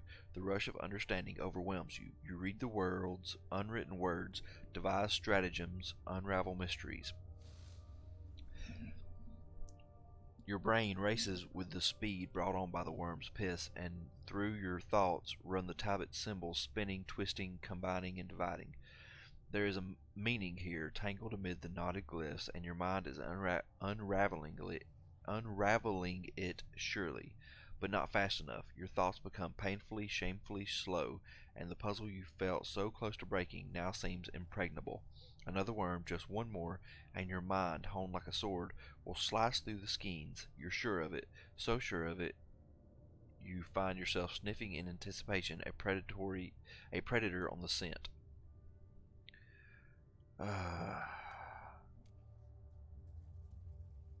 Let's study the basin. Carved into the cenotaph's plinth is a wide, shallow bowl, perfectly smooth, perfectly ovoid. In its center is a small drain that runs into the monument. Around its rim is a geometric pattern, simple and composed of a single recurrent shape. You recognize the symbol, blood. Of course, it could be nothing else.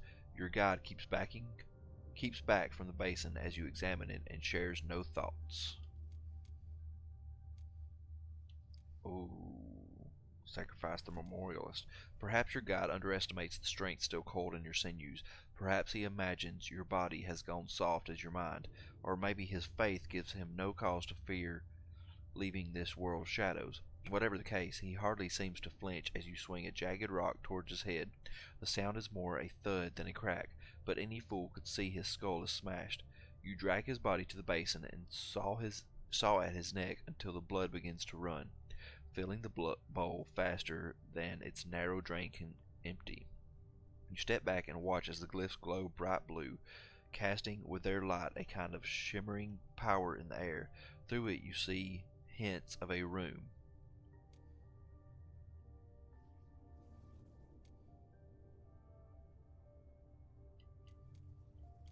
Take another look at the glyphs. Examine the portal, some sort of room bathed in blue light. Step through the portal. You step toward the wavering energy field and stare at the blue-tinged tomb beyond. The blood price has been paid, and Khaled Anver rests within. Tarrying no longer, you plunge through. The tomb's walls are bare stone, as as is its floor. In fact, the room is empty except for the sarcophagus that sits at its center, a crystalline Numenera that hums with ancient, in, indefatigable energy. Bathed in the portal's light, the room feels almost underwater, a sensation heightened by the air's unnatural weight. Open sarcophagus, a few twists of the coffin's cylindrical locks, and the lid rises up with a hiss of icy, age-old air. As the mist clears, you see at last the face of Caligot Anvor. You feel nothing at the sight of him, never having known the terror of his triumvirate. His inhuman features are slightly mummified, but well preserved. His ebon tabard is faded with time that even the sarcophagus could not keep at bay. But it is his head that matters, not his clothes. His head and its brain, and the insight sheathed within, an edge keen enough to cut through the tangle of your own failures. Use the mind link on the Tabak corpse.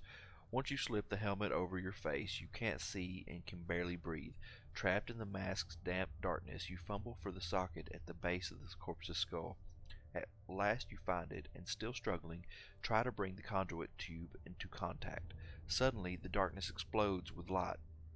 The nebulous patchwork glow of your own mind, and beyond it, the glorious mandala formed by the thoughts of Caligot Anvor.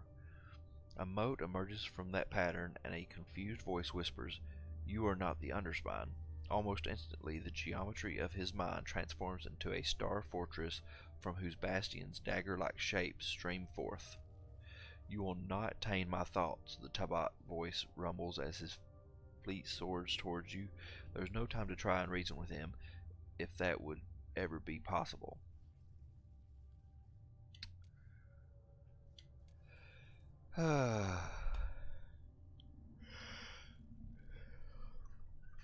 Let's see.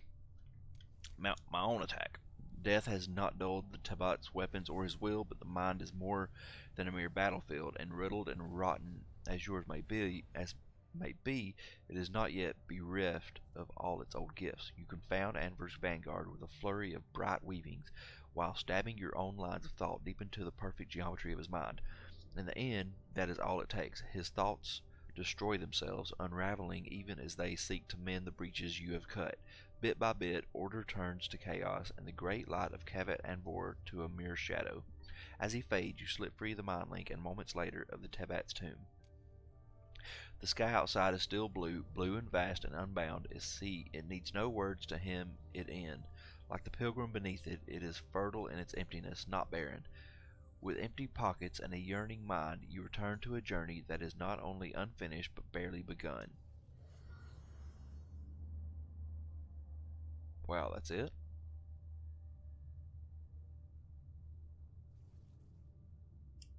Man, am I confused.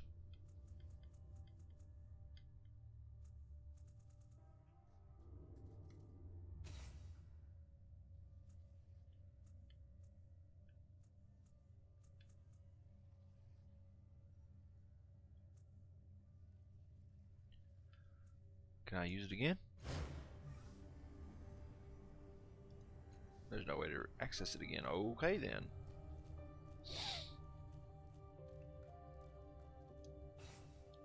And what else did I get? Blank pen, oddity, oddity, oddity, oddity. So I need to sell this stuff.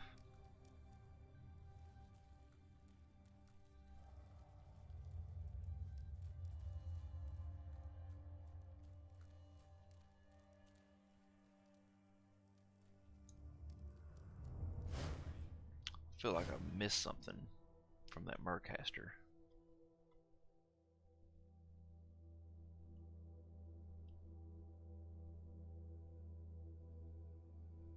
But I feel like I didn't do something quite right. It's too late now, though.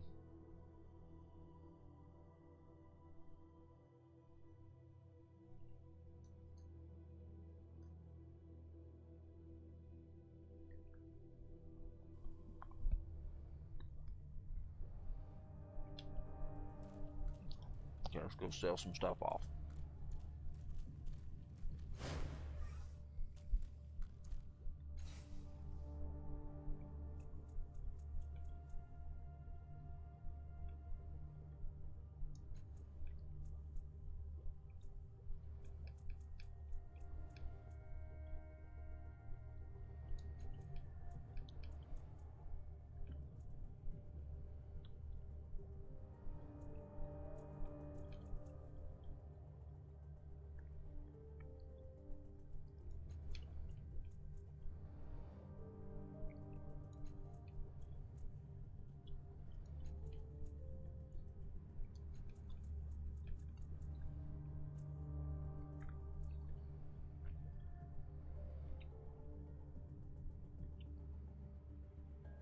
Hmm.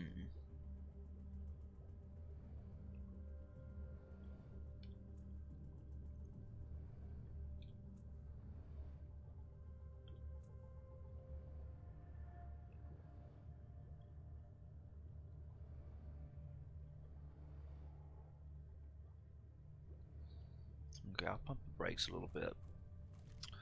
Don't really want to spend all my money at one time.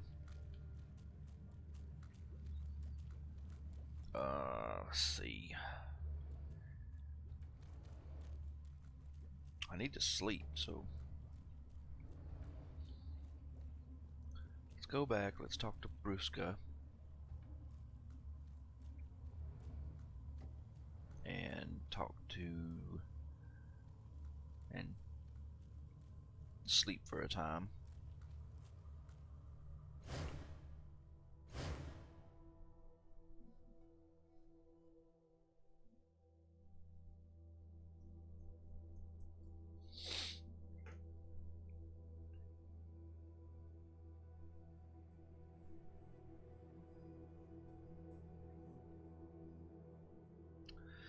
And see what happens.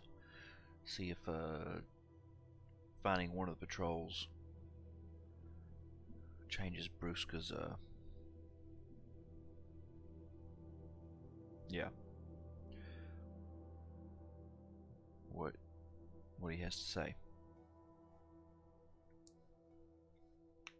And then go and sleep and get all these fettles off.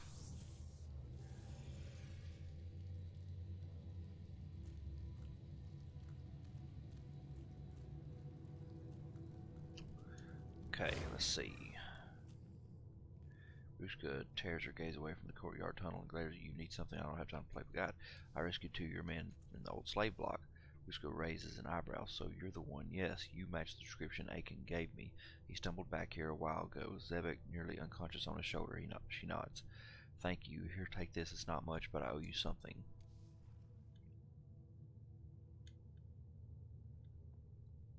Okay.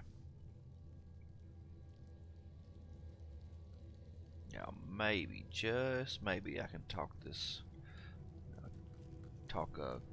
Quion into letting us sleep.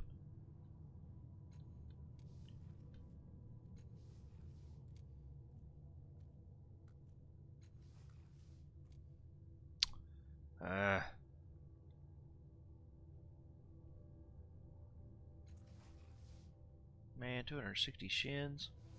Good lord. Good. I'm ready.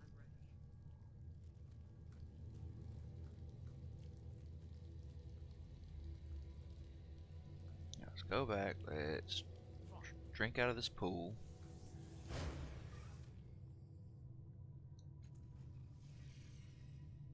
There we go. Let's go ahead and get that fettle on us. And head on back.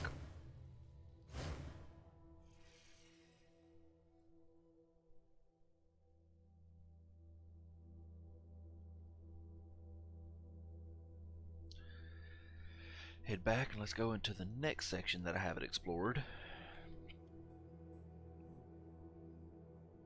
See what I find there.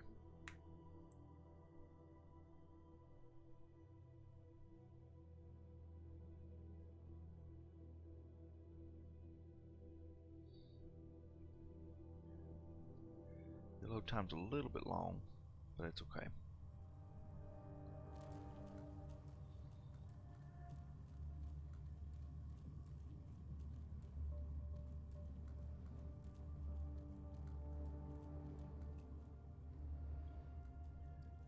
Run up here and into this one. There we go. Huh.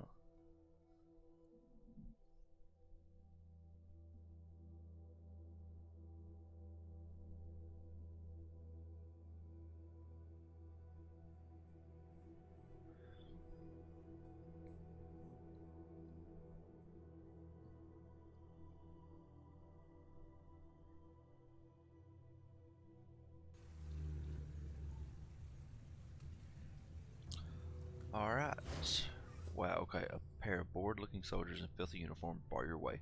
Blue and silver markings are still visible under the grime, but only just. Their weapons, on the other hand, are clean, well-maintained, and appear to have seen serious use. The guards glance at each other for the barest fraction of a second, and then, hiding a smirk, the first one says, "Welcome to Churgian Slump, under the protection of Arteglio's Irregulars. Here to see one of our fine medical professionals. It'll cost you..." He breaks off suddenly. "No fee, I beg your pardon."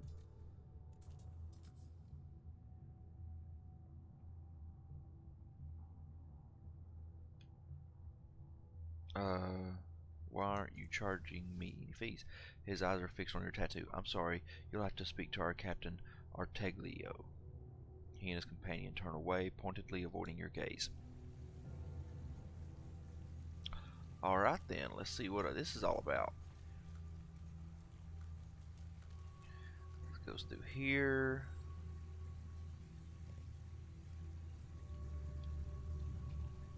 Let's get all this explored out real quick. There's Renard. There's somebody named Sheen in there. Here's a mall that is not open. Orthfong. Why does that sound familiar? It sounds like somebody we've talked to before, maybe in maybe somewhere. Let's talk to him and see. You see a tall, nervous man pacing back and forth. His hair is a mess, his clothing stained with food and chemicals.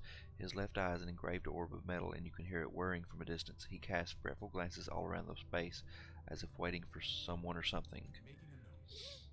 "Alagern, I heard you were in the bloom, but I didn't dare come to look for you." He looks around anxiously.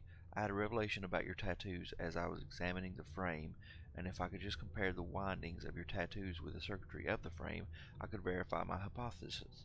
Unfortunately, the Murden stole the frame, and I have no idea where it is. Did you get my note?" "Orth, what in the name of the Black Three are you doing here? Why did you leave the Order of Truth? I got your note, and it said to be careful with my tattoos, but it didn't say why, and it didn't say where you were going." "It didn't? No, that can't be right. I distinctly remember..." He slaps himself on the forehead. "No, of course not. I was being coy and cautious, but I thought you'd divine my meaning." Slow horror begins to dawn on his face. "Did you stop using the tattoos?" "No, I've been working on powering them, making them more effective, honing my control." He pinches the bridge of his nose. "Alright, that's my fault. I should have been more clear. And maybe it's nothing. I need the frame to be sure, though, but stop using them right now. Keep them close to you." "Is this the frame you're looking for?" One quick glance at it is apparently all he needs. He yelps with delight, takes it from your hands, and strokes the joints of the collapsed frame. He studies it carefully. It doesn't appear that the Murdens have damaged it extensively. It still seems to have that constant low hum of power, and yes, this will do nicely. He hands you a bag with an impressive amount of shins inside. I need to talk to you. He grabs Alagern's forearm. "Pull one of these halfway out, Allie." He keeps his other eye trained on the frame. As Alagern lifts the tattoo, hissing and buzzing from his skin, Orth leans forward. "Yes," he whispers. "Yes, yes." He grabs Alagern and kisses his friend full on the mouth. "My friend, I forbid you to use your tattoos anymore, unless..." He pauses, clearly building for dramatic effect, unless you enjoy throwing your family and friends. He beams. His mouth hangs slightly open, and there is a sunken look to his eyes. The smile slowly disappears from his face. I thought this might be happier news for you, Allegern. Do you understand what I'm saying? What are you saying? I'm saying that all this time, Allegern, you have been carrying around your family and friends. They have been transmuted into energy and transplanted into your forearms. Those creatures you saw, nothing more than a visual representation of the deconstruction process. Your family wasn't devoured, Allegern. They are alive. Orth, are you saying that I have been using my family and friends as weapons? I have been stealing their power to defend myself? Have I damaged them? He grabs Fong's arms and rasps, how do I restore them to humanity? Well, yes, you have been using them like that, which is why I suggested that you take special care with them, but they might not have suffered ill effects. I cannot say for sure. All you need to do is reactivate the frame, and they will be restored to you. He scuffs the ground with his foot and mutters, we can evaluate their progress then. He snatches the frame from Orth and snaps it out to its full expanse. He runs his fingers along the sides, his agitation increasing by the moment. Why is this not working, Orth? Why isn't this working? Perhaps it requires a special activation sequence, Allegern. Is that true, Orth? Could that be it? Perhaps, yes. If this device functions as a matter decoherence and imprinting transfer, it would necessarily require a passcode of some sort to unlock it. It wouldn't do the ancient users any good if they accidentally recorporealized their passengers, would it? It would it would require an act of intentionality. He taps his lips thoughtfully. So, do you happen to know any extremely powerful psychics? Someone stronger than a mere mind reader? One of them might know how to unlock this code from your mind. But I am no student of the psionic arts. My friend, I have done for you what I can, and frankly, I think my efforts have been sufficient. He considers. I might know just the person. She's back in Saga's Cliffs. Once we're out of the bloom, and I'm done with this cast-off business, I'll go find her. He wraps his arms around Fong in a sudden embrace, and his voice is husky. I am forever in your debt. You have been sufficient and more than sufficient. You have been heroic. I will. Fong waves an embarrassed hand. You gave me a puzzle, Allegern. It was a delight. He frowns a little. Though if you could explain to men just how helpful I've been, and tell him how I unlocked the secret none of them could, that would go a long way toward clearing my debt you mentioned. This debt you mentioned. He fakes a cough as if unused to display emotion. Well, my work is finished. I really must return to my position in the order. Farewell. Awesome. Okay, let's talk to Allegern. I don't know how to thank you for your help with the frame, with the tattoos, with my family. I know I haven't been the easiest companion, or the most trusting. I hope now you know why I behaved as I did. For the first time, the pain in Allegern's eyes is gone. The tight lines that surround his mouth have loosened, and something that looks almost like hope struggles to creep into his expression. I wish we'd known sooner. I'd have stopped using the tattoos. If my family, my friends are damaged, he swallows, I guess we'll see what happens.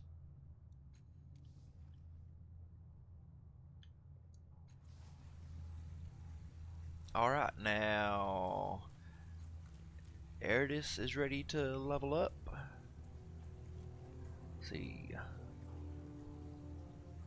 Let's go with stat pools. Stories will be told of this day. He is funny. It's a very, very funny character.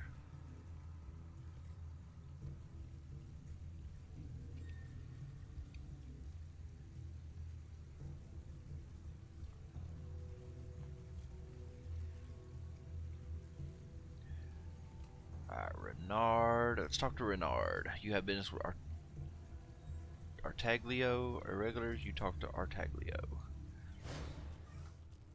Artaglio, the features of this once handsome man are sunken and splotchy, the face of anxiety and drink, evidenced by the flagon in his hand. The veins of his nose have broken, giving it a rosy appearance. Any cheer that might have lived in his face is destroyed by the frequent nervous glances over his shoulder. Following his gaze, you see a knotted mass of bloom flesh, surrounded by wavering tendrils, some distance away. He looks you over, his eyes lingering on your cast-off tattoo. He takes a slow, deliberate drink. Come looking for soldiers, have you? You found us. Want a kingdom overthrown, a tomb robbed, a caravan guarded? If you've got the shins, then you've still come to the wrong place. Our Taglios irregulars are not ready to serve. Go hang. Then he reconsiders. Fine. What do you want?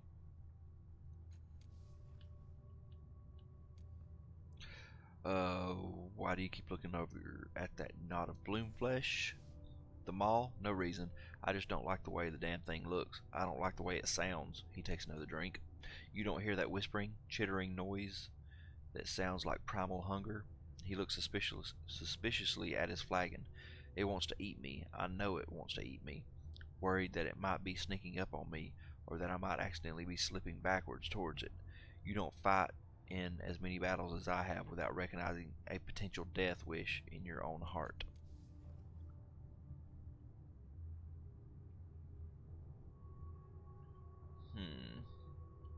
Best solution is to take charge, command these troops, and lead them out of here.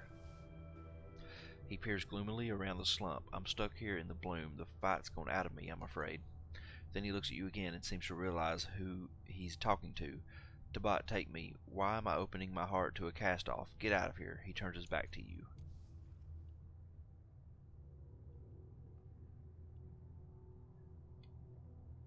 I want to talk about the mall. He shivers. I'd rather not. He looks over his shoulder again as if afraid that it has crept closer. All right, fine. What do you want to talk about? What must your soldiers think watching you dither and drink in front of something that scares you? Inspire them, Artaglio. Face them all. Show them what you're made of. Oh, it's a...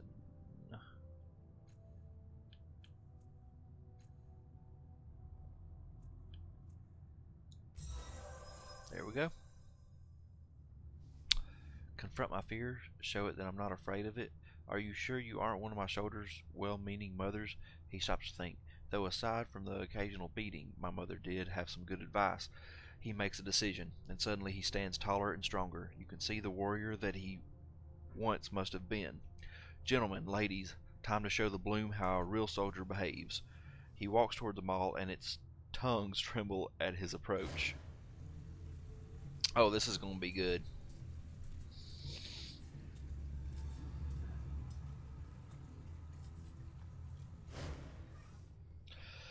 Artaglio's face is set and hard, his carriage erect and strong as he strides toward the waiting mass of bloom flesh. The amiable drunkard he presented to the world is gone, and you realize that no matter his protestations to the contrary, this mercenary possesses a deep well of bravery. If anything, his steps grow faster as he approaches the mall. The mall's tongues begin to tremble at his approach. Bloom tongues reach out and stroke his head almost lovingly. They fasten more firmly to his skull. Strange, he says. This doesn't hurt at all. It's like the bloom is just shuffling through my memories. Huh, I remember leaping from the wailing cliffs. Renard, do you recall our battle with those slimy things in... Oh, and the Sky Riders of Five Cliffs. I'd forgotten so many of these moments. Why was I so afraid of this? Suddenly, the maw gapes open and a tongue lashes out. It wraps itself tightly around Artaglio and he has just enough time for a shouted imprecation before the bloom tongue hurls him into the maw. He is gone and no sign of him remains.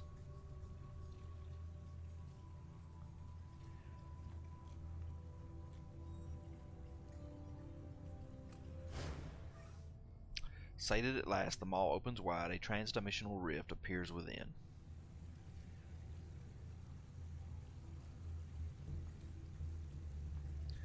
Now, Renard, what did you say to Artaglio? How was it that he walked into the bloom tongues without a struggle? Renard's face is incredulous. He's been frightened of it for so long. He looks at you accusingly. Did you work some cast-off magic on him? I told him, you talked him into offering himself to the mall. How's that bravery?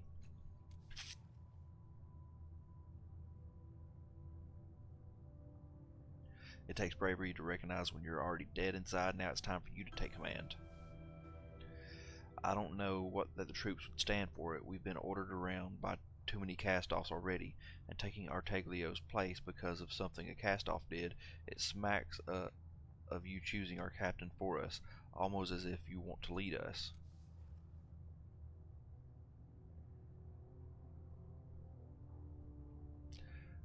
Huh. I don't want to lead you. I have too much to do, but if you were to assume the mantle of command, I'd back your play for a price. I haven't even talked to you, Renard, but I have seen how the others react to you, provide them with a center. Even now their eyes turn to you for leadership. I suggest that you take your troops and find employment elsewhere, make their regular proud fighting outfit again. He considers your words and his grip on his weapon loosens. We've been wasting away down here, it's true, and taking money from leeches doesn't do much for my disposition. We're a fighting troop, not a guard force. He signals to the mercenaries and they pack their gear efficiently and leave within moments.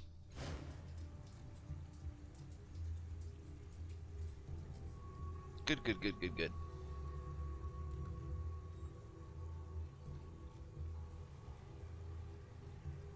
Jaunt. Who's Jaunt?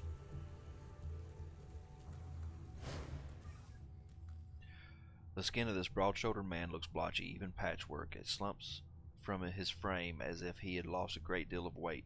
He bobs his bald head in greeting as you approach, and his neck moves like it's broken. Yet he seems to be in no pain, and his movements are quick and assured. His voice is sonorous but fluting with a strange buzz that grates on your nerves.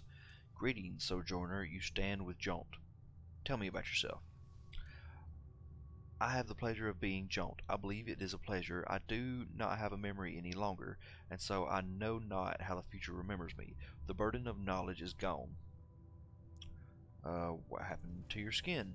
He gestures in the direction of the soldiers. Do you see that maw beyond them? The tongues there. They once seek me out, and bedazzled by them, give myself to their taste. He shrugs, sending a ripple through his loose-fitting skin. I awake some time later. Agony is my lot. He nods solemnly. The maw has stripped my skin and stolen my muscles. It has eaten my memories. I do not recall who I am before, or where I come from, or even my own appearance. All I know is pain. If the good Churgeons, Demaray and Albervich, are not watching, I am dead.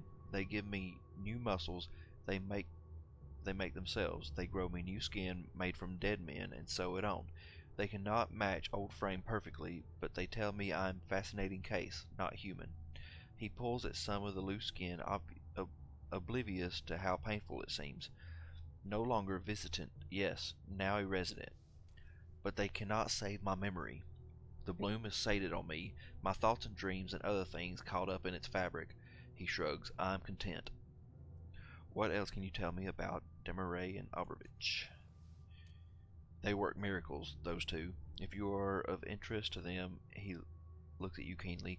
If you are of interest to them, they bring fearsome knowledge to understand you. Alright, cool. So maybe somebody that can help Eridus? There's Albervich and Demaray, okay. Why, good sir, greetings, greetings, and welcome to our little operation. His long face suffuses with a smile at his joke. His sagging skin and the dark bags under his eyes speak of a deep physical weariness, but his manner is bright and cheery. He wipes his nose on a filthy sleeve and extends his hand. My name is Dr. Demaray. His partner steps forward as well, and I'm Dr. Obervich. He extends his hand. It's probably best to grasp the top one. Like his partner, his face is long and seamed. Unlike his partner, each of his arms is bifurcated at the elbow with a mechanical forearm and hand grafted to them. A multitude of prosthetic eyes are drilled into the top of his head. But where are our manners? How can we help you? Yay! Eris is trying to purge demons from her body. Can you help? I am, Eridus says and turns to the doctors. Can you? I don't think we've ever expelled one of those. That does seem like the sort of thing one would remember. No, no, I think not. Growths, yes. Intestines, yes. Demons and miscellaneous supernatural infestations, not our area of expertise, I'm afraid. Well, we could remove all infected organs and drain the fluids until the infection abates. Hold a moment. Is he interested in surviving the procedure? I would prefer not to be dead until I am dead, he says politely. Well, scratch that option then. I feel like we're missing something obvious. Or someone, my esteemed colleague. I remember hearing about an expert in the field of nanodemons who fled to the Bloom. I cannot remember her name for the life of me, but I believe she's hiding in the old slave block. Happy hunting. The old slave block, that's where the Murdens were, I thought. Let me think. Oh, maybe it was the chick without a face. Do you know any way to restore the sight of someone without eyes? Without eyes, were they destroyed, or is this inherited? Was this a creature that has no visual cortex? He waves his hands. It makes no matter. I can restore sight to any living creature. He leans forward and taps your chest. Any. Albervich is nodding and smiling and prepares to offer a boast himself, but as he holds up his strange arm, his index fingers in the air, he pauses and says quietly, Do you mean restoring sight and retaining independent nervous autonomy? That is, without scooping out portions of the brain? The subject would retain her faculties, yes. Oh dear, oh dear, oh dear. He paces a very small circle. I know only one procedure that meets the specific qualification that she retain all her faculties. I'm afraid it is long work, long hard expensive work. He glances at Obervich. The half man returns his partner's quick look. It would require compensation worth more than coin. Perhaps if you found us an interesting test subject for investigation, we could consider a fair trade. And then I say perhaps and could. I actually mean that it would suffice. Huh.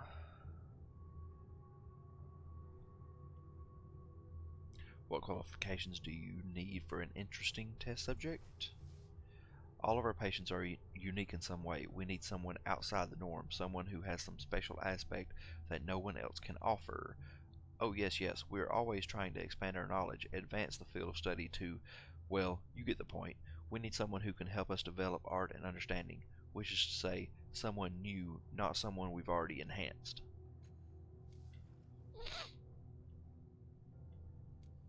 Would any of my companions serve as an adequate test subject? Well, let me be perfectly frank. Since my broad hints were apparently a little too subtle, I was hoping that you might let us examine you. Now, my friend, let us not be greedy or presumptuous. We have been presented with an intriguing choice. Let us examine this opportunity with the thoroughness it deserves. He turns to Alagern. Those tattoos on this older gentleman are something, I must say. Look at the way they writhe, Obervich. Are you seeing this? Oh my, yes. This gentleman would make an excellent subject to expand our horizons.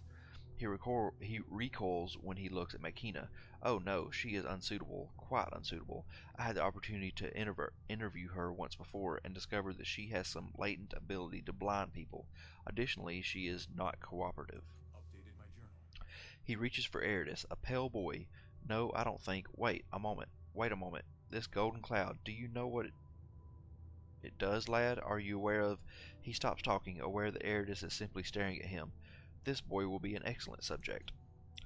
If you can convince your companion to submit to our administrations, we are ready to begin any time you are.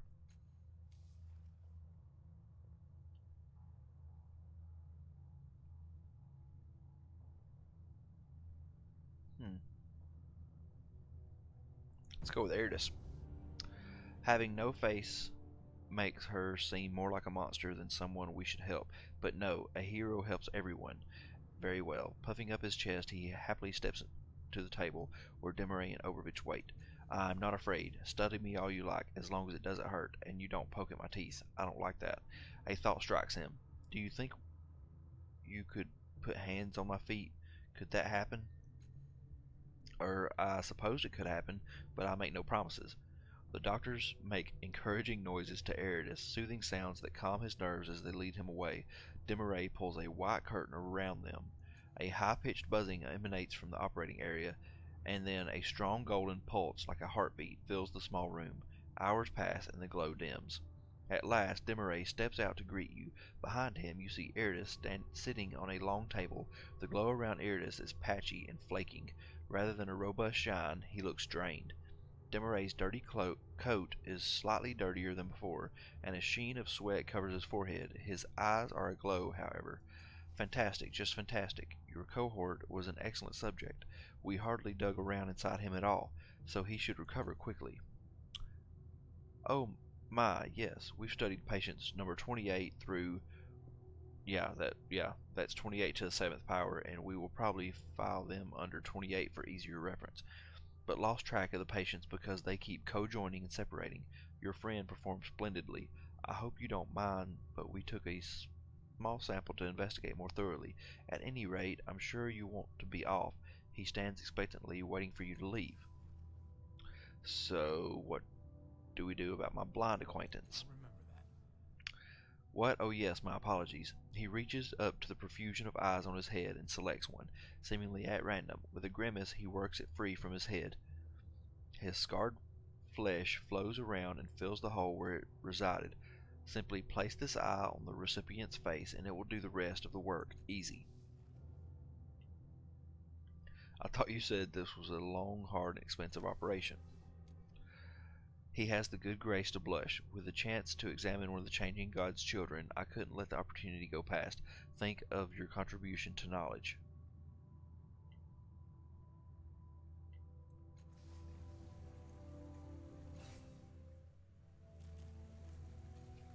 Alright then, I guess I need to...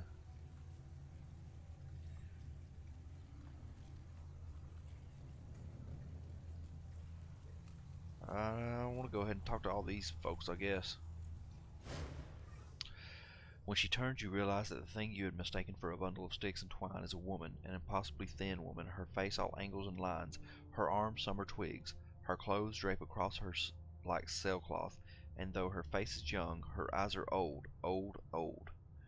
Her hands are pitted and scarred from alchemical processes, the apparatus for which stands in dizzying profusion behind her. She does not meet your gaze as she greets you, but her eyes rove across your body, watching and weighing. Traveler, the shop of Sheen lies open before you.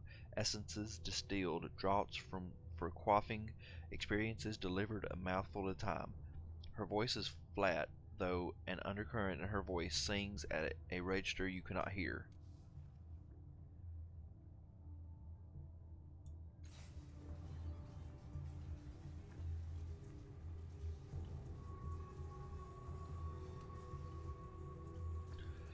Let's see, what she got? She got some ciphers. Let's see.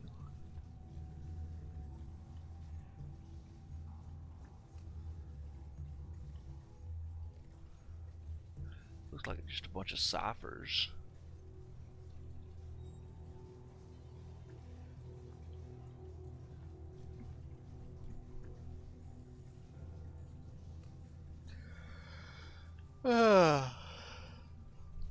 Goodness gracious.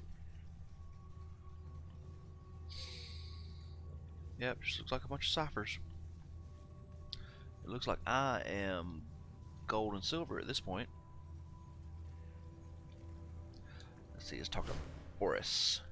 This young man's beauty shines even though his grimy face and his tattered clothes. His eyes are wide and staring, electric blue, and the movements of his fingers traced through the air look like birds in flight. He snaps out of his reverie and grins at you, his teeth even and white against his brown skin.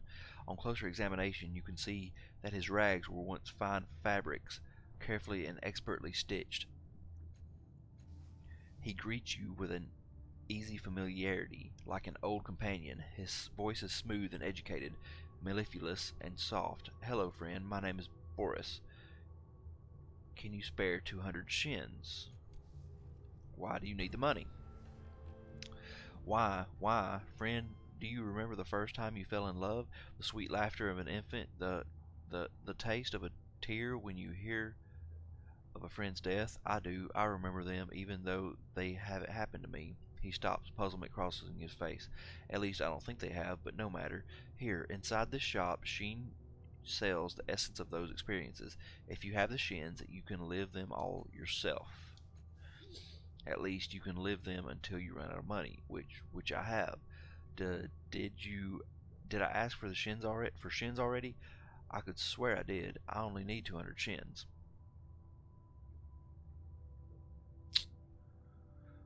I don't know. Let's give him 200 shins. Oh, oh, really? Thank you. Oh, this has made my night. I won't forget your generosity, friend. When I get back on my feet, you'll get this back with interest.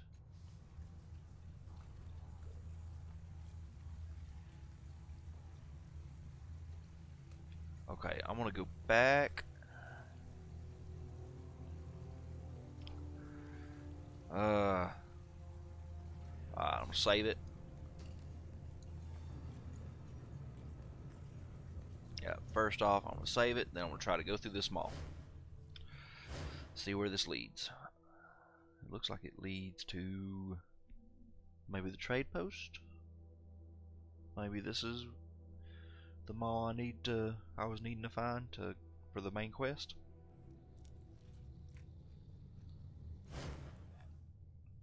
A scene of horror lies before you. The walls and floors turn against the inhabitants of this chamber, opening toothy orifices to drag them down and devour them. Judging by the half-devoured wagons and other debris, this was a market of some kind, or a trade post. To your left, across the room, is a massive slumbering maw. Its mouth gapes open, and a portal shines within.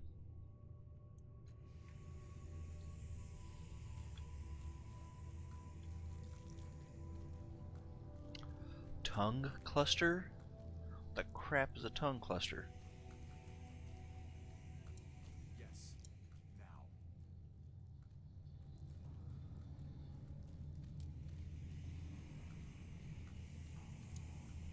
Behind the massive glands that block the doorway, you see nothing but solid flesh. This chamber has been cut off from the rest of the bloom. Okay. Don't think I want to go this way yet. This is where I want to go, though.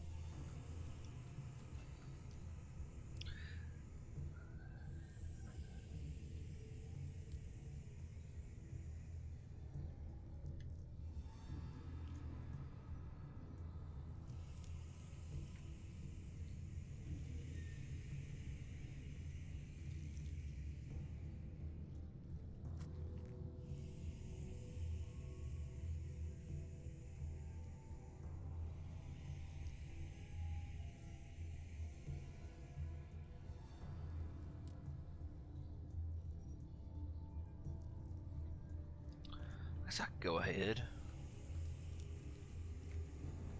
I don't want to sit through so many load screens if I can help it, but I'd rather be safe than sorry. Let me just go back.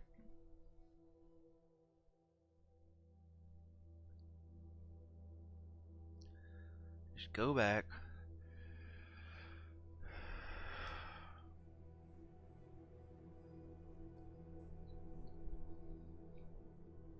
Cody should be back because I did sleep, but I wouldn't. I didn't think about it. Okay, I've done. Talked to all them. I got a few quests to turn in or to finish up. Let's go.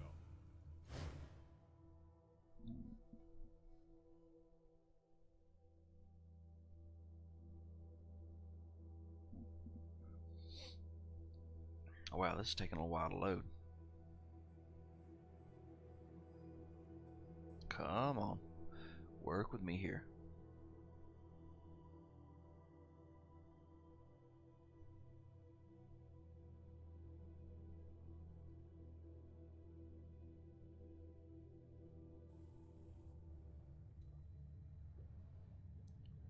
Alright, let's go back.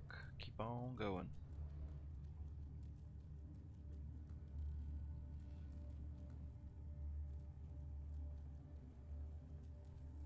I gotta look at my quest too and see. I've got so many of them, I'm like kind of confused.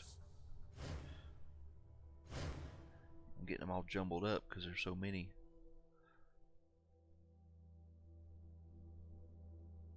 In my mind.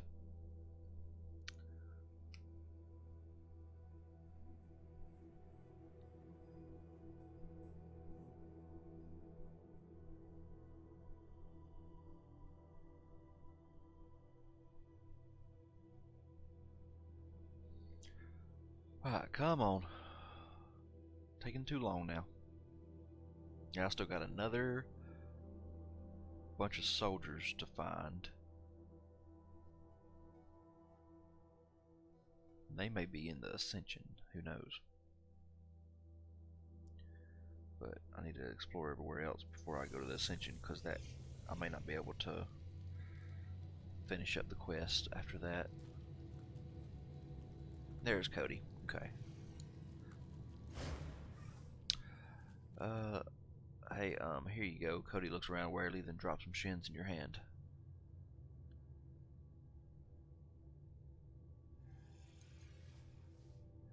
He waits expectantly. Perception, you notice his hand trembling slightly. There we go. Get something from one of the merchants.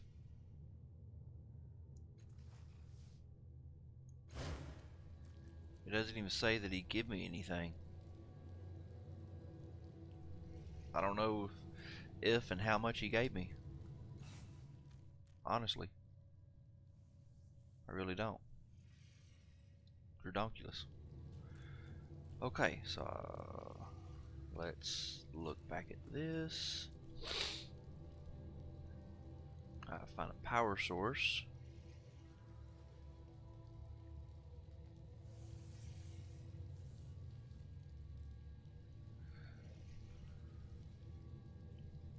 Okay, I gotta go to a little Nealish.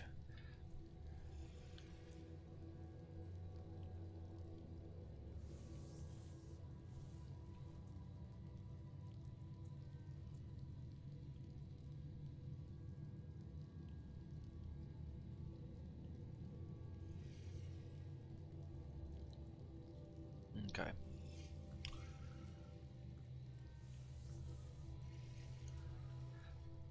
First, let's go where we haven't went before. I think there's, yeah, only one more path where we have not went down. That should be a little Nealish.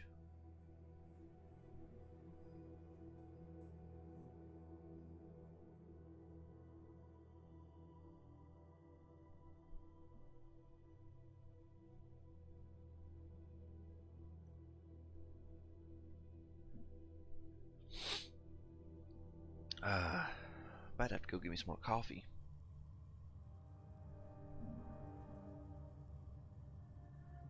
Yeah, it's about coffee time again, guys.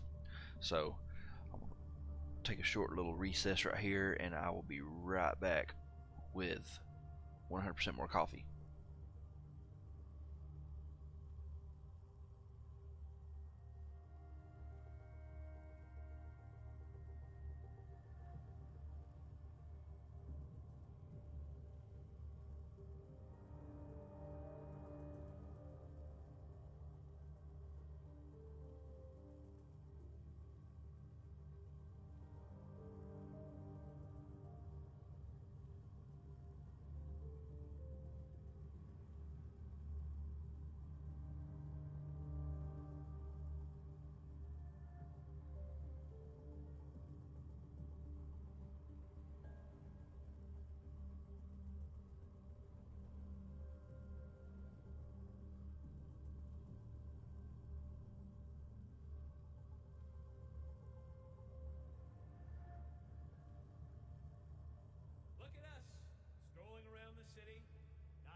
Alright, now I believe that's better, yeah. Alright, so got me some nice burnt coffee.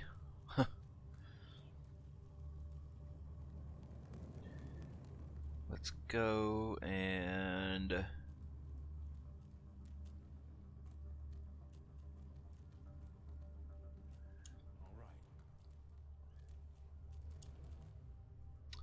alright, this is the last area that I haven't explored. Should be what they're calling Neelish. I don't know if that's the right way to pronounce it, but that's what I'm calling it. Neelish.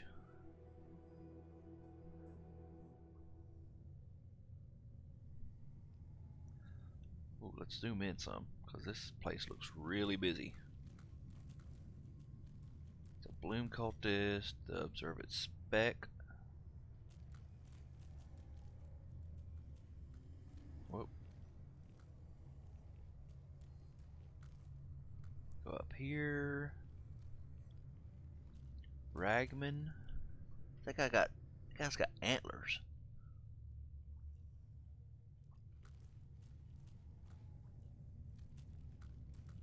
What in the crap?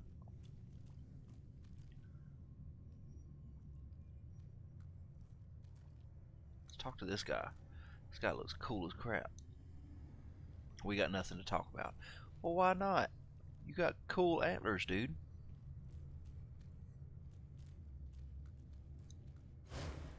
What about this guy, the Observant Spec? In a shadowy corner of the shrine lurks an old woman, so tiny and unremarkable that she blends into the gloom. She's been watching you since you arrived, following you with bright, intense eyes. You notice one of her arms is missing at the elbow. Greetings. The whispers told me you were coming, cast off. They often do, when someone they regard as interesting finds their way to the bloom. Her voice is soft and shifting, as if everything she says is echoed by the chittering voices of the bloom. Suddenly she is at your side, one small hand touching your arm. Her eyes probe yours. Did you come here with purpose? Do you know what this place is? You realize that this shrine does feel familiar to you. Feel familiar, as if you, or perhaps the changing god, have been here before. Alright, let's try to remember. You scan the room, searching for anything that might seem familiar. A metallic gleam catches your eye from the nearby slab of stone. It lies partially buried beneath a motley pile of offerings, but the unusual shape of the metal sparks a memory. The old woman follows your gaze. He left that as an offering your sire did when he was here. You can almost feel the weight of the device in your hand. With a sudden, jarring clarity, you see the chamber as it was 40 years past, when the changing god stood before a group of robed Bloom cultists, offering the device and trade for information. And in the corner, an elderly woman, bird-like with shining eyes. This woman you've just met, or someone much like her, was at the shrine then too. He pored over every scroll, she whispers half to herself, wanting to learn how Sheila forged a friendship with a bloom, a bond that imposed no price upon her, or so he thought. And now here you are, in the shrine of Sheila the Great, Sheila Silverskin, Sheila the Bride of the Hammer, and I am her observant spec.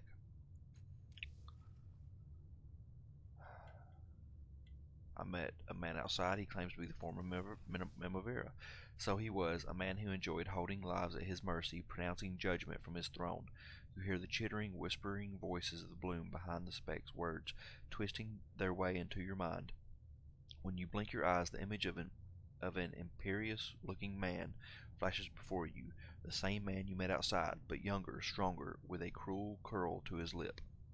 The whole bloom was his palace, the seed of a kingdom he would build, for such was his ambition, and the bloom loved him for it, such power it gave him. What sort of power? Every Mimavera can open a maw at a touch, but not all can summon maws to their side. Fewer still can call them outside the fleshy walls of the bloom as he could. But the bloom turned on him just as it's turning on the Mimavera now. Just as it always does. So many lives cut short by his hand, so much fear bound up with his name. He'd grown fat with the terror and strife that he sowed in the mind of the bloom. He was a beast made plump for the slaughter. Oh. The physical pain was nothing to him. Losing his name and all that he built being forgotten, that was terrible. The speck slowly spins herself in a circle. It's all a cycle, round and round. Feast on one Mimavera, raise another in his place, let the hunger build. She stops and feast again. So now the bloom wants to eat this Mimavera, that's why she's hiding in her tower. Too scared to leave her tower, too proud and stubborn to abandon the bloom. She's no different than the ones who preceded her. The bloom will eat her, and her name will be forgotten.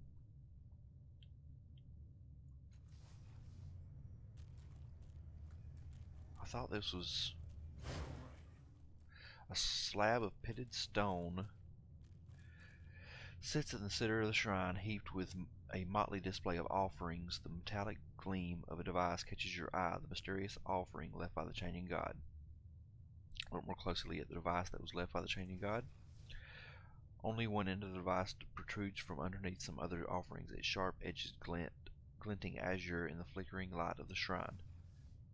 Do you want it back, cast off? The old woman gives you a long discerning look. Something about you reminds me of him, and of Sheila. The silvery gleam I'd catch sometimes out of the corner of my eye. You have it too, though it's not as brilliant as theirs, not yet.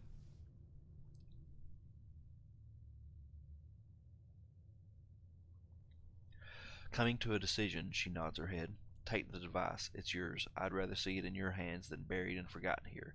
She plucks it from the pile of offerings and gives it to you. The device is cylindrical in shape, wrought from azure steel, with curved, sharpened projections on all sides, making it difficult to hold. It feels familiar to you, like a family heirloom that you've only heard about in stories, but always pictured in your mind. Somehow you know that it's a Murcaster. Huh. Okay. Can I examine everything else on there? Oh, okay. That's it then. Oh, I can sleep here?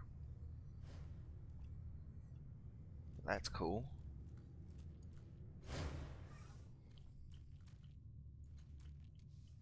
May I sleep here? 45 shins apiece. That's better.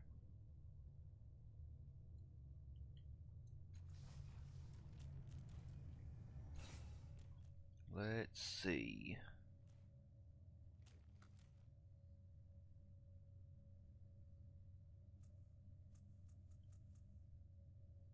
Oh, I got cipher sickness. -2 might pull. -15% on all tasks. -15% on all tasks. Ooh, I need to get rid of that.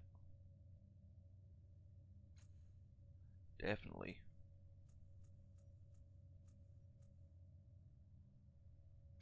Or worsen it or something. I don't know.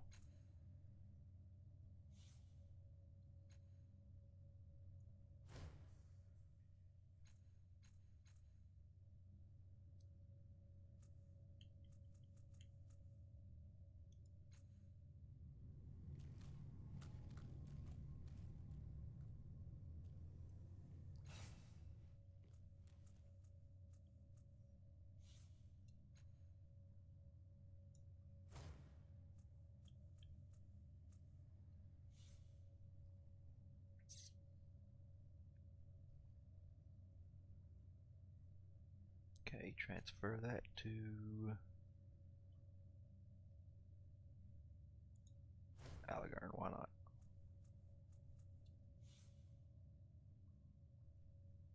Transfer that to him. There. What is her negative fettle?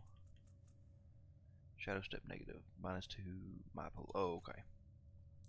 That's from that. Yep.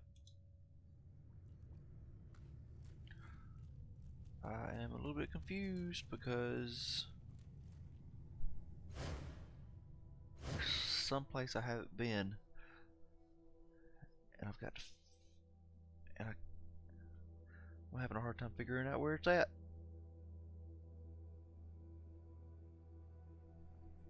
But I will.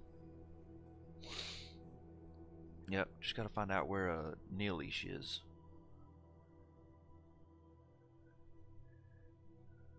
That's the last place that they keep talking about that I haven't found. Last area that I can think of. See, let me look at my map. Oh, it's down here, I guess. Yeah, I haven't been down here. I thought that would have been it, but it's not. Of course. And go through here. There we go. And this is where the I think this is where the Murdens and all are. I have to try to not fight them.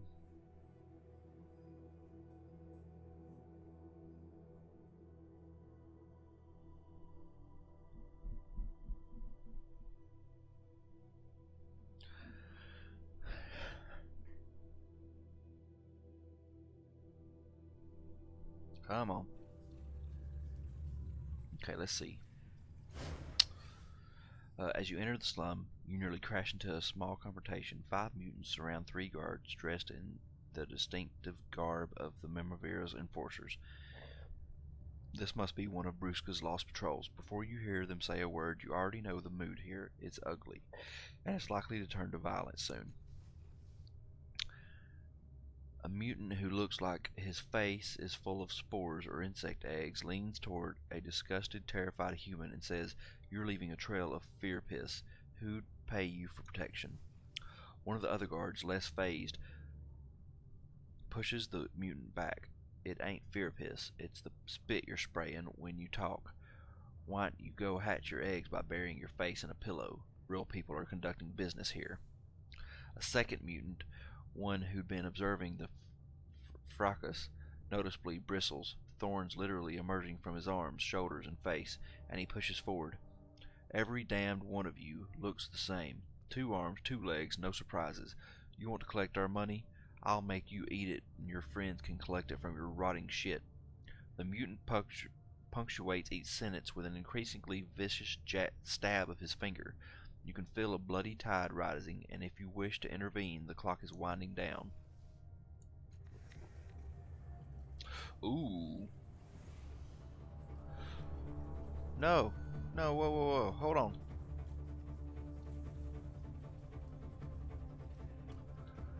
Hold up.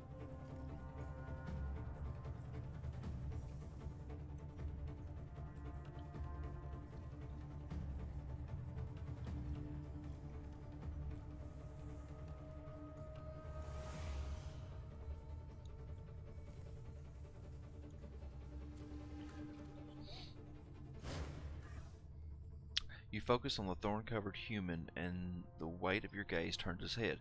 "What do you want, human? You want in on a long-due bloodletting? You better talk fast. We're itching to get started." The spine-covered mutant's eyes remain focused on the Memavera's enforcers, his mouth drawing thinner and thinner.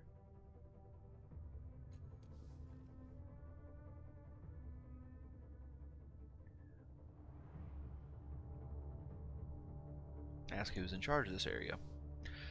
This arouses tight laughter from the assembled mutants. You'd recognize Koto if you saw it. Our prince lives in the tank in the center of Little Neelish. Not big on mobility, our prince. Laughter resounds again, and then the mutants focus on the enforcers. Skepticism and distrust mar the mutants' already unpleasant faces. They don't know or trust you. Okay, so where do I need to go?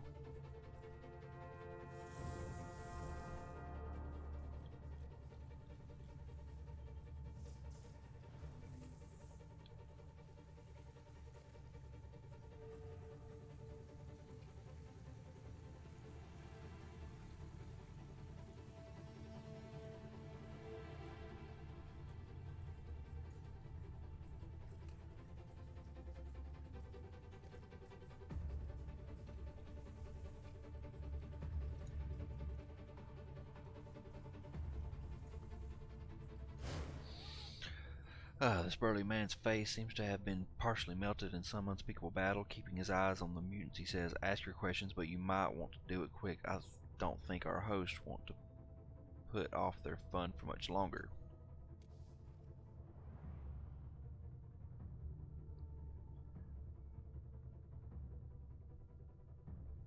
Hmm.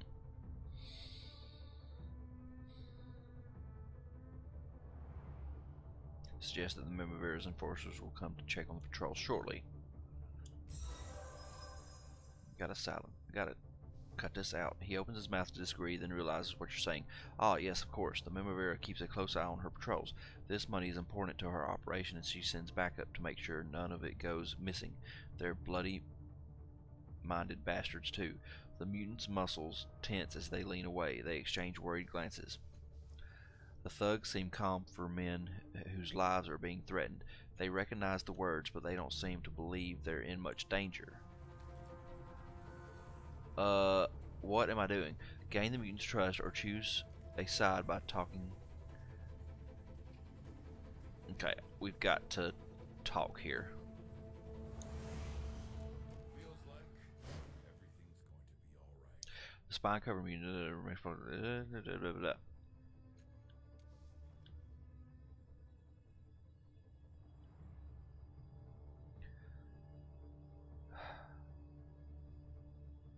Ask what kind of leader Garkoto is. The thorny mutant steps back a moment. Garkoto is wise. Garkoto is crafty. Garkoto thinks in circles and in mazes to find the best results for our people. Garkoto almost never takes direct action, says that hasty choices become their own legacy. The mutants grumble at you, cursing your intervention.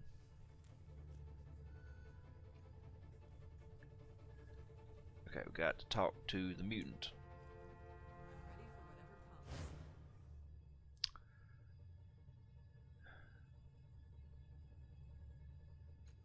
Yep, got to remind the mutants that Garkoto would likely not approve starting a war with Numenera.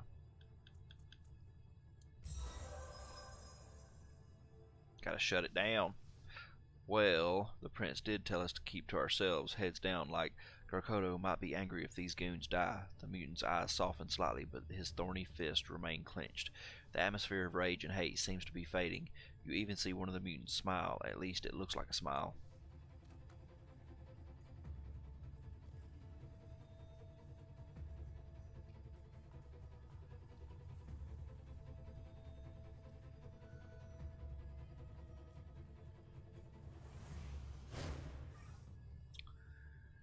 The spine-covered mutant's eyes remain focused on the Mimavera's enforcers, his mouth drawing thinner and thinner. Ask the mutant leader how, ask how the Mimavera might retaliate. She might indeed send backup, and they might indeed kill us, but at least we won't be paying her blood money. Am I not right, friends? The eyes of the mutants no longer glower at you. Indeed, they almost seem intrigued.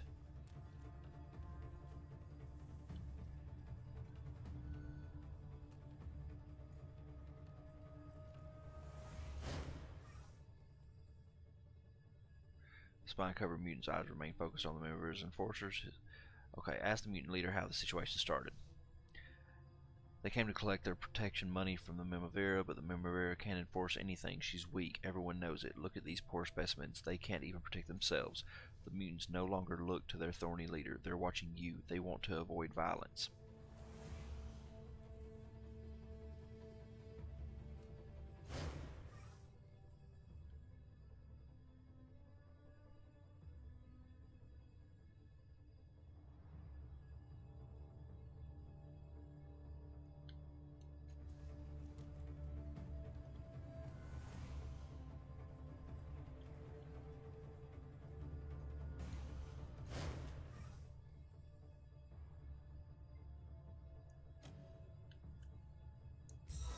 Alright.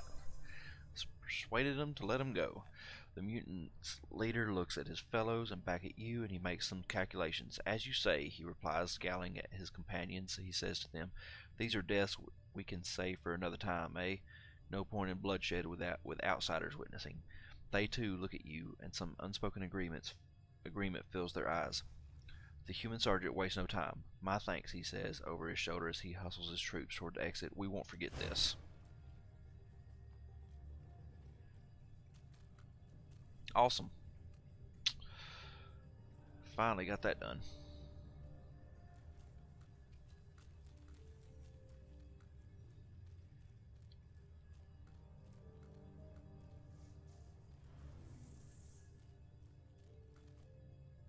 Now, where does that go to? I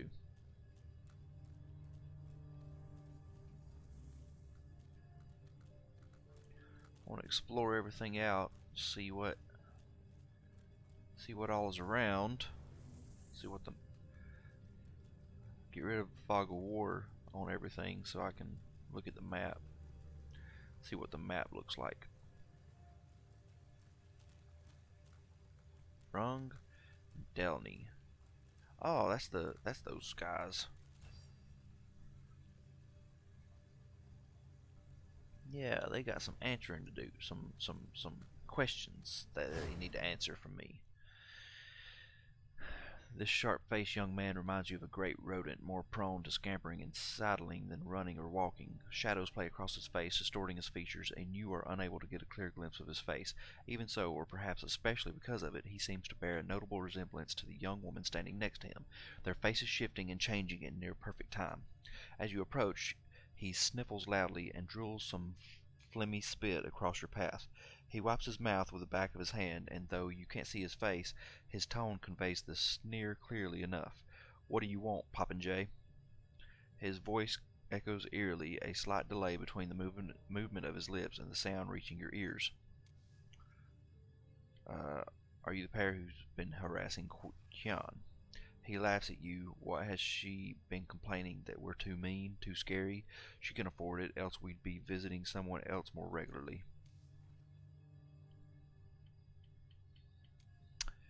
Yeah, they're not going to be bothered Kyan no more.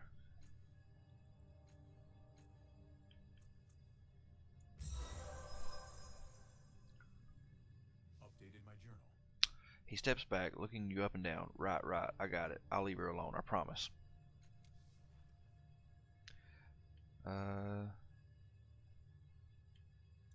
Might.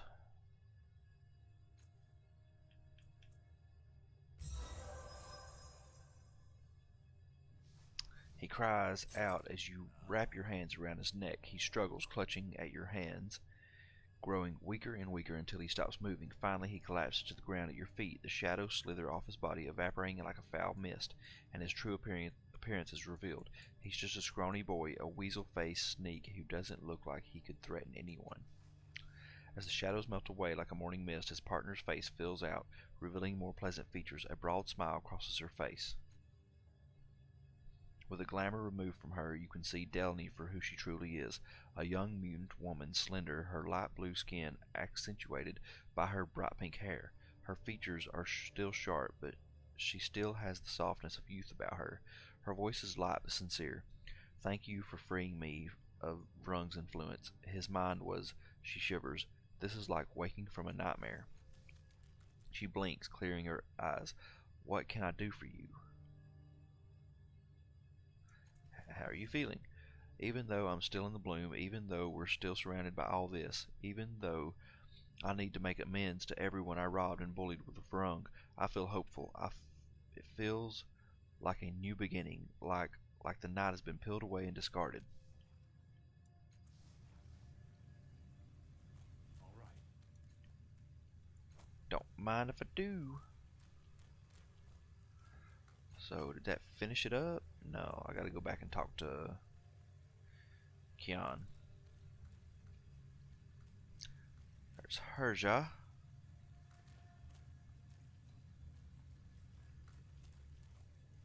Is the doorway right here? No, that's a window or something. Come around this way. Yes. Ah, come on. There we go. The striking woman towers over you. Though she seems gaunt and her skin is pale, even whitish, she still has a healthy glow that shines through a layer of dirt and grime. A flat circle of metal is affixed to her forehead, showing through her long blonde hair. As you approach, she begins to flex and tense, not in fear, but in preparation to fight. Her heavy armor is scarred by energies and battered by blades, but it seems to have retained its integrity. The sickle of two crossed swords is etched into the breastplate. She glowers. "Have you come to beat the poor prisoner? Then be ready to tell your friends about the day Herja bested you." Then she studies you more closely. "Or have you come to question me? Tell Garkodo that my answer is unchanged. He can rot in his soup." She pauses for a moment. I would appreciate an honest soup. The food they provide here would shame Murden. I have no idea what you're talking about. Her just stares at you for a moment as if weighing the truth of your words. My apologies. I've been in this place too long, and I'm leaping to unwarranted conclusions on the basis of no evidence.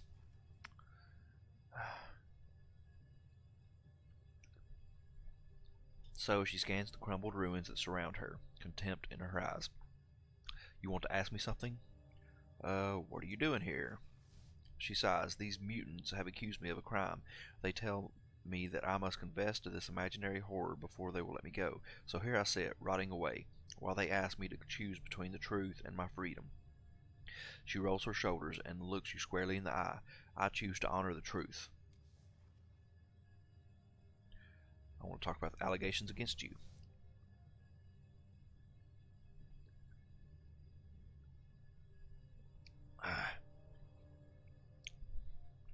The mutants claim that I poisoned them. A number of them died, and they decided that I was to blame. She frowns. That is all they are, allegations. Garkodo has no right to imprison me. Okay, I don't think that she's telling me everything. She studies you carefully, weighing your words against some internal barometer. At last she says, yes, it's true that I poisoned their water. I could not enter Nilish itself, but I had heard of this bastard offshoot of their clan. I wanted to slay one of the Fayat. I took the journey from the Steadfast under considerable peril, and I brought death with me. This is the first time that I have tried something like this. I do not regret what I did. The mutant prince wishes to see me show remorse, but he will not have the satisfaction.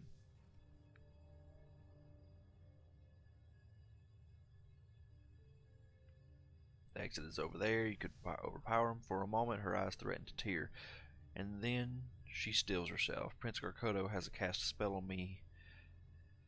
Here, let me show you. She steps toward you, reaching a hand out to grasp your shoulder, but before she can touch you, her fingers begin to bend as if they had encountered an invisible wall. You see, but in case you think I jest with you, she hurls herself at you, shoulder first, and she rebounds dramatically, staggering backwards. I am confined to this space until I confess. Test it yourself. You lift your hand and wave it through the air. You can even step close to her and you feel nothing. She takes your hand and says, now step back. You do, and at the exact same point where she rebounded from the air, her hand is torn from yours. They have to have their criminal, she says. I suppose I fit their bill.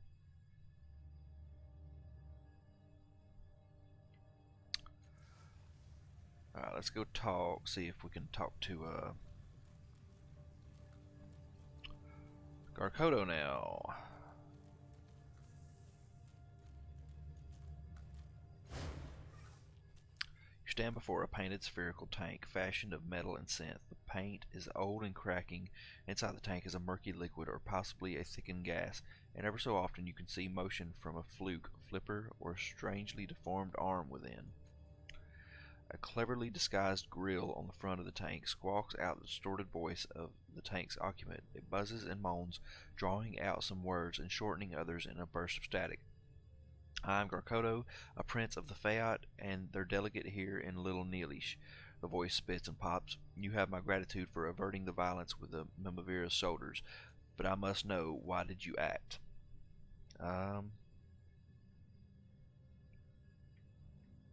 Violence wouldn't have helped anyone, and it might have had greater repercussions. Garkodo is silent for a moment. An admirable sentiment, human, one that appears to be more and more difficult to maintain given the recent troubles plaguing us. Violence is in the air, change comes for us all, but the Mimavira does not seem to grasp the truth. The flux in the bloom, and thus the Mimavira's weakness, is apparent in the invisibility of the malls we use for trade and transport. The old malls are closing, and new ones open to take their place. There is a new mall here in Little Nilish, one I would like to see opened, but the Mimavira refuses to aid me. She won't even leave her fortress. But I have said enough. What would you have from me? Herja admitted her crime to me. I see. In truth, it was not a mere confirmation of her crime that I sought.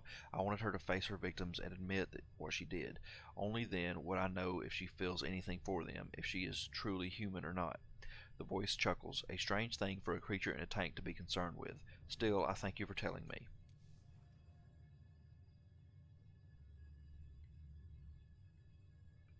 What was the approximate cause of the fight between the Mimavira's guards and your people?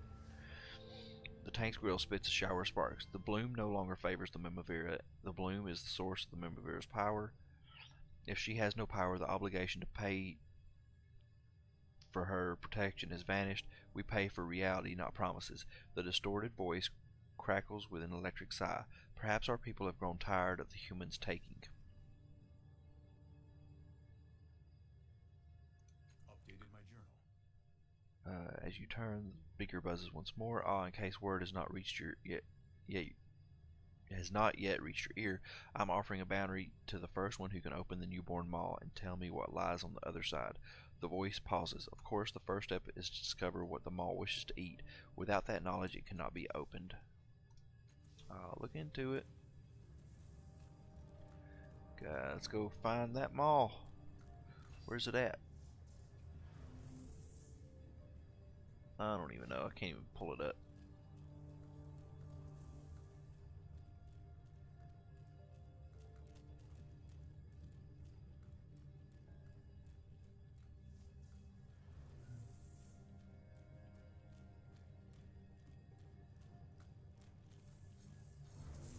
Is it in that building? Is that where it's at? 'Cause I don't see any malls anywhere. Oh, there it is. It's down here. Let me go down here and talk to Herja. Maybe talk her into getting out of here. Back again so soon, her smile doesn't reach her eyes. Have you come to free poor Herja from her cage?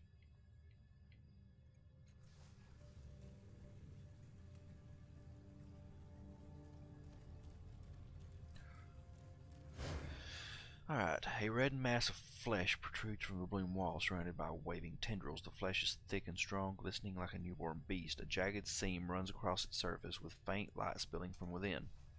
As you approach, all the sounds of little Neelish seem to fade.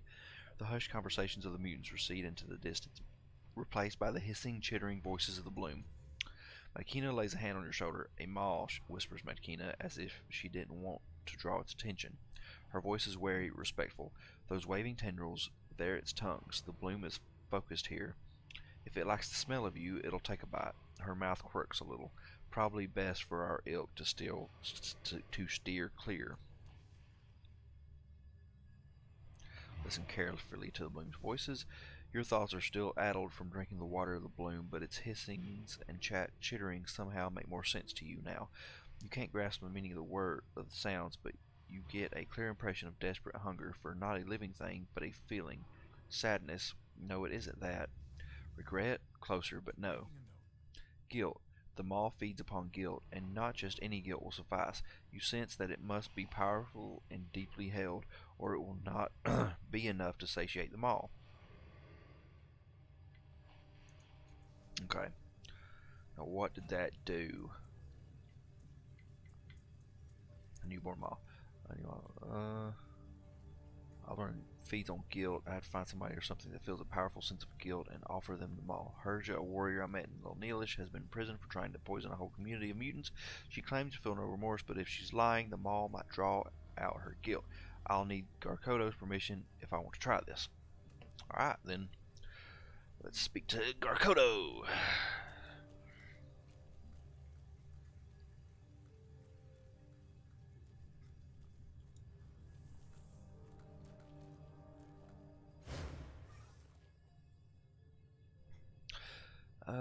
See, the newborn maw feeds on guilt. If you want to know if Herja feels any remorse for her crime, let her face the maw.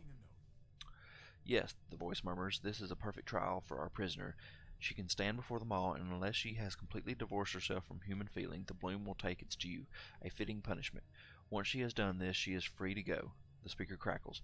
You will find a disc on her forehead. Turn it 3 times. With her shins. To release. Excuse me. To release her from her prison. Tell her that if she survives the maul, she has earned her freedom. Why do you want to open the new maul? We are exiles here, far from our home in Nilish. It is sparks fly from the grill. Pardon. We hope that the maul will open again in our fair city. But if it doesn't, as seems likely, we stand to profit from a potential new trade route. Either way, we benefit. Okay. Let's go do this.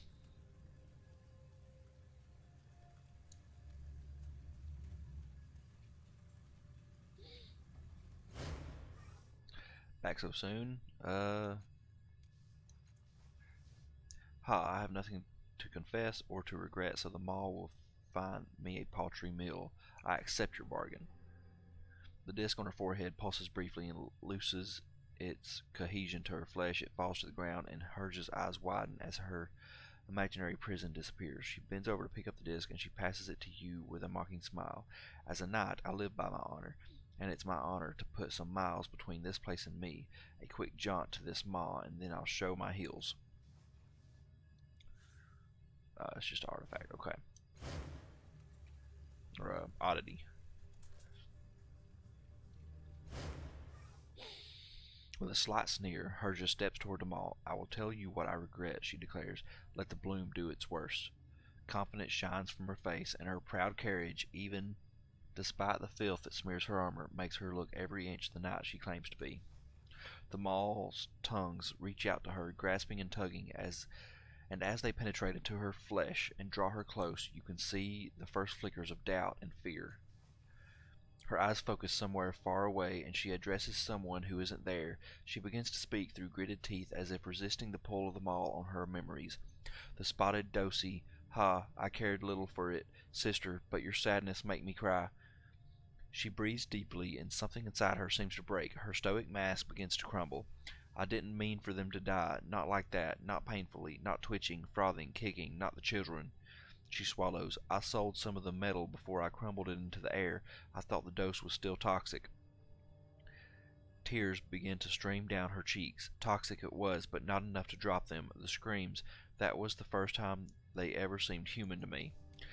But skinning the yellow woman, her tentacles, her sting, she cried and wailed, but she was a monster. Herja sobs, and her voice drops to a monotone. Cutting out her babies was a blessing to her, stopping more monsters from entering the world. We all agreed. Keep talking. She doesn't seem to hear, her voice reciting a litany of further crimes.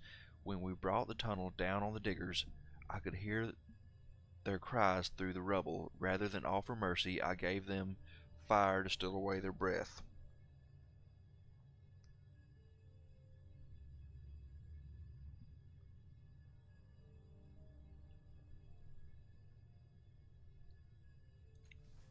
Her voice drones on, and somehow this makes her story more horrifying.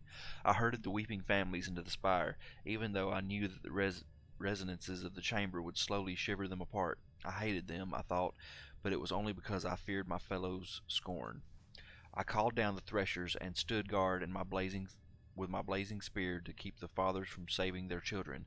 I laughed at their cries, and I disemboweled the one because I thought he might serve as a lesson. His blood ran with that of his children, and they all suffered to see the others in agony. We wagered over who would die first. She stops talking. I am a greater monster than ever they were. A piece of shattered synth lies on the ground nearby. Herja snatches it with her free hand and brings it to her neck. Tears pour down her cheeks, and she murmurs, I'm so sorry. Alright, initiative. Grab her hand.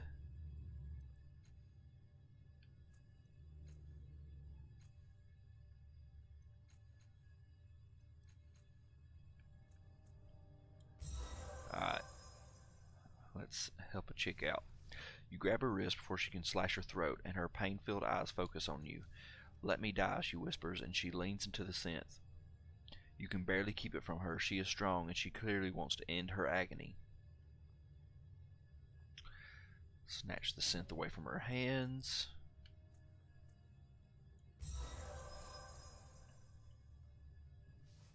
You manage to Pry the synth shard away from her before she can do any lasting damage to her body, at least. Her mind seems ruined.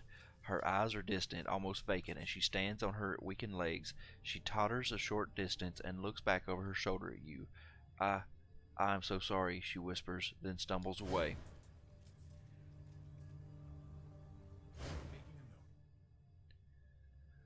Air stirs around you, slowly at first, and then a gust as the maw begins to open, expelling atmosphere from an alien world into little Neelish. A black tunnel opens, the skein between the worlds stretching taut and then snapping like a call from an infant's face. I'm going to save right here. And then let's go into the small.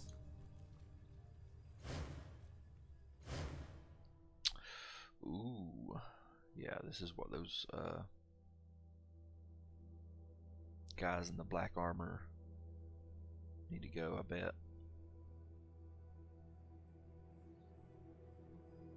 Man, this bloom area is huge. Tons to do in it.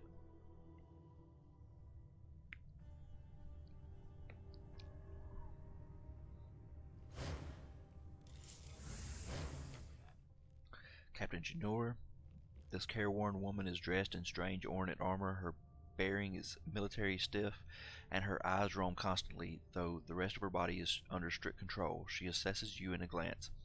Outworlder, the bloom portal is open. It is good that you spoke to me first. Few Eoskars speak your tongue. Officers mainly. She clucks her tongue. We need practice. Welcome to the anchorage. I am Captain Janur. This anchorage is my command. All you see is under my command. Explore our home if you like, but our traditions, respect them, please. I met some of your crew in the bloom. Jemadar Areki and her crew. She presses a hand to her chest and bows her head. Our thanks, Outworlder.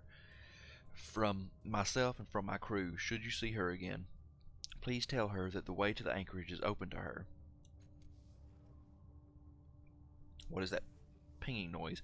She looks at you strangely for a moment as if she had no idea of what you spoke, and then comprehension comes. Ah, the signal. For so long have I heard it, I have forgotten. We call for the ship. Perhaps it has become lost. If so, we light a beacon in the void. Tell me about the ship. Until the ship appears from the void and comes to take us home, we serve the anchorage as did generations uncounted before us. Some fear the ship may never come, but we hold our eyes to the heavens in faith. She spreads her hands wide. Until that day we toil. When the ship comes, and it comes soon, it will find a welcome berth in our anchorage and in our hearts. Okay, let's look around.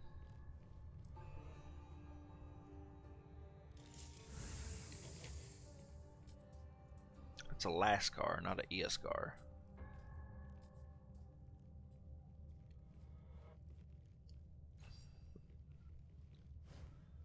Nothing to see here.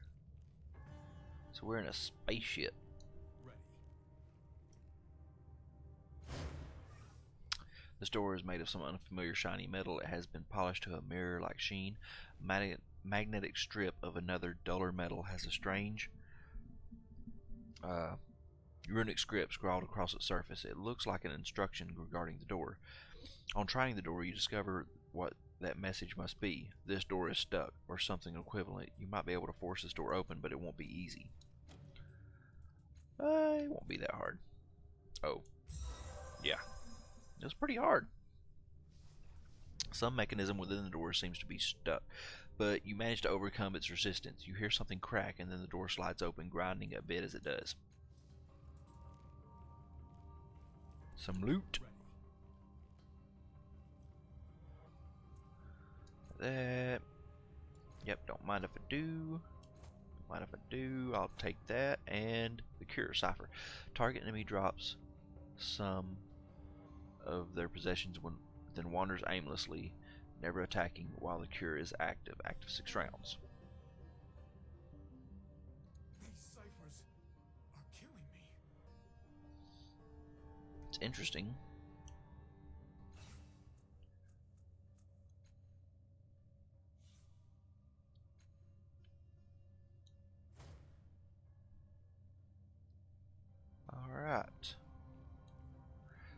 This heavy door is sealed shut. It's the only thing that stands between you and the void.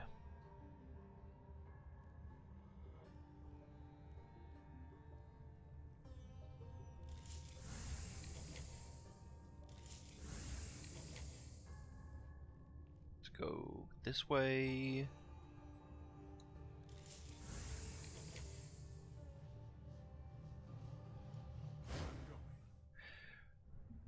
Though multiple well-polished locks line the edges, you can't help noticing that this door isn't quite as thick as the others you've seen here, and a soft buzzing hum rises from within it. A complex control panel, or possibly another lock, is in the wall beside the door. The buttons are marked with symbols you don't understand, and the light behind them flickers like a candle. Hello? Do not touch the door, please. No outworlders are allowed in the Cortex chamber. Worry stamps its lines on the features of this man. Like the others in the anchorage, he wears a suit of ornate armor, but he has set aside his helmet. His hair is thinning, and wrinkles web around his eyes and cross his forehead. He is tinkering with some display, but he turns away from it to address you. Greetings, I'm Genji's, pilot major of this anchorage. What do you do here? I serve Outworlder, am the keeper of the navigational cortex, its servant. I watch the sensors, I listen to its words. Information from antenna arrays filters in here. All knowledge of the anchorage passes the cortex. If I fail in my duties, the ship might arrive without my foreknowledge, so I clean and listen and study. If the ship should come in my life, and I believe it may, I will take its mind in mine, and we will plot a course for home.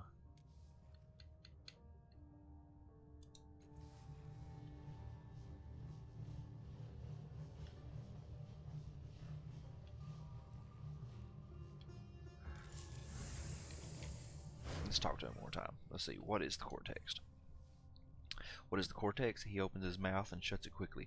I almost speak too fast. It is our watcher of the void. It is the keeper of our history. It knows the night skies of a million worlds. It holds our traditions and tells us how to live in accordance with old crews.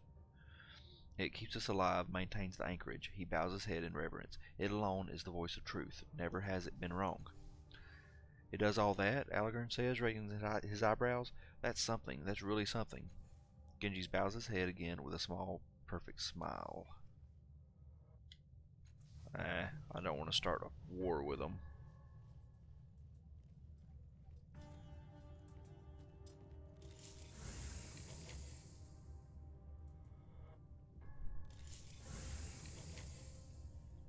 Let's go.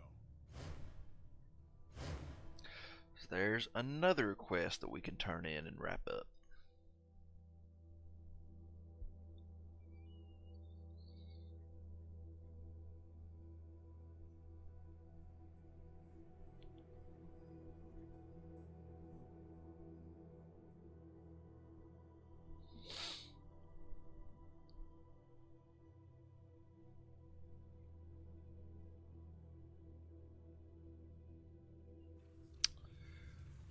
Alright.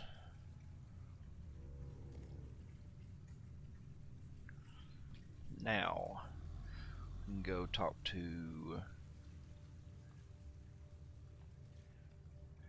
Garkoto.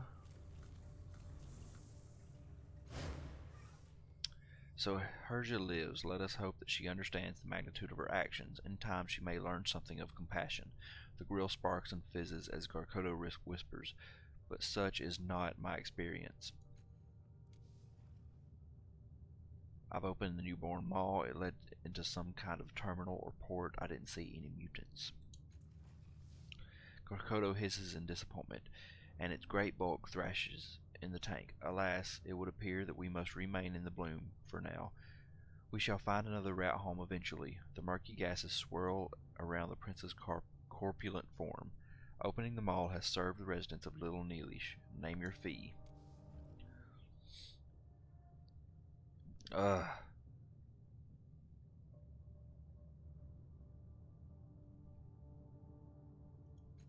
There we go. You do us all an unexpected honor. You have my gratitude cast off.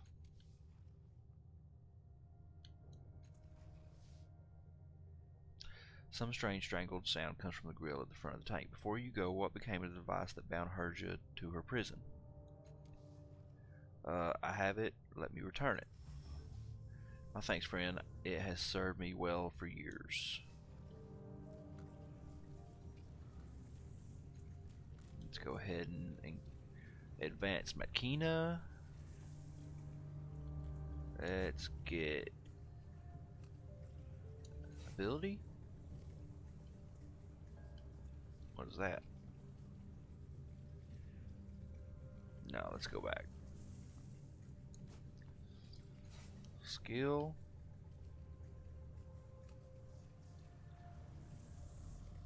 No. Extra effort. Let's do that.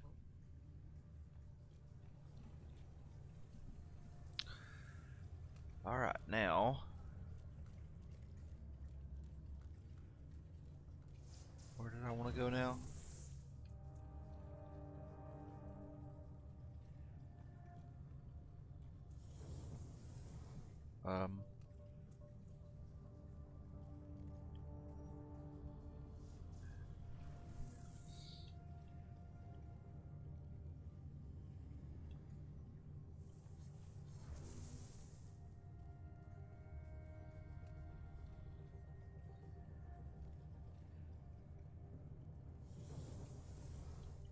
The crash something. This? Is this it? Yeah, this must be the ship. Some sort of ship or something. Yep.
Whew.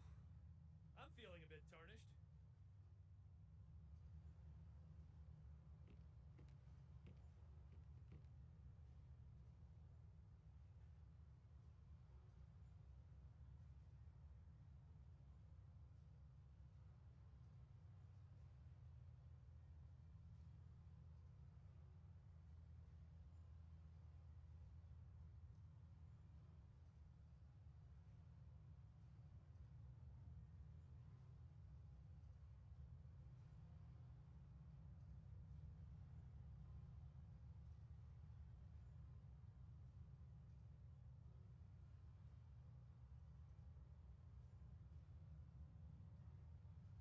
Alright, sorry about that. I had a little one come in the room. Okay, so here we are.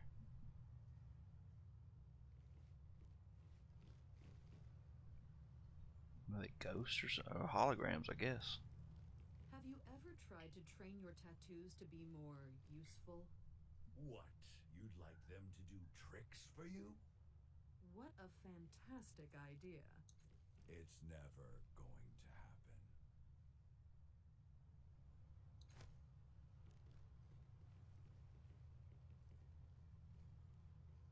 Go. Okay, now this should be the power source, probably. Most likely, anyway. Let me make sure. Yeah, my microphone's working fine. Okay. A pale blue light pulses gently. The air in this space feels charged, almost solid. A small glass control panel, apparently hovering in the air, winks with light and fills with tiny images. Turn up my headset a little bit. You raise your hand to touch the panel. Before you touch it, ghosts materialize around you, crowding you with their intangible presence, with their need. The nearly transparent Varjellen speaks. What do you intend with this? Suffering will come if you persist. Who are you people? One of the men, his fine clothes looking slightly disheveled and stained, looks at you for a moment as if weighing whether to tell you the truth. At last he says, I am Anstol. I do not exist. The other man takes up the thread of the conversation. I'm Suradig, a merchant noble. I was on a pleasure cruise and sought to expand my business. Neither do I exist. The woman points to herself and says, Ah, these others are Torkra and Varjalen. Bandari and her companions, Methanui, she gestures. We do not exist because we are dead, crushed to death in the crash. We are projections of, and now the voice changes, my memory. I am the Catina's intelligence. These projections are the memorial of my failure to serve my passengers.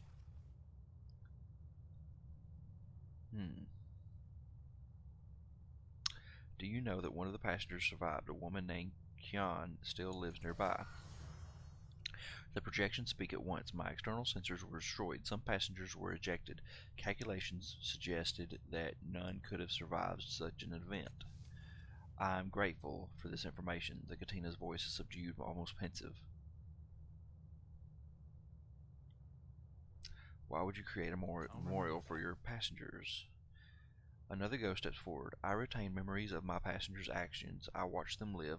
I let them die within me. What else can I do but provide a memorial for them? They would have lived for many more years were it not for my failure. I was endowed with a desire to plot the Catina to cause my passengers to arrive safely. This is denied to me. My secondary objective is retaining the knowledge and memory of the circumstances leading up to and surrounding their deaths. This will aid in reconstructing the events of the crash and may provide solace to their survivors. Until such time as qualified diagnostician arrives, I cannot permit my cores to go dormant. Instead, the emotion I quantify as grief powers my display.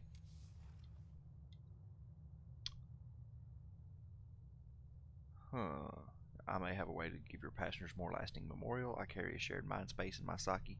If we can link our minds, we could preserve the memories of your riders. One of the ghosts, Bandari, you think, says, in your mind, it's not a question. None of my medical records indicate such a thing as possible. Her partner, Methanui, adds, however, I concede that my knowledge is incomplete. If it is possible, but no, my duty is to keep the passengers' memories alive here.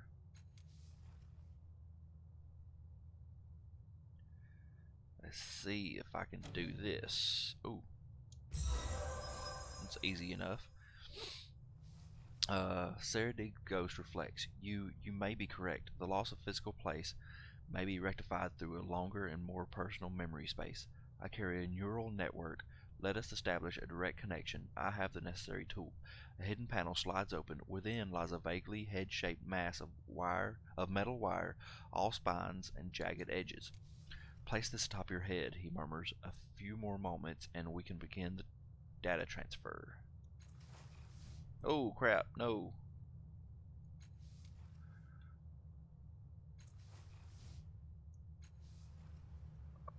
They don't want to do that. Let's pull it back up.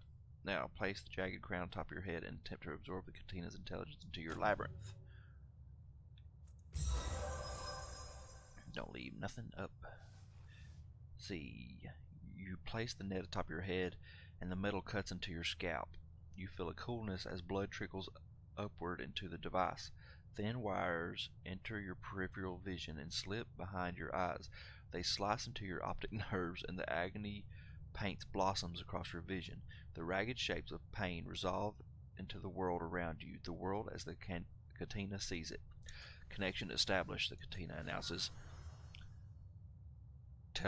Telemetry, destination, access to old records, ambient temperatures. It's almost too much to process, but you manage to tamp down the overwhelming flow and relegate it to the background. One by one, the ghosts around you begin to wink out of existence. You can feel them awakening inside you. Remove the power source from the containment device. With the Katina's intelligence gone, your work proceeds quietly and quickly. You slide the containment device open. Inside the glowing blue tube, you see a rack of 10 cylinders. 9 of them are cold and inert, but one of them hums and blurs, a barely perceptible vibration. As it fades into and out of reality, you gently remove the clamps that hold the powered cylinder in place. Quest item.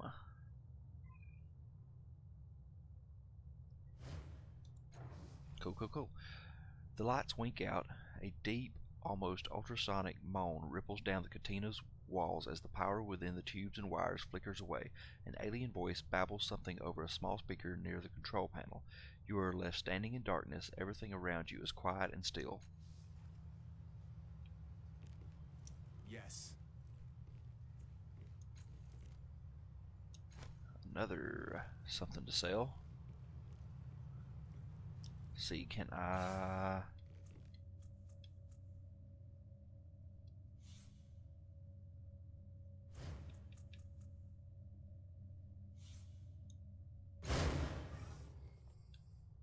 attempt to insert the transdimensional power source into the handle. Take speed. Okay. Updated my journal. Success. You take out the cylinder that you found in the crashed Katina and try to slide it into the compartment on the hilt. Initially, it looks as though it won't quite fit, but you discover that if you press the cylinder gently against the opening, it gradually resizes itself and fits neatly inside. A small, fine blade of pure transdimensional energy spouts from the hilt. You realize that this device is a scalpel. With a twist of the hand, the blade can quickly be switched on or off. Let's look at it.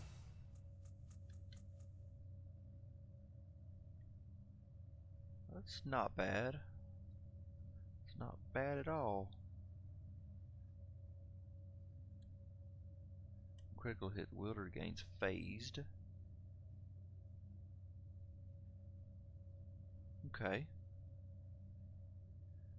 It's light, so I think we need to give it to... Who do we need to give it to? I guess we need to give it to... her.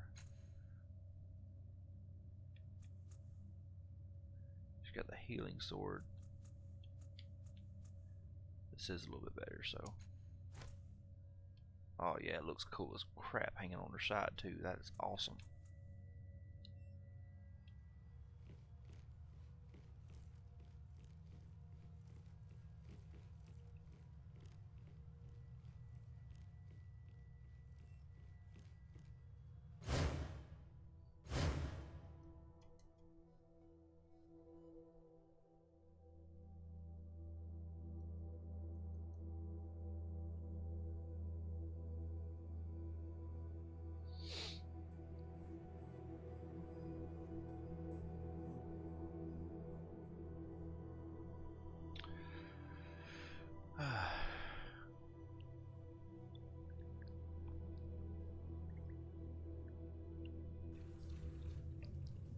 Coffee's not bad, just a little bit burnt. Wonder. As you approach this bulk of stone and fur, it starts to move, becoming less of an inanimate object and more of a man. Before you stands a giant figure with a beard so thick it seems like sculpted granite. But when you see his gentle eyes, a tangible wave of peace washes over you. I'm happy to see you, Adon. He speaks carefully, as though every word is a step upon icy ground. You have been gone too long. I'm not the man you think I am. Allegron grunts, but doesn't comment on your words beyond that. Gentle confusion crinkles the mutant's stony brow, making a sound like boulders shifting against one another. It's me, Adon, he says slowly. Wonder. Perhaps it has been too long. Perhaps you do not remember me. His shoulders sag as he says this.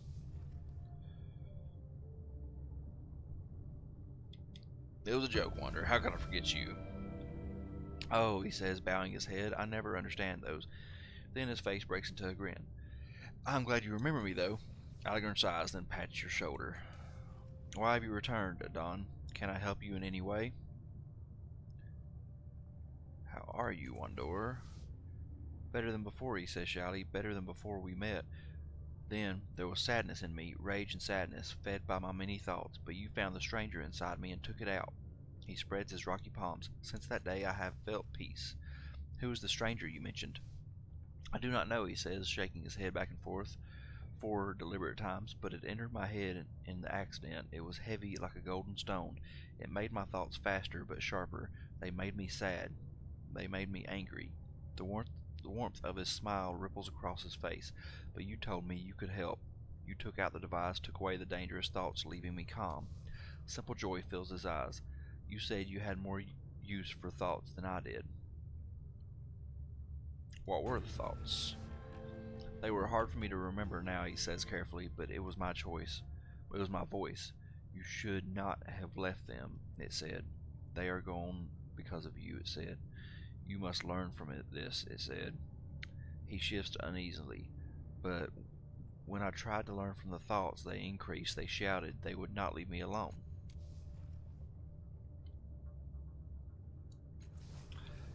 Farewell. Ein ToN.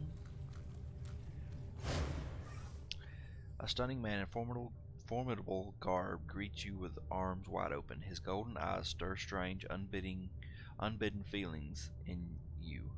My friend, he says, spreading his arms, welcome. I am Ein ToN. The sound of his deep, rumbling voice makes you think of a waterfall at the rise of the morning sun. Beatific and profound, it makes you feel drunk. He talks further, but you can't really follow what he's saying at first. It's just such a pleasure to hear that voice. Then you feel a sensation, like an icy finger on top of your skull, and the warmth spreading through your limbs cools. The image of the glowing waterfall cascading through your mind dries to a trickle.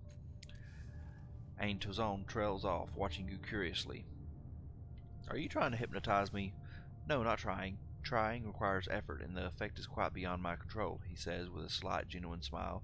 The effect is caused by my passion for studying the web of connections between people, even separated by words, or, he pauses, his smile fading. Death, even in death, connections persist. His humor continues fading. He seems thinner now, frailer, less human. His voice is a dry, papery, ancient thing. My studies took me all over the world and to lands beyond the stars before I finally came to the bloom. Here, my hunger took on a more literal meaning. With careful hands, he opens his clothing, exposing a maw, one of the bloom's sentient mouths. You sense otherness beyond it, a gateway to a place beyond this one. I told you that my studies changed when I came to the bloom, he says. One of the maw's tentacles winds around his wrist. This is how. A maw claimed me. Now we both feed, quite harmlessly, mind you, on the connections between people. I understand the sensation can be quite pleasant. The tentacle slips reluctantly from his arm. If you wish to feed us, bring a close friend to visit us. We will be here waiting.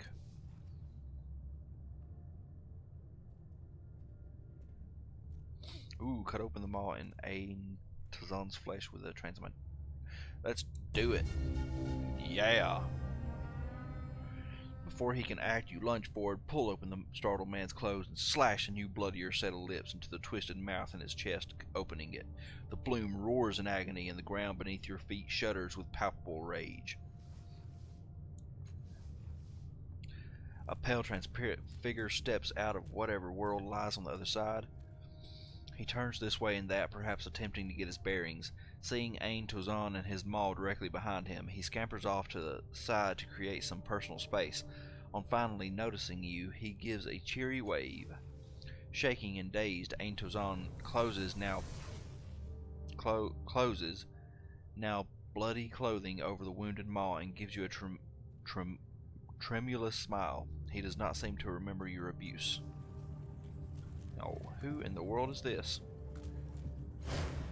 I'm not even going to try to pronounce that. This pale, ghostly figure wears outlandish clothes and a horned helm.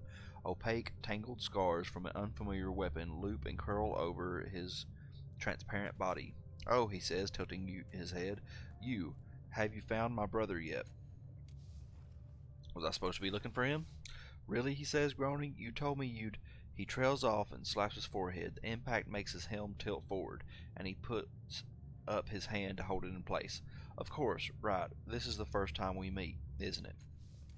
He straightens, holding out his hand formally. Hello, I'm Queherzimem, and I've been traveling through time and looking for my brother for millions of years. Nice to meet you. Shake his hand. Your hand slips right through his, and he punches the air in delight. Ha! You almost never fall for that. That'll keep me going for at least another 100 times of you not trying to shake my hand. He catches your eye and shrugs. The motion makes his helmet slip forward again. Hey, I've been doing this a long time. You find entertainment where you can. At any rate, let me know if you see my brother, huh? What does your brother look like? Well, sort of like me, minus the helmet, he says, thinking, and he's from a world long ago, so he might be wearing. He pauses. Oh, right. I do this every time we meet. It's just that I usually go centuries between running into you, and I always forget that you can't have possibly seen him. He winks, but there's a touch of sorrow in it. Still, let me know if you see him, huh?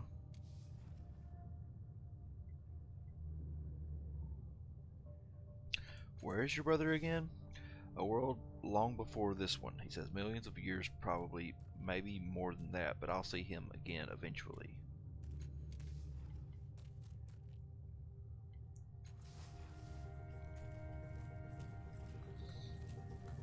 I forgot about something too. This, I never used it. You withdraw the Murkcaster and hold it before you. A sour thirst immediately overtakes you, nameless and persistent. Your hands shake, your throat is dry, drier than sun-bleached stones. The pull of the myrrh within the device slices like a polished, shining knife through the wretched cravings and clutching at your throat. Inspect the Murkcaster. Whispers rise from beneath the thirst, thoughts trapped not by the device itself, but by the maze of addiction faithfully carved within the hollows of the Murkcaster. One drink, one taste will help me think. Why suffer? Why shouldn't I have what I want? I want this. I deserve this. You lift one hand from the device, and the thoughts fade into irritable muttering. Let's enter the myrrh.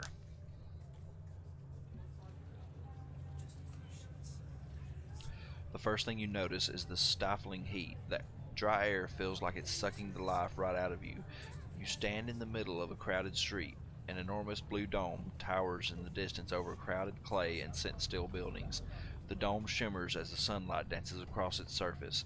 Dark men and women jostle past you in brightly colored robes, kicking up dust clouds as they go. The dust glitters gold and silver, but it's just dust and it's making you cough. A beggar sits at your feet. Her robes are far grungier than those of the crowd. The beggar is a thin, gaunt young woman, her skin reddish-brown from what looks like constant sunburn, her hair bleached almost white, and her eyes green with bluish tints. The light reflects on a smooth, polished metal band around her throat. Coin for knowledge, she chants rhythmically in a pleasing voice, rocking gently. Coin for pity, coin for song. She sees you staring. I know you, she says, her normal voice almost as melodious as her chanting. She points at the side of your head. I've seen that tattoo in that uniform. You're one of the lords of the endless battle, aren't you? A cast-off. What business could you have with the Oasis?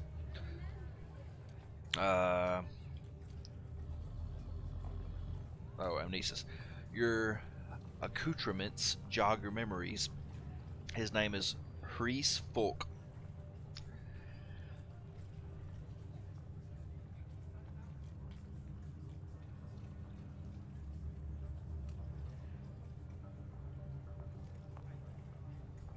Excuse me. An officer of the 1st Militia. A patch was torn from his uniform, suggesting he is actually a former officer. He was exiled when he refused to carry out Paj's orders. Whatever it was, he was shocked that Paj would have him do it. He never did get a satisfactory answer from her as to why. Several ornaments hang from your belt, a metal hand, an electronic eye, a dead power cord. They're trophies. Harisa's specialty is battling constructs and automatons. These ornaments are a source of pride for him. I was exiled for refusing a direct order from my commanding officer.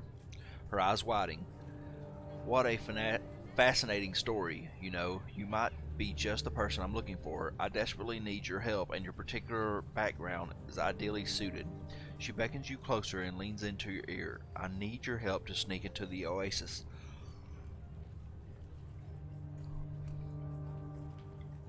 Why do you need to sneak into the oasis? First time to Mra Holios, I see. Yes, I have to sneak in. Oh, for a handful of shins, I can play tourist for a day.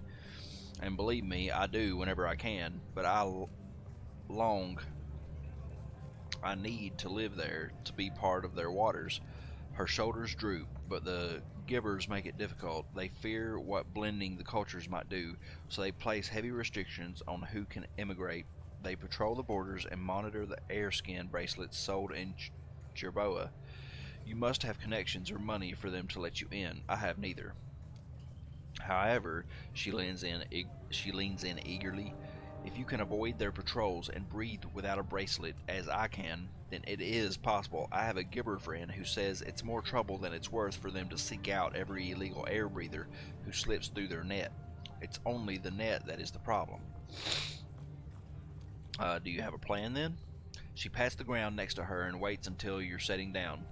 The tour groups are our way in. The Gibber guards will let anyone pass with a guide. Of course, the problem is that the guides stick to you like, she searches for the right metaphor, then lets a handful of sand sift through her fingers, well, like dust.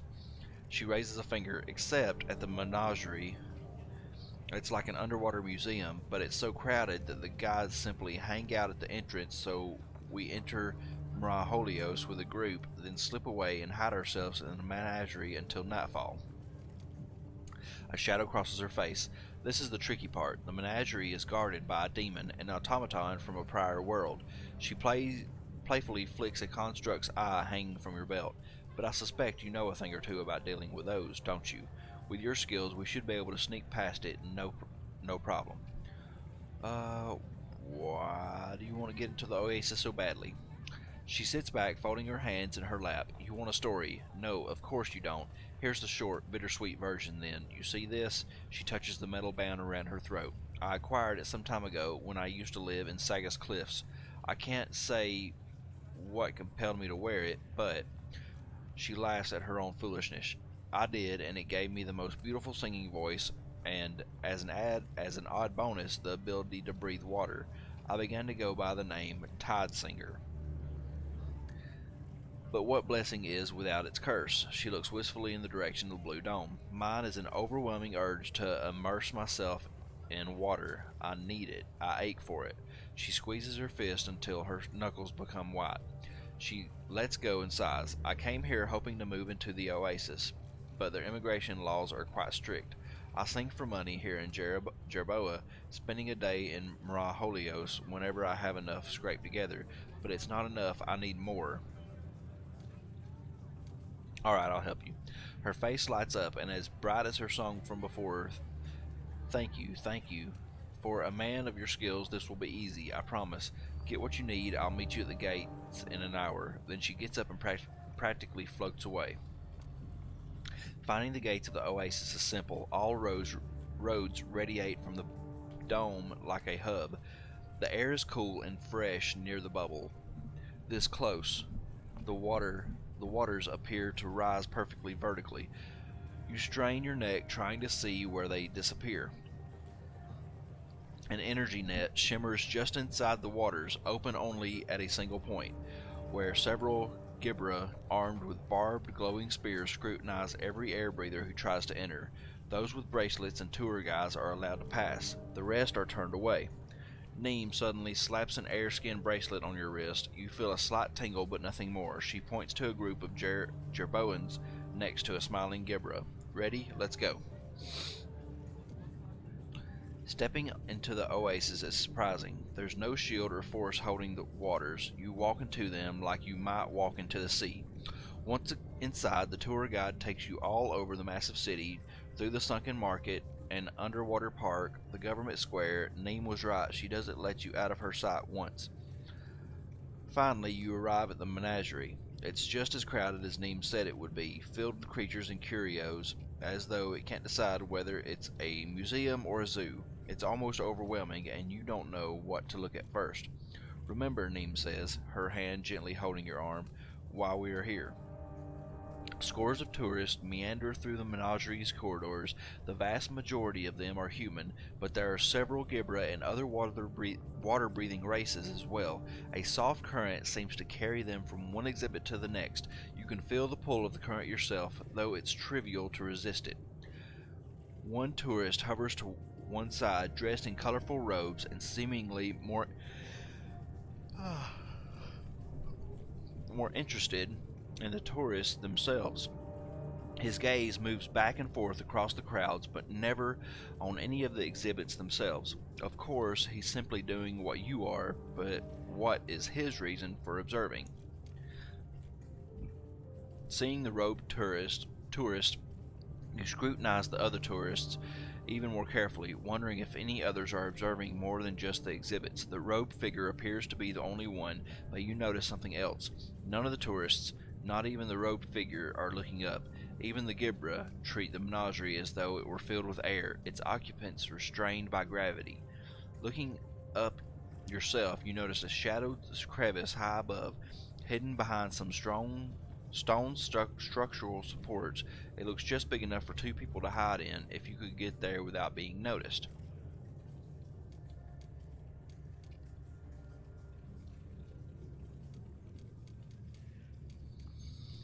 Alright.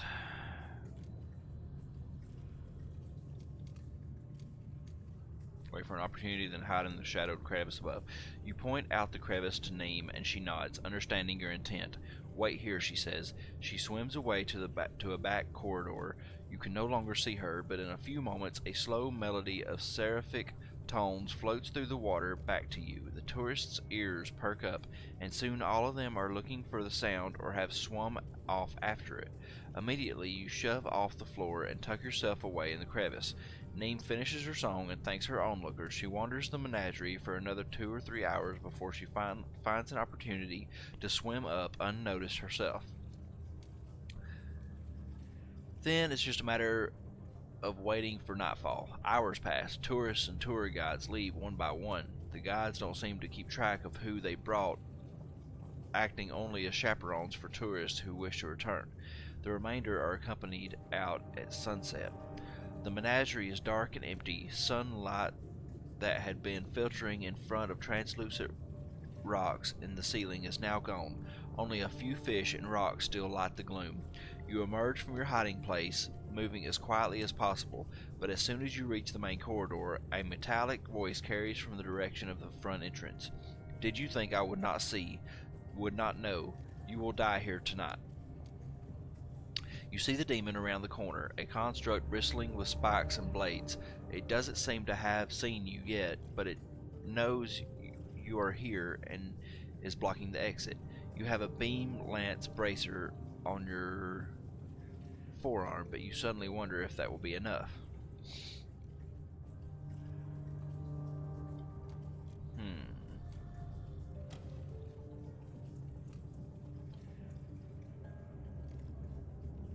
Try to disable the demon with your sword. Although you have never learned how to take down an automaton, you find this body knows easily what to do. You get closer to the demon, feinting an attack to its head. When it blocks this critical spot, you bring your blade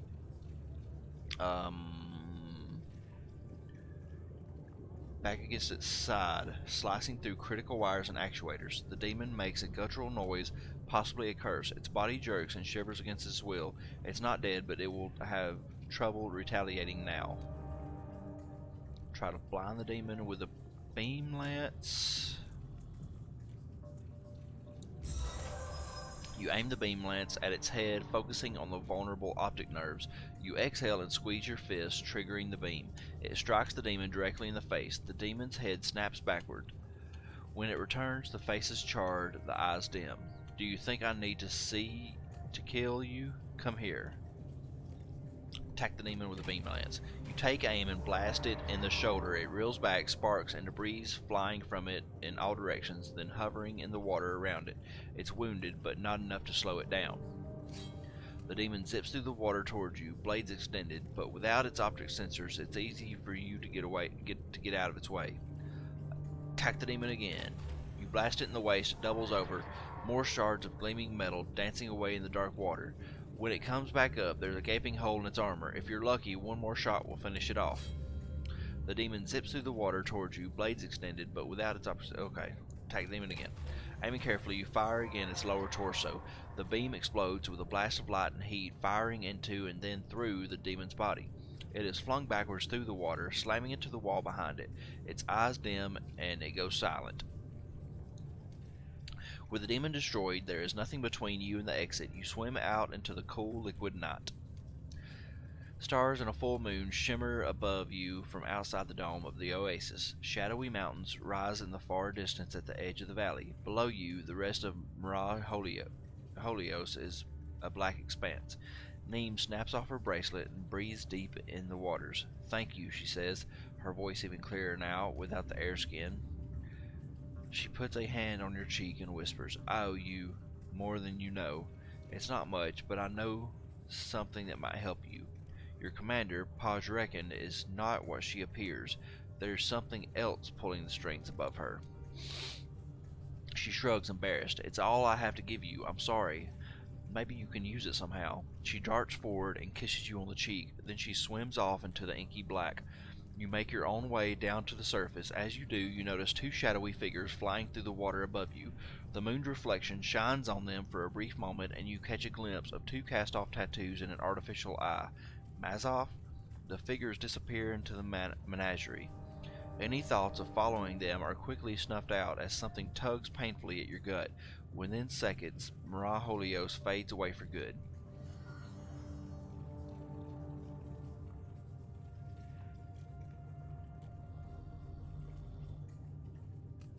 And that's it. Alright then.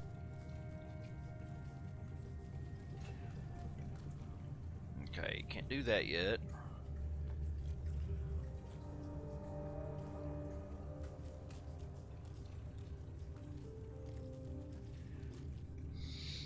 Let's go. I guess I need to go through and start turning in quests.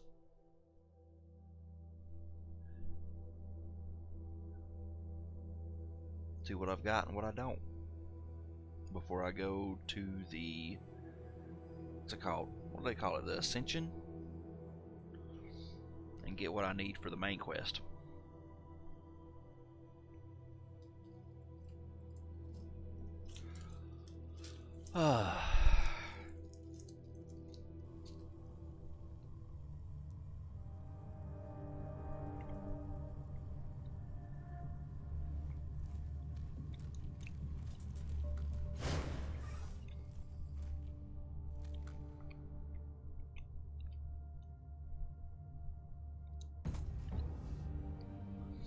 For the first time, a broad smile cracks her face. A savior truly, the opener of the ways who can rescue marooned travelers. She turns and speaks to her crewmates. Shalon Askun Toveld Getza. She turns back to you and presses a small device in your hand. It's useful, old, but reliable. What is it? It's a cipher. Confers chaining tool, plus 150% on quick fingers task, plus 150% on smashing. Okay.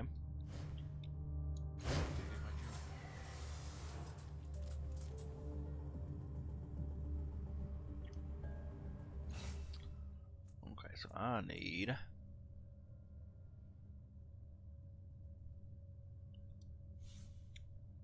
to give that to...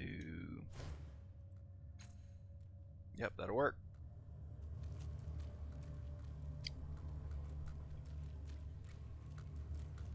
Okay, I turn that in.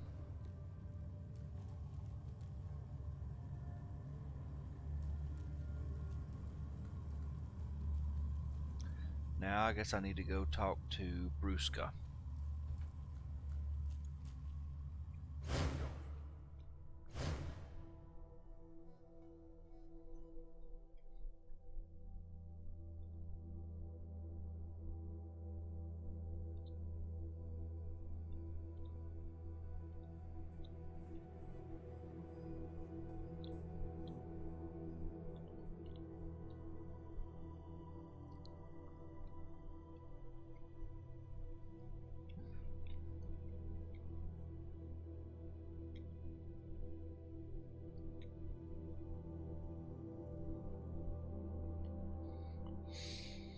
Hmm.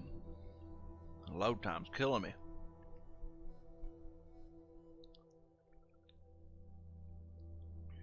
Gives me time to scarf down something and get me a drink of coffee though in between areas.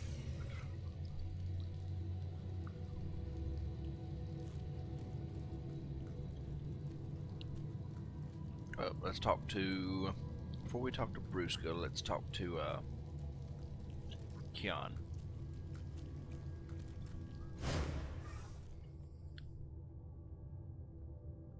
I took care of Brung. He won't be bothering you or anyone again. Her eyes twinkle with understanding. A small grin appears on her face, then quickly disappears. She almost looks guilty about it. How peculiar, she says. In any case, please accept this and thanks. If Brung is truly gone, I can afford a little excess. She hands you a little pouch from her pocket, and feel free to sleep here anytime, no charge. It's an oddity, okay. Yes, let's sleep.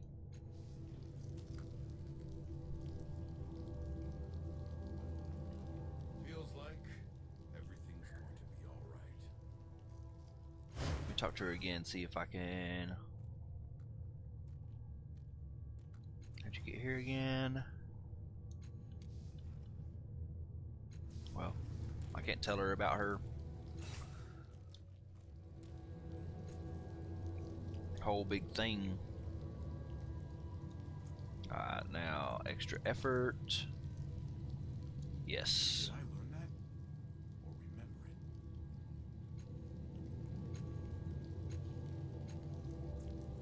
it? Do that. And Alagern, let's give Alagern some. Nope. Let's put it on his intellect.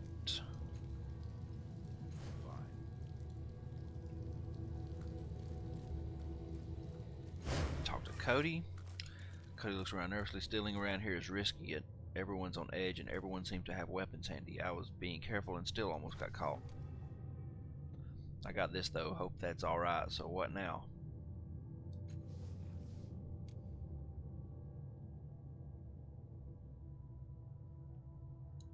Let's do that. Okay.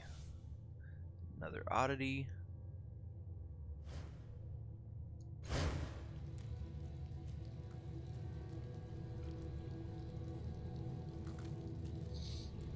Let's go sell all these oddities.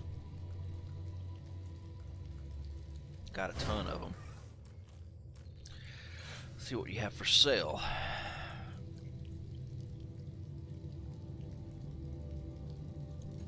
Sale.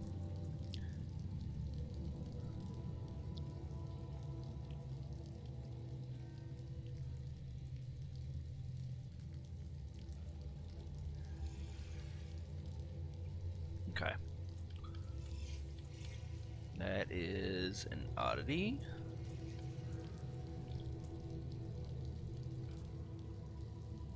Another one.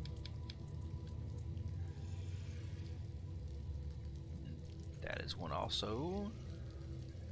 I don't think there's any. Is there any use in keeping these? I better hold on to them. Who knows? I don't think. Yeah, I don't think this guy or chick had anything that I necessarily wanted.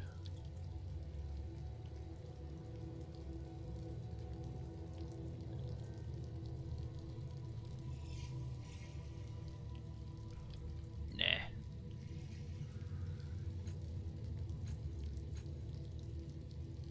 Okay.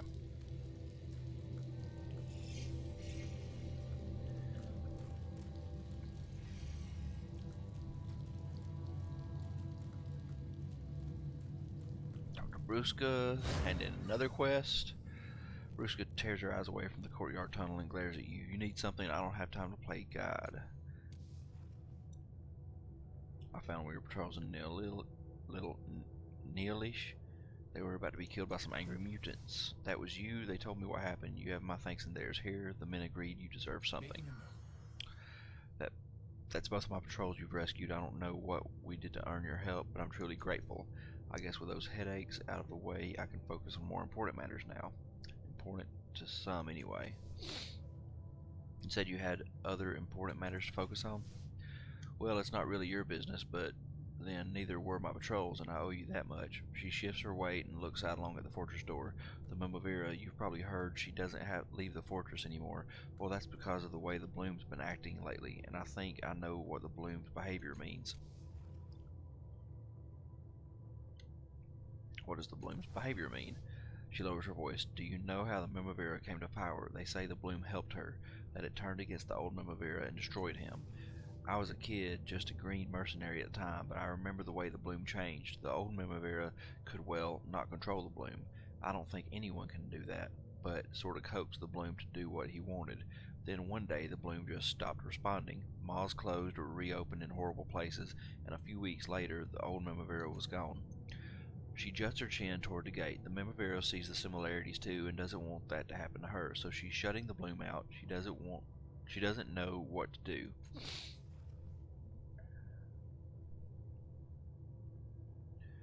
The Mimavera, does it ever leave the fortress? Never, not for months. She's afraid of Bloom and of what it might do to her. She thinks the closing and shifting of the malls is a message, a warning. You said the old Mimavera just disappeared? They say the Bloom ate him, but I think it's worse than that. Her voice drops to a whisper. I've seen him late at night sometimes, or in the dark corners of the Bloom, an old ghost in rags and a long beard. Maybe I'm crazy, or maybe he isn't really dead. She shudders. Either way, I don't want to know. Ask about something else. I need to see the Mimavera. She places a casual hand on the hilt of a large blade. Nobody sees the Mimavera, not unless you get permission from someone who matters.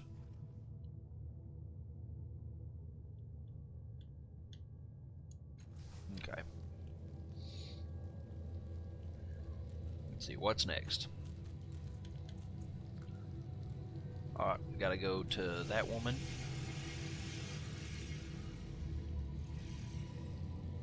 I think that was in the first area that I went to. So I gotta make my way there.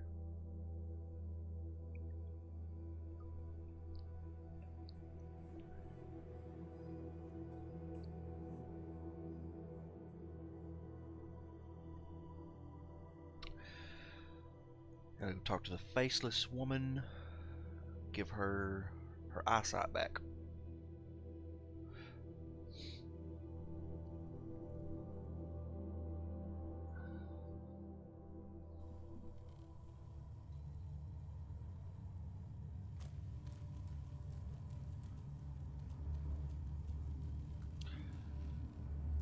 Go right through, I'm pretty sure it was this first tunnel right here on the left.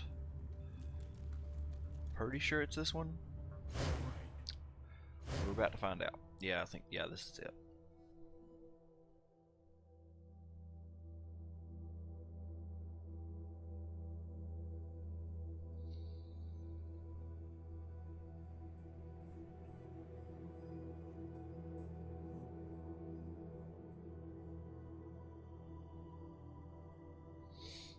Everything's kind of coming together now.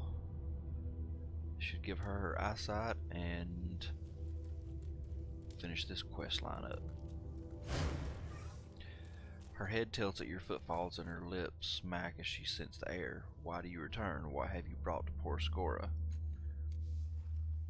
I have an eye for you. Press Overvich's eye into her face. Sweet sight returns. I welcome it, friend. The eye begins to burn into her flesh, extruding small legs that heat and twist as they burrow deeper into the meat and bone of her head.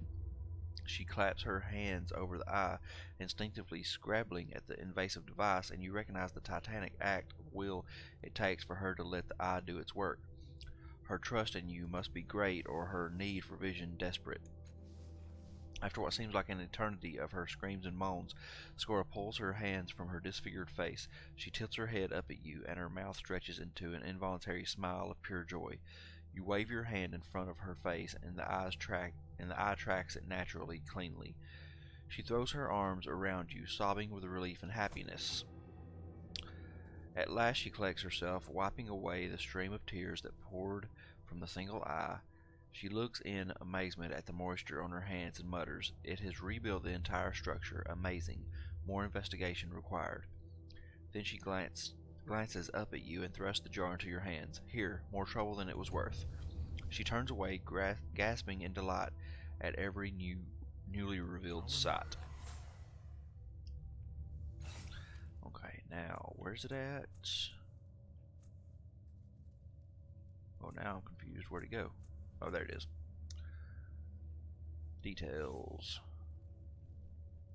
Made from opaque battered metal, this jar looks like a repurposed cylinder.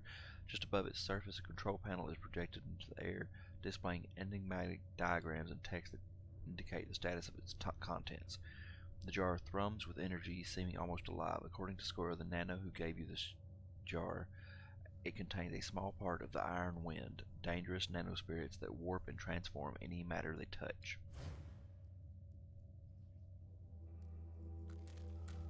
Okay then.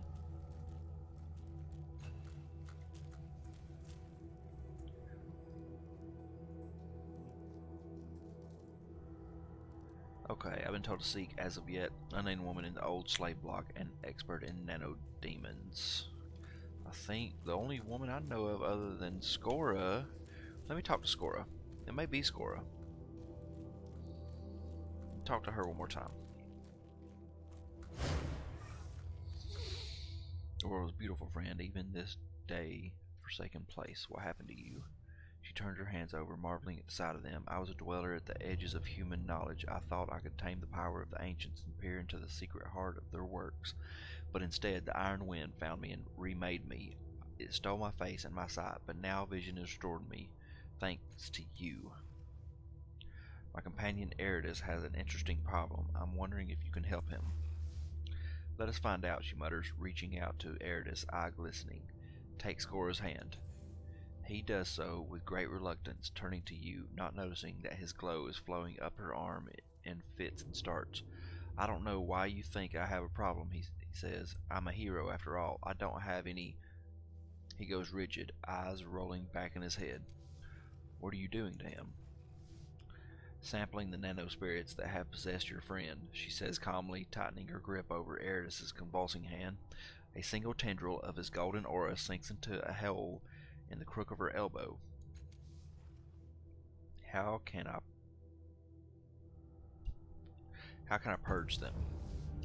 You can't, she says, shrugging a misshapen shoulder. They've taken root in him, and there they'll stay until the end, of course. She smiles. Now it's my turn. How did you learn of your friend's problem? His original personality is trapped in my mind. I could hear them talking. Perfect, she says, though the information doesn't seem to have surprised her all that much. Well, return to your mind and follow my instructions to the letter. Remember that. Scora has the faintest gold aura now. Once there, call them by their names. The stronger ones are the paragons. The weaker ones, she pauses, smacking her lips. The glow around her fades. Cathartics. Call them forth, and they will speak to you. Perhaps you will be able to convince them to leave your friend alone. She abruptly releases Eridus's hand, and he stumbles back, massaging his wrist.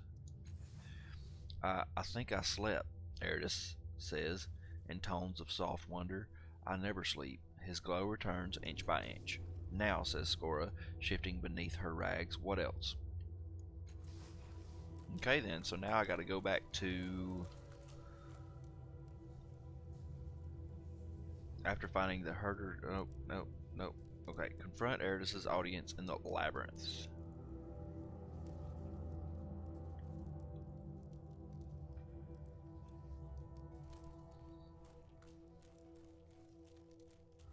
So now I gotta make my way back to the labyrinth. All right. Should be able to do that from this area. I think there's another golden, like a like gold liquid for me to drink out of. I'm pretty sure I can. There's some of it next to that lab right in the center of the map, like right in front of it. Should be able to drink from that until I die and go to the labyrinth.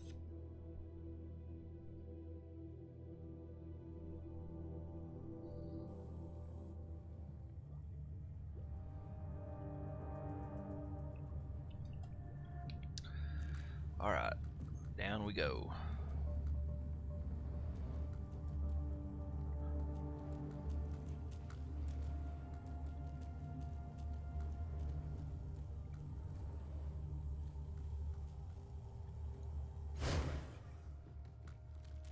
I'm ready to become even more heroic. You take a sip of the yellowish water. It has a greasy texture and a slightly sour taste, but it quenches your thirst. You take another sip and you start to hear whispers. Even as you sit still, the Bloom's voices seem clearer than before. Drink more of the fluid. Drink the fluid anyway. I can't die.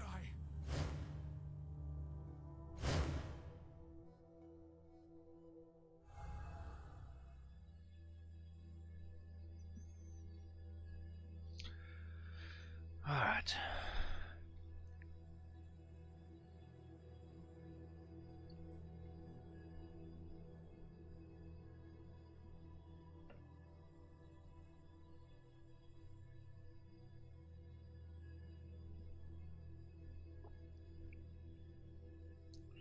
Alright, I'm gonna have to go to the lavatory right quick, guys. Y'all can just chill and chat for a little bit, and I will be right back.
Alright, guys, we're back.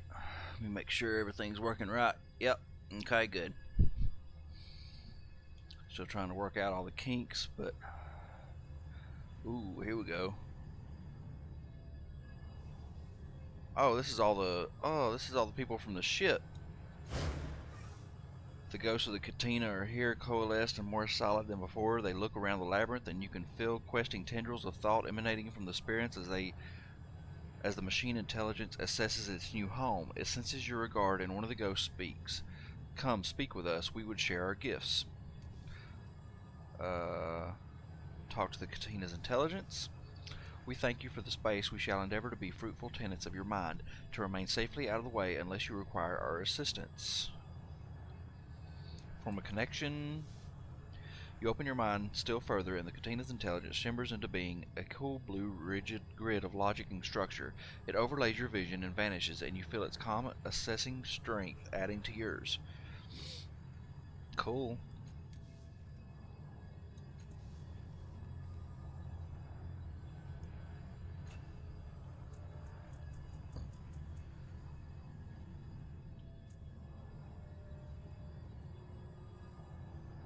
I like it.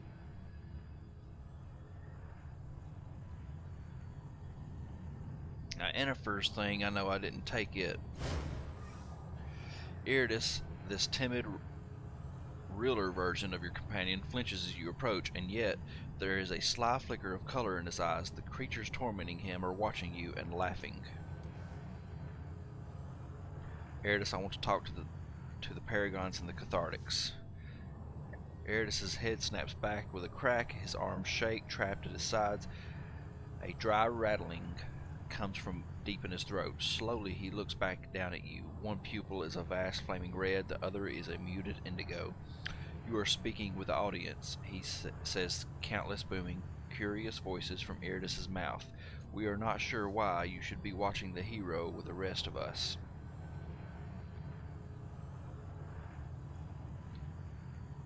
I care about him.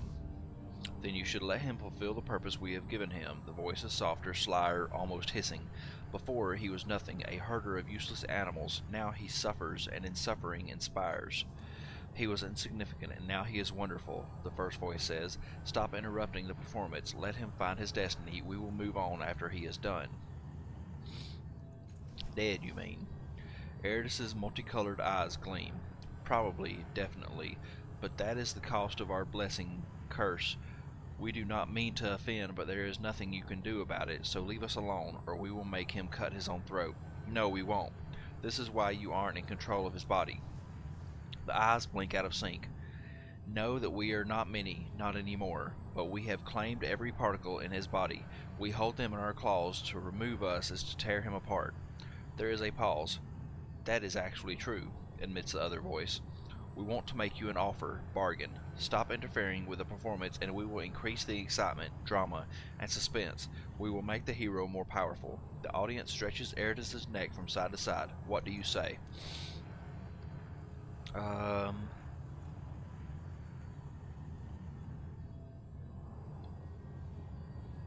Can't you just leave him alone?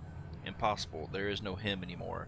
If we leave, he will collapse into a pile of fleshy bits. A pause. Actually, we would like to see that. Yes, we know you would, but we are running a performance here. The red eye gleams. Will you accept our bargain or not?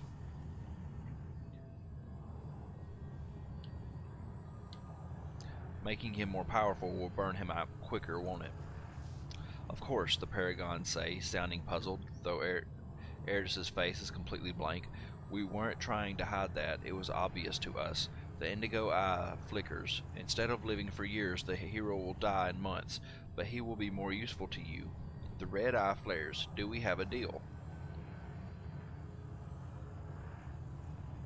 This makes no sense. He's your host, your hero. You gain no benefit by ending his performance early. The audience falls silent for a long moment. But you are trying to end his performance, pain, as well, aren't you?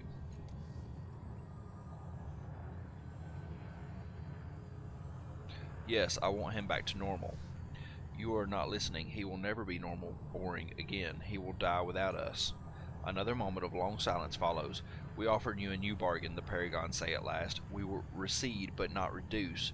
We will avoid shouting. We never shout. We were talking about we, us, not you, us. Our apologies. Eridus folds his arms. We will see what the hero makes of himself when we do not guide his every step. Is this agreeable to you? Yes, that's agreeable. Done. The audience says together, and the lights in Eridus's eyes sinks beneath the man's pale blue, growing cooler. Unbidden, a sigh of weeping relief escapes Eridus's mouth. Now, the Paragons say, what else do you want from us?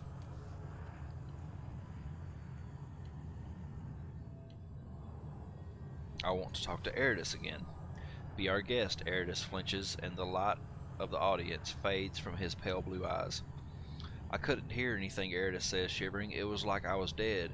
He chews his lip, but I feel, he takes a breath, he feels calmer out there.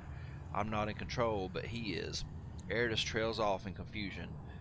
I'm not making sense, but I feel better, safer. Whatever you did, it helped. Thank you. He even manages a slight smile. What else do you need from me? That it? Yep, that's it. That wrapped it up.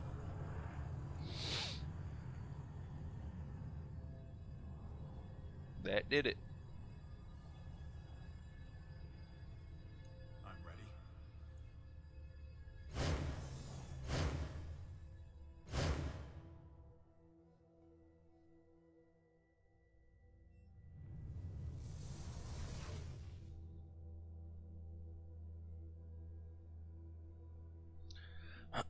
Excuse me.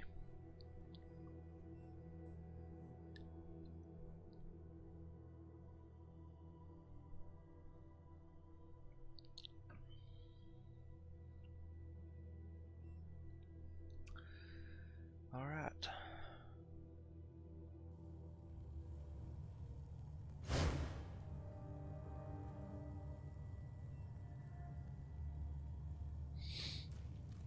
Now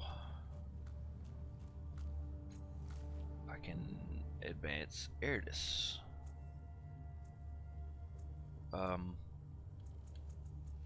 Effort, I guess. Stories will be told of this day. There we go. Only one thing left because I don't have Tiberius with me. Let me think. I think it's this tunnel I think I have to go down. I think it is. Yeah. Gotta go through this area, into the next area, and then into the next area. So, incoming, lots of load screens. Spoiler alert. You're going to see a lot of load bars in the next couple of minutes.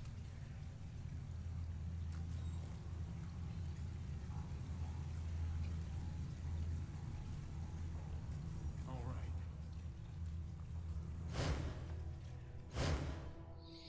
Here's another one.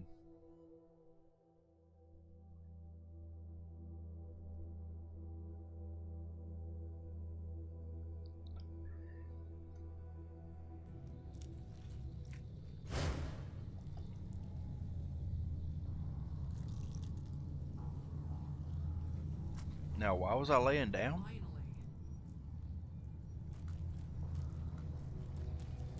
Now, that didn't make a lick of sense.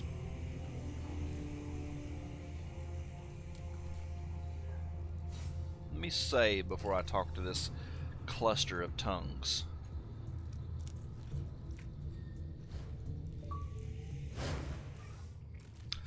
A wriggling mass of tendrils rises from the ground. They remind you of the tongues that surround a maw. Writhing and twisting around each other, they make wet, unpleasant sounds. Out of the corner of your eye, you catch a subtle change in Matkina's movements, a tension that tells you she has encountered something like this before. Her bearing suggests caution, but not fear. Matkina, do you know what this thing is? After careful She turns to you with the beginning of a smirk, obviously aware that you caught the change in her bearing when she first saw the tongues and maybe a little impressed that you noticed. After careful thought, I'd guess that it's a bunch of bloom tongues. She reaches out a hand, holding it near one of the tongues. I've heard rumors, stories from people who've been here a long time, that the crazies and addled heads, tongues only grow like this in the deepest parts of the bloom. It must have dragged this whole chamber into the depths. Listen carefully to the bloom's voices.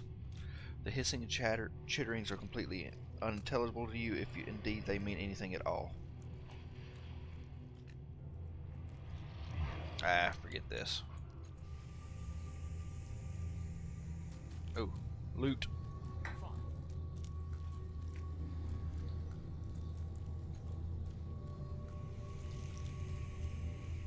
Yes.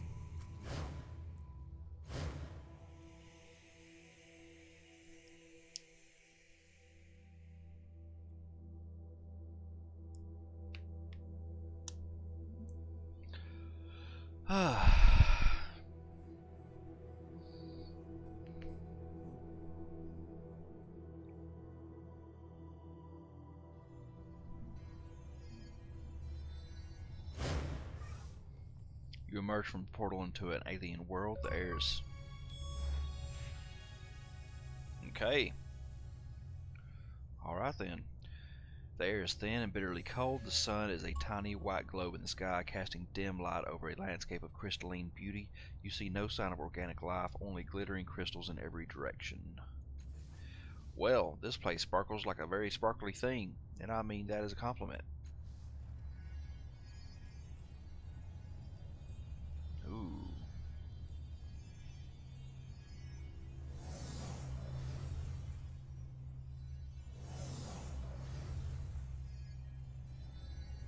This place looks like it could be extensive. Ready.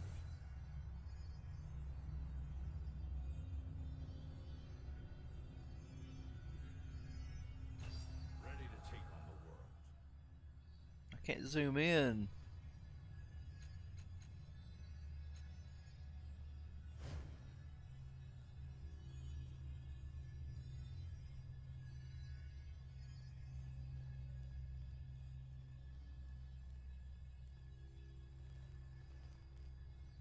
I can't get down there.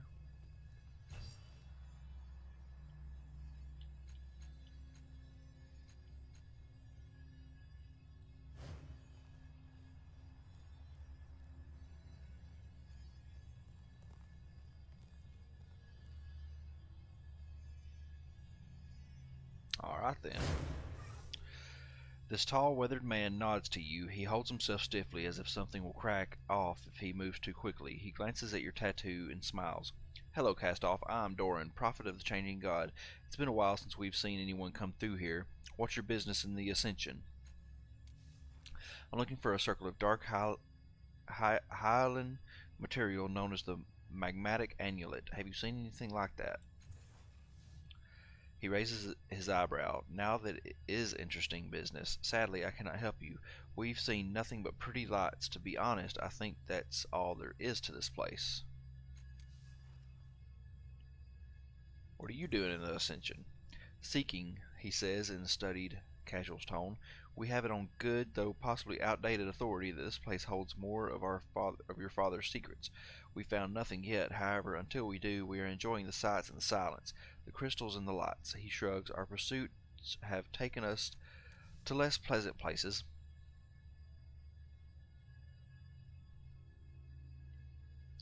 Very well, I'm not messing with this. I'm gonna sit there.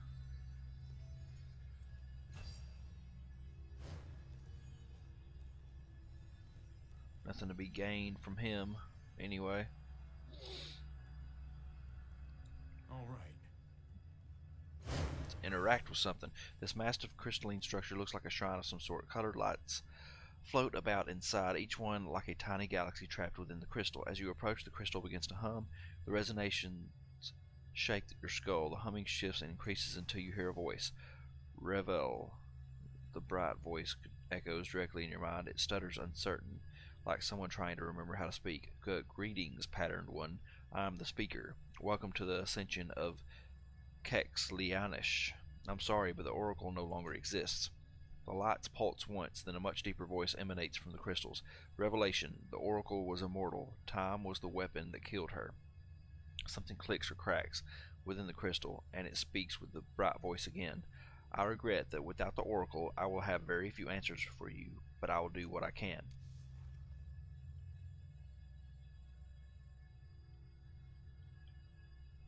Oh my word. Why did you call me the patterned one? A few of the lights pull together, creating a glowing circle in the air. No, not a circle, a pentagon like your tattoo. Patterns are what we do, patterned one. Life is a pattern, and your life more than most. Your thoughts hold a certain shape, a shape I've seen before.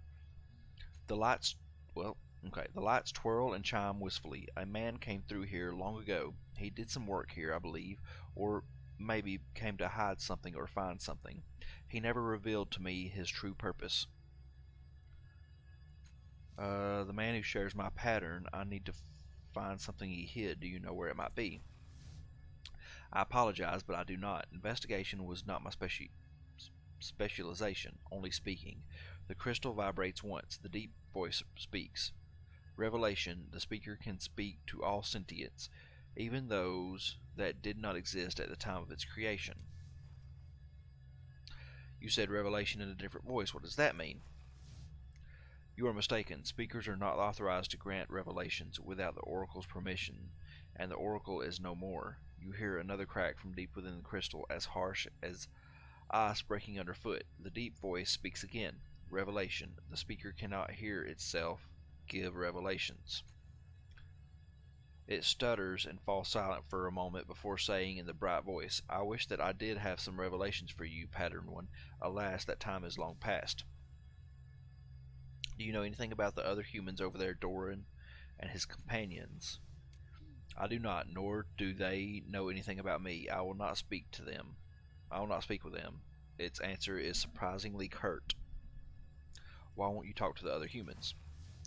The lights inside the crystal dim slightly. I do not trust them. They don't taste right. You hear a sound in your mind remarkably like a clucking tongue. I cannot explain it. Revelation, the deep voice adds, above a chorus of brittle snaps from within its body. The speaker tastes a strange pattern to one of the humans, two patterns of thought where there should be one. What does it mean that you're the speaker? My full title was once the speaker for the Oracle of Kexlianish. It says the name with soft reverence. I heard questions from pilgrims, relayed them to the Oracle, and then conveyed the Oracle's answer via revelation. I gave wisdom to this entire world. The crystal's light dims. Now I speak for no one, and I have few answers to give.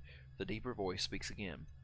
Revelation. When the speaker dreams, it dreams of weeping. Sometimes the tears are made of light, others tiny black gems. Can you read my thoughts? No, but I can taste them. Among other things, that's how I know to speak in your language. What was the oracle? You are standing on it, or rather what remains of it. The Kexlianish built the oracle to answer the most difficult questions of existence. The voice grows wistful. Then the Anish left. The oracle remained for 100,000 years or so before it broke down, I suppose. All that's left of the oracle are the phobits. Several sharp clacks resound within the crystal. The deeper voice says, Revelation, the phobits were not always sentient. Cogitation would they have become so if the oracle had not chosen disintegration.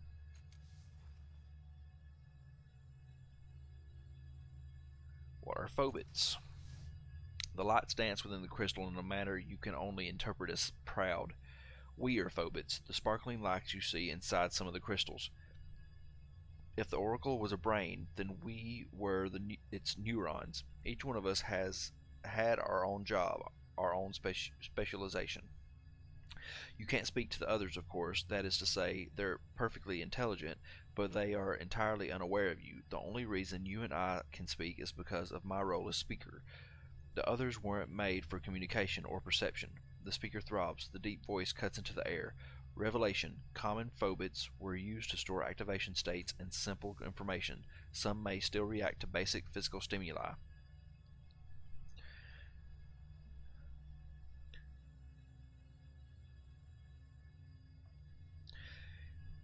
If the other phobits are sentient, then could you speak to them for me, or at least make them aware of my presence?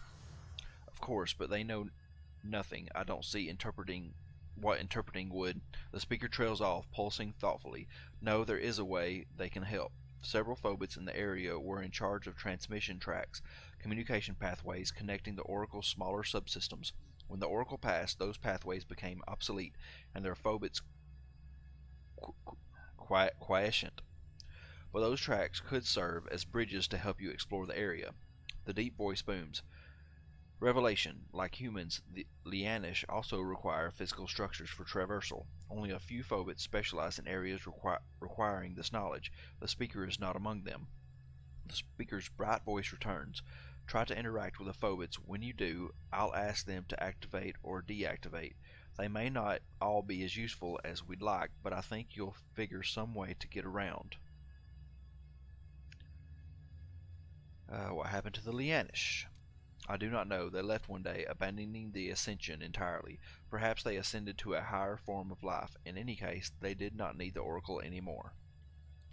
Farewell. Okay, so these guys are something's off about them. This tall, lithe man has an unkempt shock of bright red hair. His skin is ashen, as if colored by the dust of old tombs. It's been a long time since he's seen a real sun. His smile is thin and twitching, and a demented light burns in his eyes. Another cast-off, he says with a sneer. Another echo. I'm looking for a circlet of dark Highland material. It's called the Magmatic Amulet. Have you seen it? He shakes his head slowly, his eyes never leaving yours. Who are you? Asclarian, he says, the name proudly as if you should have heard of him. I act. He falls silent, his eyes glittering with contempt. What do you mean, you act? The prophet Doran hears, he says, nodding at the man standing nearby, and depending on what he hears, I act. He eyes you, fingers curling at his side. So you do what Doran says. No, he says sharply, I act on his words. That sounds an awful lot like taking orders to me. It would to you, he snarls. One of his eyes is twitching now. You don't know what we are. We do not tumble about the world like you do, inflicting little damages or claiming to be more than we are. We listen, we decide. He takes a long shuddering breath, calming himself. Then we act, but no one tells us to do so. Why did you call me an echo? The strong are those who act, he says, closing his eyes as if quoting from memory. They change the world, break the sky with their thunder. His eyes open, dark and disdainful. And then there is the echo, a weak imitation of the source's fury, claiming to be more important than it is. Cast-offs are echoes of him, and deserve none of his glory.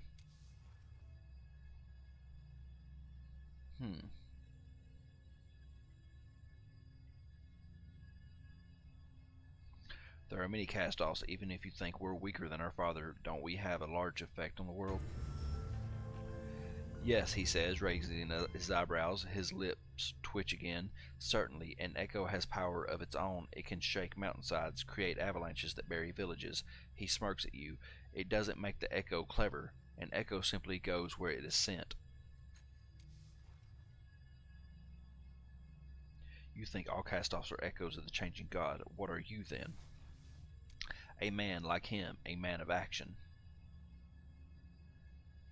Can you tell me anything about the Ascension? I can, but I won't. The Prophet Doran will decide what you are allowed to know, Echo. He is a prick. Hello again, Cast-Off, Doran says, nodding at you. I spoke with the crystal shrine over there. It says this place is filled with sentient beings called phobits. He gives you a flat, disbelieving stare. Suddenly, he bursts into laughter. You're jesting, I see. No, friend. We have explored this entire area. We are the only sentients in this place. The crystalline being I mentioned says that one of you has two patterns of thought in their head. How alarming, Doran says with a smirk. Thank you for bringing that to my attention. What does it mean that you're a prophet of the changing God? A title only, he says, bowing his head momentarily in momentary respect. The cultists of the changing God believe I have a special connection because I found some well-hidden secrets of your fathers once. He shrugs. Between you and me, I just got lucky. Are you part of the cult of the changing God in Sagas? Because I'm the changing God. He narrows his eyes. Possible, I suppose, but highly unlikely. Perhaps your actions will prove you out, but I doubt it. We are cultists of the changing God, yes, but although I'm afraid we have little to do with our colleagues in Sagas Cliffs, there is not a lot of oversight between our churches.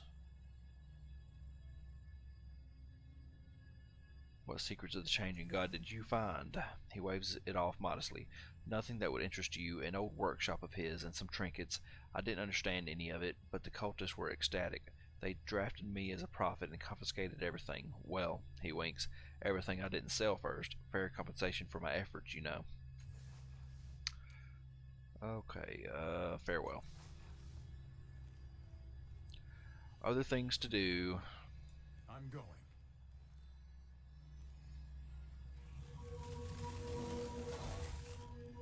Much better. Much, much better. I'm going.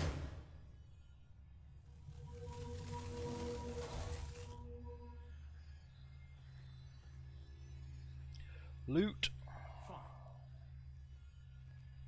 Gotta get me some loot.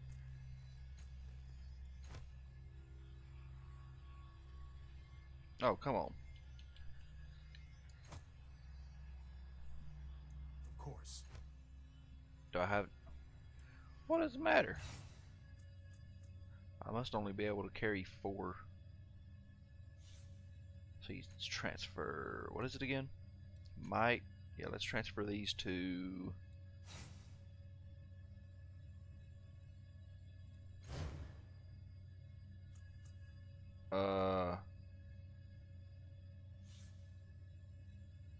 Transfer.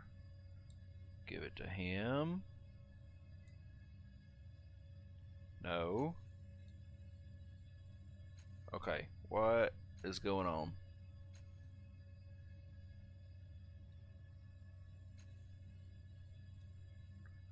Man, I am confused. Whoa, whoa, whoa, back up. Let's save. Let's save in 3. Let's go. Okay.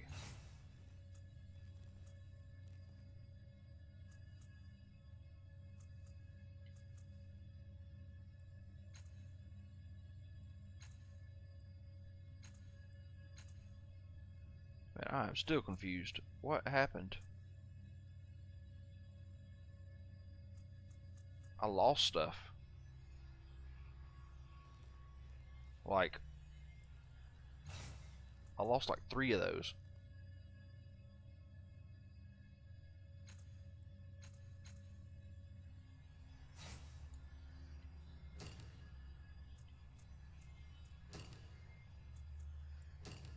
Man, I'm confused.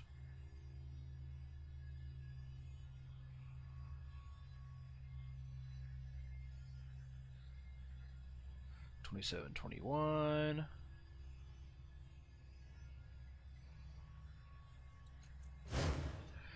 Let's load this one. Man, I'm confused. What just happened? It's like I lost a... What did...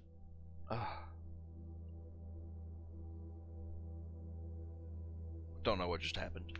Like, lost some stuff, and I can't pick up stuff. What the crap is going on?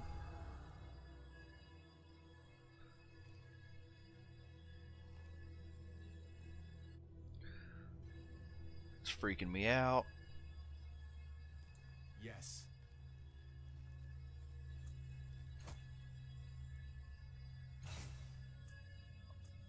I'm still missing stuff.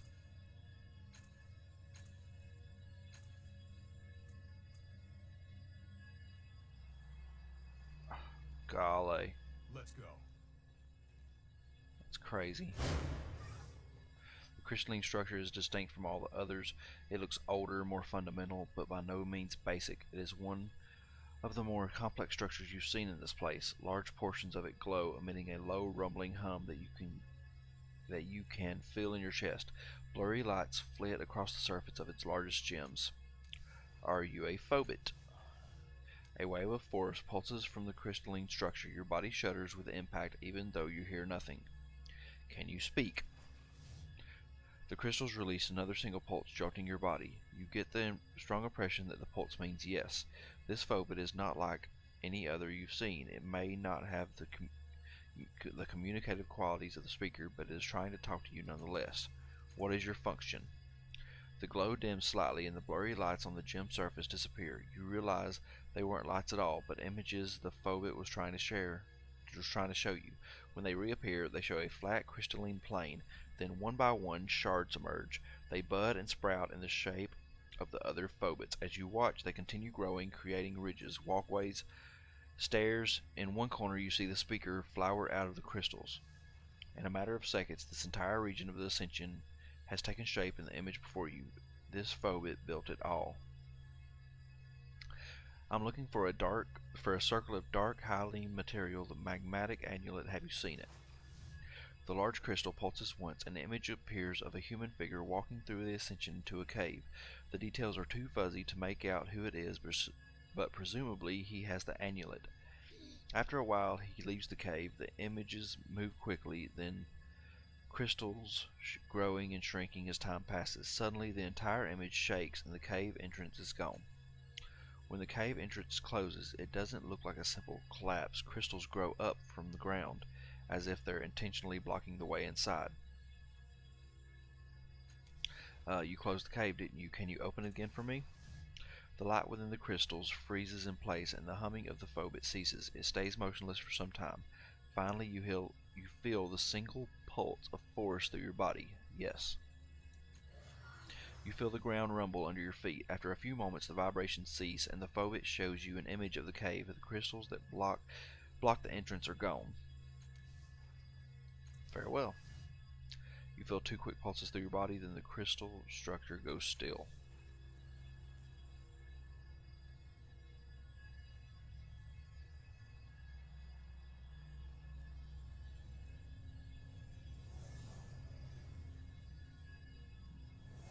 All right.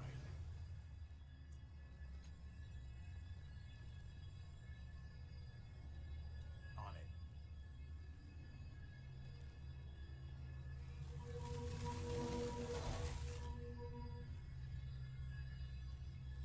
Yes.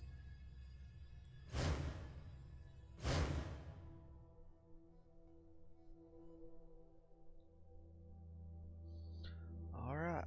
Onward and upward, I guess, right?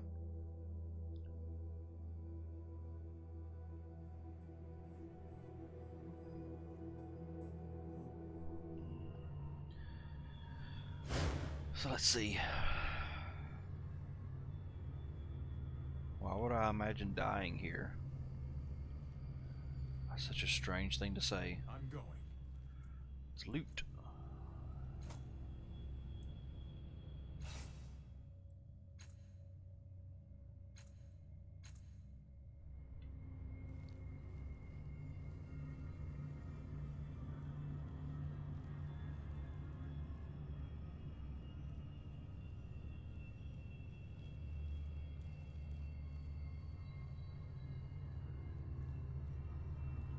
Yes.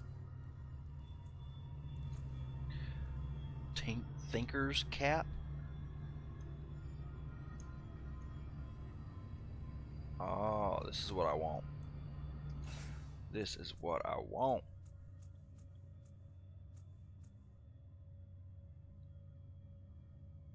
Okay, I want to unequip that so I can equip this in its place. Cool.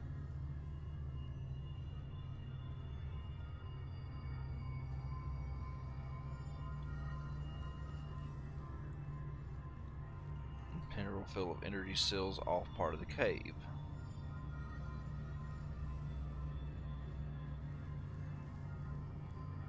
Yes. All the cables in the room connect to this bulky machine and its twin. They generate a low rumble that you can feel in your feet. As you approach, a screen lights up. A strange maze-like rune flashes angrily in the center of the screen. 3 other glyphs revolve slowly around it in an elliptical orbit. A bolt of lightning, a set of parallel lines, and a circle.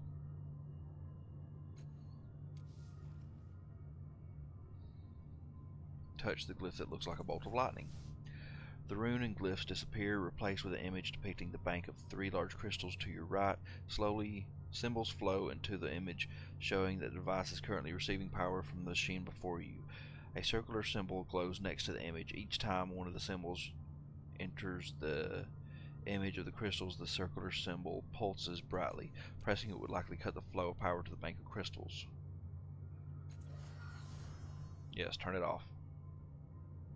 The circular symbol dims, the symbols freeze in place, no longer marching into the image of the 3 crystals to your right. Lights on the bank of crystals fade. A phobit blinks and chirps within one of the large crystals. Finally freed from its imprisonment, it zips around in the crystal, makes cheerful noises in your direction, then vanishes in a flash of light.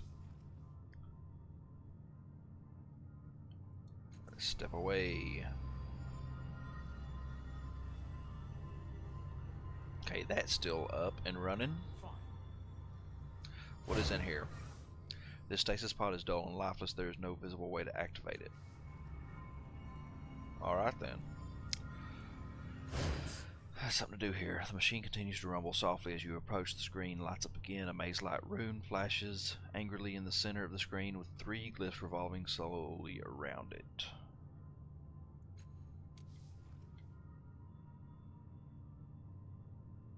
Okay, touch the glyph of parallel lines. An image appears of the pod in the far corner of the room. The image of the pod is dim. A circular symbol sets next to the image.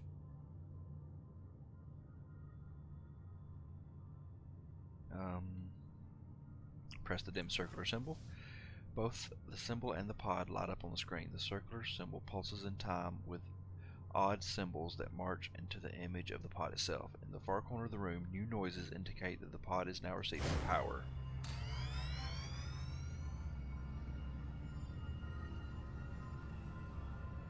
What did that do? Of course. Rings of energy pulse around the stasis pod. There appears to be nothing inside it, but a control interface hovers a few centimeters off the surface at one end of the pod. Surprisingly, the words on the interface are written in the truth, and you can understand them. There are several options, but most of them are dimmed out. The only 2 functions are check status and access data. Access data. A list of records appears, several of them crossed out with the word corrupted next to the name. Most of the functioning records are mundane, like system integrity results or lists of lab equipment, but there are a number of functioning data records labeled experiment notes. Oh Lord, access the first experiment note. An unfamiliar male voice reverberates throughout the room.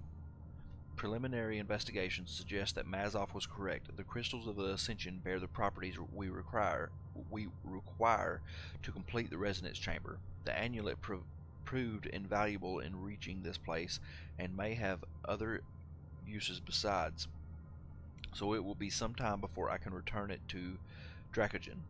Much more experimentation is required before I can know for certain whether the Ascension holds what I seek. And second, the secretions of the crystal vor are one of the few substances I've found that can eat through the living crystal of the Ascension. I have had several larvae brought here for that purpose. Dracogen exudes patience with regard to the amulet, but I've dealt with other Dracogens before. He will only remain patient for so long before he decides I have cheated him. No matter, I fear the sorrow more than I fear them. I have several experiments running simultaneously while I wait for the crystal to grow. True to their name, the crystal bores have proven quite adaptable to this environment and invaluable to this part of the process. The Ascension natives may prove useful as well. I had ignored them initially, for although their speaker is capable of cognate communication, it has proven useless in providing any real information. However, I have since seen other natives accomplishing some remarkable feats with the crystal itself, so I captured one for study. We shall see if there's more I can learn from it. Several of the crystal vor larvae hatched prematurely and escaped. It's unclear how it happened, but I suspect that someone came looking for the amulet while I was buying supplies in Sagas. No doubt they tampered with my machines in their efforts to find it. The voice sighs. To prevent further sabotage, I have placed the amulet and the remaining larvae behind an energy field. The power generator can open the field, but it now requires a passcode sequence to ensure there is no further tampering. I'm not foolish enough to record that sequence here, but should something happen to me such that I forget, the 3 geodiscs through the berry center are the key. The 3 geodesics through the berry center are the key. The voice says nothing more. If that was supposed to be a hint, its meaning is unclear. Perhaps it would make more sense when looking at the power generator itself. I can't remember if that was the 5th or the 4th. The escaped crystal vores are growing and breeding. They now constitute a serious threat to my work. I've built a device to emit sound waves at a very specific frequency, lulling the creatures into dormancy. So far it appears to be an effective countermeasure, but I shall have to keep careful watch to be sure. I must also make sure that the power generator does not experience any interruptions, lest they wake again. The voice speaks between ragged breaths. This will be my last entry. Dracogen's patience has wore thin, as I knew it would. His agents are outside and will no doubt break through my defenses momentarily. If they do, I will have to abandon this body. I don't know when I'll be able to return, but I am. The voice cuts off. There is no more of this entry. The voice on this entry is the same as the other entries, but it has none of the confidence from before. I don't know what's happening. I woke in this cave, surrounded by angry men demanding something called an amulet. I don't know what it is, but they attacked me. I didn't know what to do, so I fought back. I killed them. The blood, it's everywhere. Some of it's mine, but most of it, I found these notes afterwards. When I was trying to figure out what was happening to me, I couldn't figure out how to retrieve the amulet, but those men were sent by someone called Dracogen. I don't know what any of this means. I'm going to find out, but I'm leaving this message in case I don't make it back. I don't know who will listen, but well, I figured I should leave something of me in here, somewhere, in case I don't get very far. Okay, well that's it.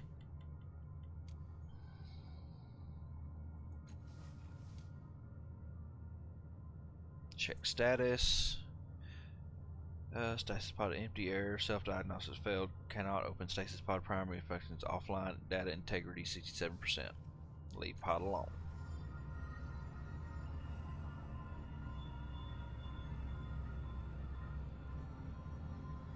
I'm going.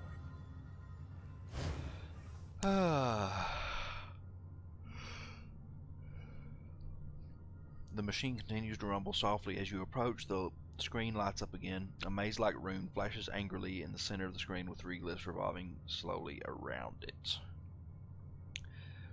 Lore natural, amnesious. Try to figure out the key to unlocking the force field based on the clue from the experiment notes.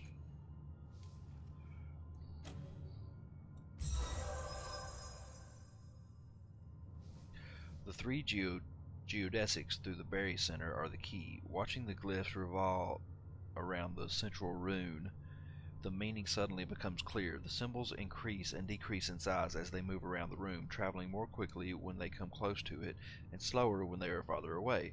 They aren't revolving, they're orbiting, and the rune is the berry center.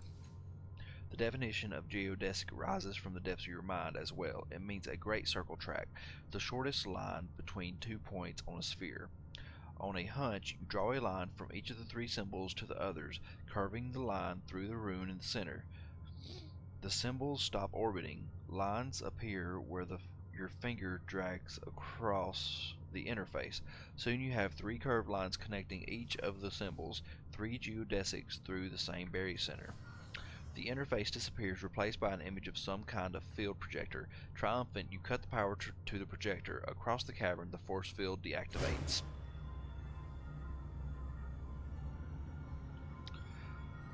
Alright. Now, finally, I'm ready. that. Hero's Fury. Deal 36 energy damage, confers a bunch of stuff. Ciphers are killing me. Yeah. Hope so.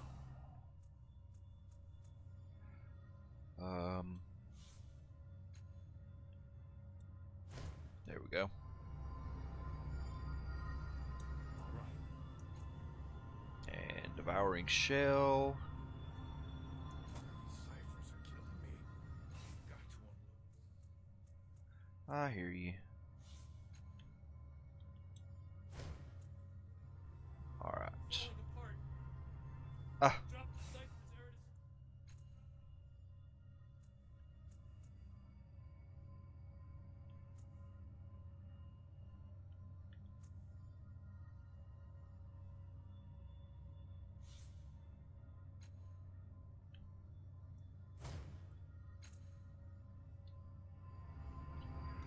Yes. Now, nestled among the crystal formations is a steel pod. Cables pass in and out of the pod, glowing with energy. As soon as you are within arm's reach, a shining interface materializes in the air between you and the pod. There are a few strange symbols arranged in a circle around a filigreed pentagon, similar to the tattoo on your head. Touch your own tattoo to the center symbol.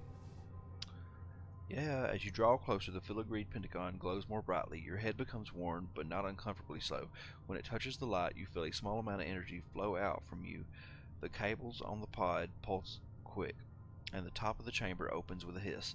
The only item inside is a howling circlet as black as the sky behind the stars, the magmatic amulet, and you remove it from the pod and take it with you.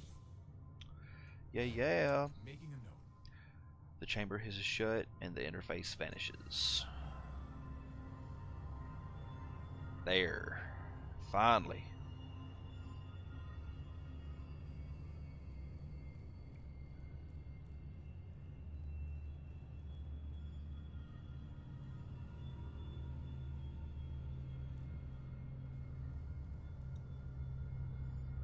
Yes. Now.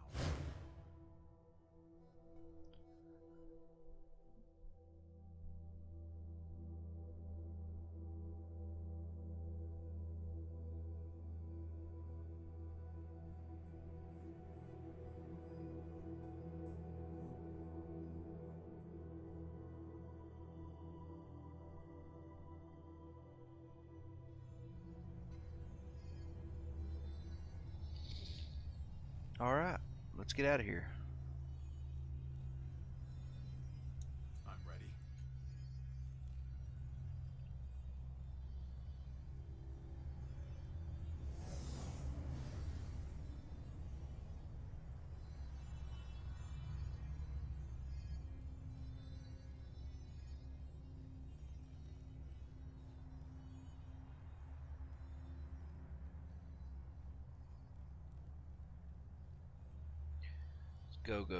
Go. Let's go this way. I don't want to go back over there and talk to them idiots. Well, never mind. They're going to come talk to me. Doran bars your path with a slight, confident smile. Greetings, cast off. Whatever you did in that cave has caught the changing god's attention. He knows you're here now, and he has asked me to destroy your mind. His smile broadens. Do not resist. Suddenly, his pupils slide out of view, not up, but sideways, as abruptly as they've been slapped. Yes, he says in the same casual tone. Of course, it won't be long now. His pupils return from the opposite side. You said you weren't really a prophet. He shrugs. I lied. Your crystalline friend was right. One of us does have two thought patterns. Your father speaks to me in my mind. He turns his head slightly to the side, pointing at a tiny device at the base of his skull, too small to have noticed before. He has told me that he has need of your body, and I have learned over the years to trust what he says. A hint of sorrow touches his eyes. It is time to return your father's property, cast off.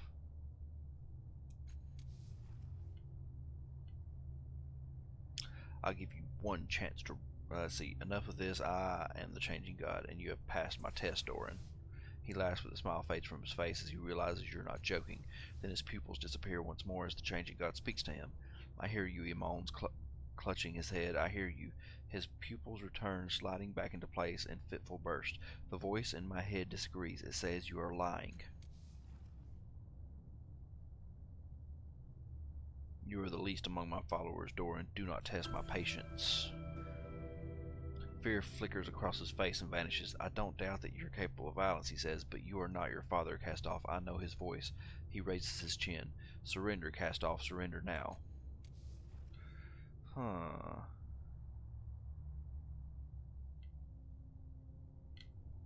I'll give you one chance to run. Just one. Be smart.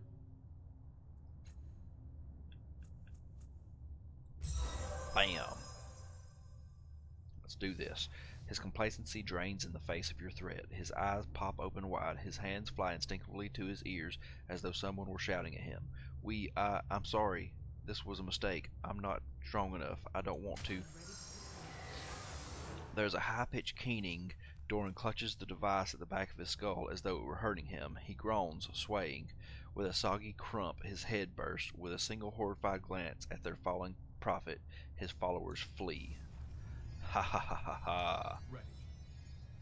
Let's take that. Let's take that. Take that. And a slug spitter. I'll sell it.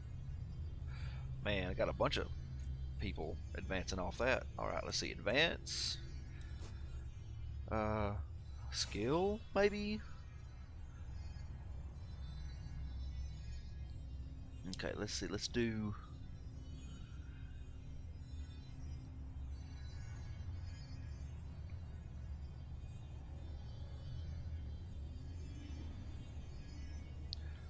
Lord Natural. Rest. Ooh, I reached tier 4. Invigorating conversation. Choose one of these. Press advantage. Gain plus 30% critical success chance on attacks against targets with negative fails. Virtuoso max effort plus 1 on all non-combat tasks. Scatter bomb. Take Virtuoso. I like that. Now, gotta select another skill to increase. Cipher use. Alright, cool.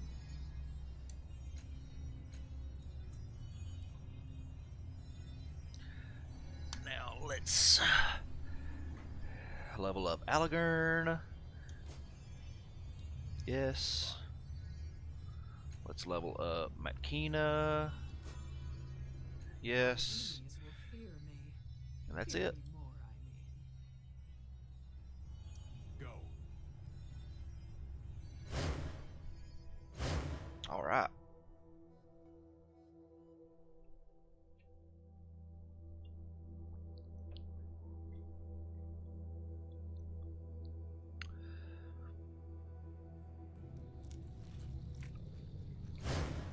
Ooh. What's this? No! Looks like we'll have to find another way out. Yeah, because that's just simple. The escaping orifice must have opened beneath the wagon and bloom tendrils pulled it down. Okay.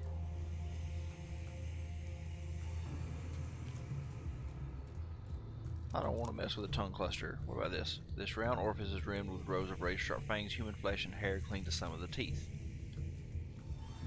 Man. Man, you got to be kidding me. I guess I'll have to talk to this guy. Bloom tongues make wet, unpleasant sounds as they writhe and squirm against each other. As you approach, the voices of the bloom begin to click and buzz in your ears, making your fingers twitch and setting your teeth on edge. You catch yourself reaching instinctively for the magmatic amulet as if something you've done many times before. Let's touch it. You grasp the crystalline artifact. At once, the voices of the bloom grow louder and louder still. They fill your consciousness, drowning out your thoughts, hissing and whispering and chittering and buzzing. They're coming from every direction, from above and below, from nearby and far away. Swaying on your feet, you nearly topple to the floor. Makina grabs hold of your arm to prevent you from falling. What's wrong with you? Her eyes are wide and confused. You shake your head, unable to respond, caught up in the torrent of maddening sound. Slowly, the bloom voices resolve themselves into their constituent parts, but now they carry sense impressions with them: hunger, curiosity, desire. Each burst of bloom voices evokes a new impression in your mind. For a moment, you let go of the amulet and the sense impressions are gone. The voices are nothing but meaningless babble. Then you touch the amulet again, and the sense impressions return. You realize that the magmatic amulet is a translator of sorts, though the limits and scope of its power are uncertain. Try to communicate with a cluster of bloom tongues. Relaxing your mind, you allow the whispering of the bloom tongues to penetrate your thoughts. Memories rise into your consciousness. Trivial moments that you thought you had forgotten, just as you recognize them, they are swept away. The bloom tongues are sifting through your memories, looking for something. The voices dig deeper into your unconscious. What seemed harmless at first becomes irritating. A dull ache blossoms in the back of your head, spreading across your skull and down your spine. The pain comes in waves, as if the bloom is trying to wrench a memory out of your brain. Tidal surge channel the pain back into the bloom tongues. You focus on the pain, letting it flow upon the tides and surge away from you, a molten rush of agony that leaves your nerves quivering in its wake. It spills across the bridge that the amulet has created between your mind and the tongues. From all around you, the bloom's voices shriek in hatred and fury. The tongues twist and writhe, the ground shakes, and then the pain is gone. The clustered bloom tongues droop, their movements feeble, their voices no more than a whisper. In the aftermath of your unusual experience, you find that you have maintained your grip upon the magmatic amulet. Your connection to the bloom tongues remains intact. While they're in a weakened state, you might be able to seize control. Try to take control of the bloom tongues. You reach across the barrier that separates your consciousness from that of the tongues, a barrier now made permeable by the amulet. Tentatively, you begin to direct the motions of the tongues. It's a strange sensation, like having another set of limbs, but they respond to your impulses. Belatedly, the tongues try to resist, but with a bit of concentration, you quiet them like errant thoughts. These tongues, you realize, are a tiny locus of the bloom's consciousness. Their roots extend throughout the trade post, and now so do your thoughts and commands. Move the trade post back to its original location. You close your eyes and relax your mind, probing the limits of your new senses. The roots of the bloom tongues run throughout the trade post, but they also extend some distance into the surrounding flesh. A few of them trail upward, tracing a path toward an open cavity in the outer reaches of the bloom. Steeling yourself, you take hold of all the tendrils at once, urging them back along that path, clawing their way toward the surface and dragging the trade post after them. The ground buckles and churns beneath your feet, and the whole chamber begins to move. At last you open your eyes, and the shaking subsides. The blocked archway is open. You hear astonished voices outside.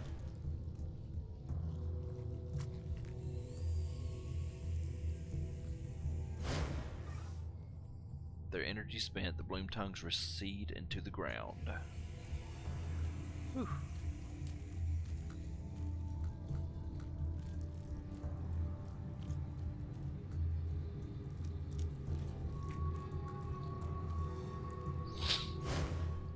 Now,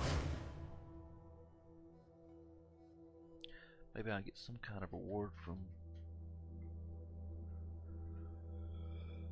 the people waiting for the trade post to come back.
Alright.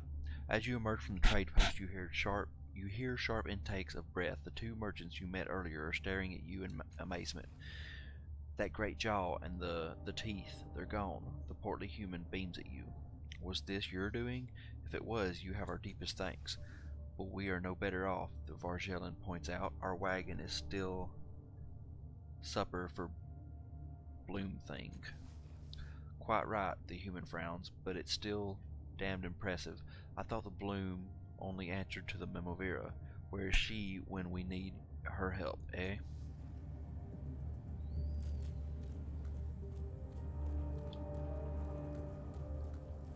Let's see, can I do it?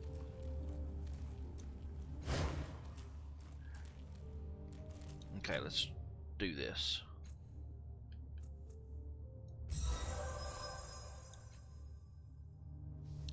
Without a word, you throw your shoulder into the back of the wagon and begin to heave in time with the guards. Surprised at your sudden generosity, they slacken for a moment and then, as if trying to prove themselves, redouble their efforts. You can feel a great, almost ultrasonic rumble of displeasure as the Bloom's flesh begins to tear. Fibers pop one at a time, and suddenly the wagon is free, and you stagger after it. In the fissure that was devouring the wagon, you see an object, some bit of Numenera, but the Bloom flesh is already closing over it.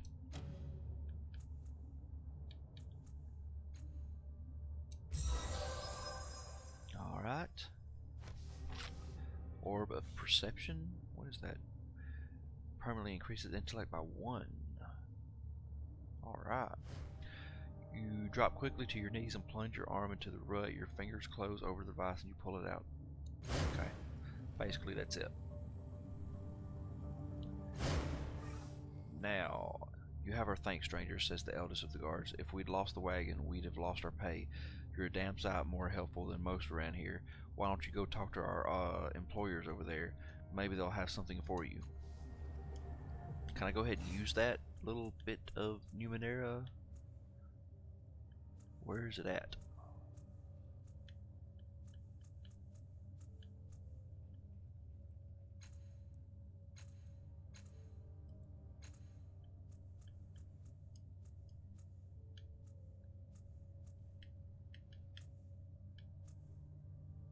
Oh, it's up here.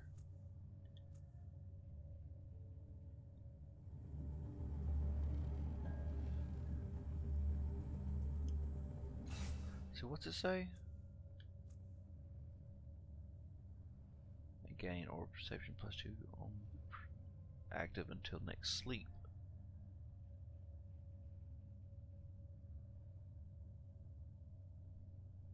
May as well go ahead and take it though.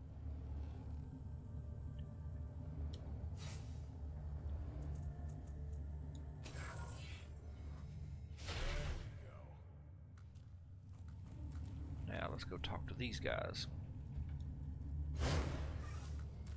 Ha, I never thought we'd free that wagon. The human merchant grins like a madman and does a little jig, his massive head lolling back and forth like a pendulum. Here, he tosses you a purse of shins. That's the same as I pay the Memovera for our passage into the Bloom, and you're a lot more deserving than she is. You hear that, you great greedy wench? He shouts in the direction of the Memovera's courtyard and spits derisively. Alright. I came in here like broke, and now I'm like swimming in money. Let's see, what am I looking like?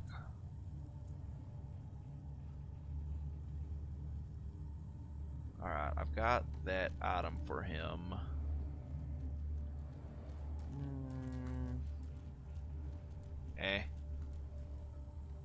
Let's go take it to him.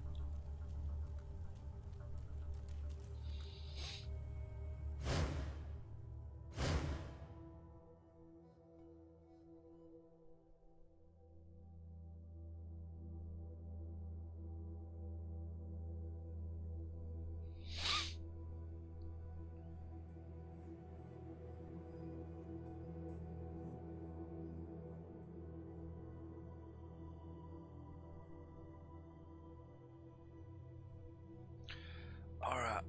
Yeah, I'm gonna go turn this in, and I'll probably wrap it up there for the day. It's been, let's see if I can.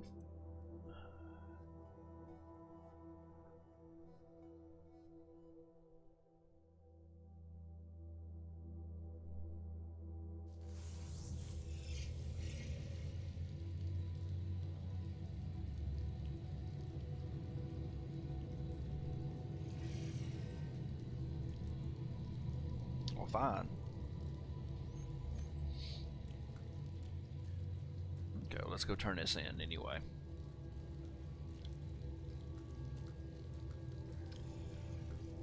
I'm gonna go ahead and talk to this chick and sleep.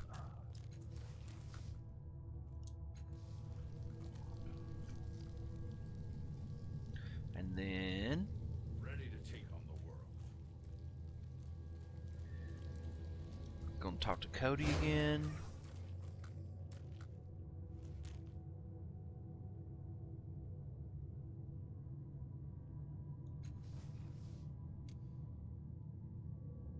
Now let's do that.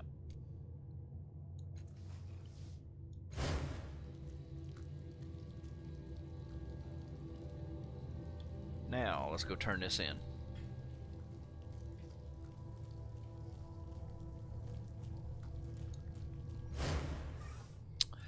Are you still interested in exploring the bloom, my friend? Word has reached these humble ears of a new mall opening near the court of Garakoto in Little Neelish. If it leads to the place I recall, which I thought long gone, it may contain devices of great value indeed. If I did not have pressing business here, I should explore it myself, but I forget myself. What can I help you with today? Then he pauses and leans towards you. His nostrils flare slightly. The air around you is different, cast off. You bear the amulet. Give it to me, and we shall consider our agreement concluded. Would you accept anything in place of the amulet? If you found something worthwhile, something of a value that rivals or exceeds that of the amulet, I might consider it. But frankly, my friend, finding such an item is nearly outside the realm of possibility. Let's talk about returning the amulet. Are you prepared to fulfill your end of the bargain, then? Yeah. He holds it up to the light, turning and admiring the amulet's cunning design. A wide smile on his face, he says, "Can you feel the power of this thing? It twists and curls and snares the secret places of the world. This will do nicely. Oh, yes." He places it in a flat pouch at his hip, and no shape distorts the pouch, as if it were merely a gateway to some larger place. This concludes your part of the transaction. Let me honor mine. Come with me.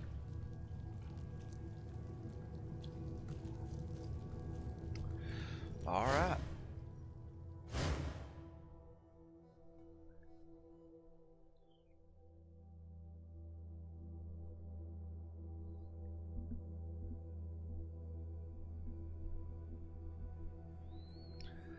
Alright, we're about finished up for today, guys. We're gonna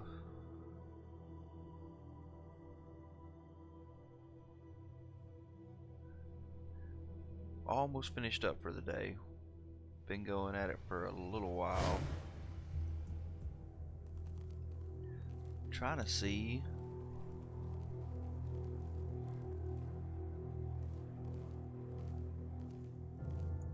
if it'll give me a uptime, but it's not. It's not going to give me uptime, so whatever. The Mimavira is a medium-sized woman, regal in bearing. She scrutinizes you with a look that manages to convey both admiration and disdain. Her eyes cut to Makina. A slight tightening around her eyes suggests a wariness toward Makina. Though her words are cultured, her voice is rough, perhaps an artifact of low upbringing. Dracogen was effusive in his praise for your skills. I've been following your movements myself. You move the trade post out of the depths. There are very, very few people who could manage such a feat.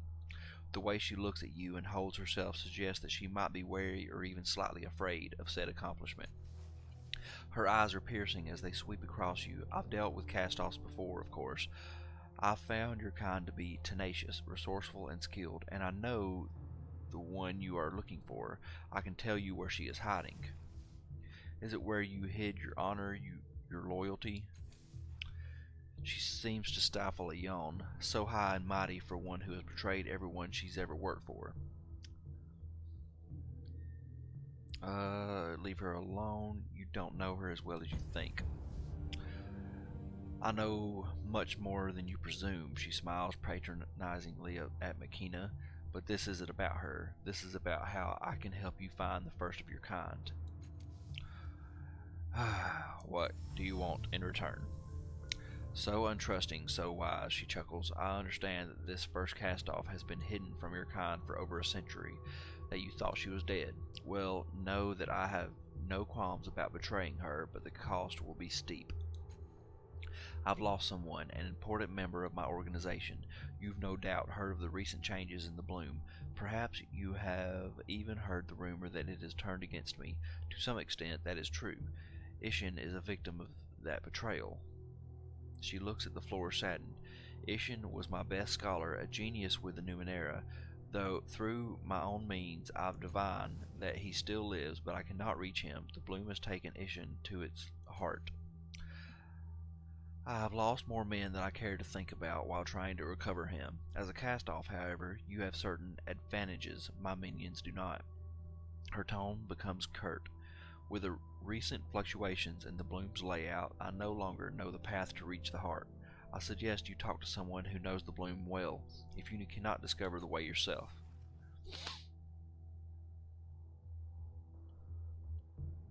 The first is powerful. If you tell me where she is, I'm sure together we can rescue Ishin more easily. Her laughter rings throughout the fortress like a death knell. Oh, she is powerful. Of that have no doubt, cast-off, and I am sure she will not be as helpful to you as you think. Her smile disappears as quickly as it arrived. I do apologize if I gave the impression that this was a discussion. Her voice hardens. I have made my offer. Rescue my friend from the Bloom's heart, and you shall have the location of your precious first. Fail, and you will not. Do I make myself clear? Her voice returns to its ordinary tones. Now, if you'll excuse me, I have an organization to maintain. She addresses her guards. See that the cast-off doesn't get lost on his way out. Well, forget you.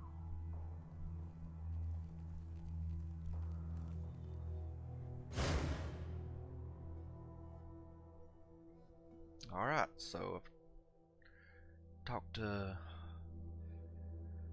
the Mimavera.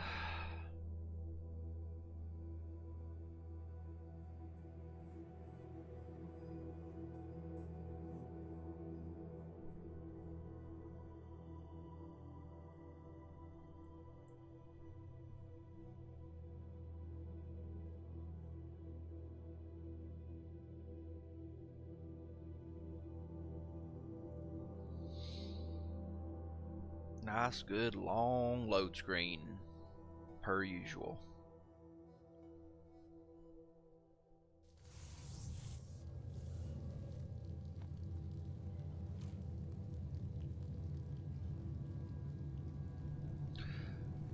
Ooh, everybody advanced.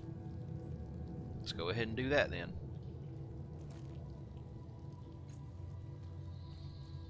Advance, increase stat pools.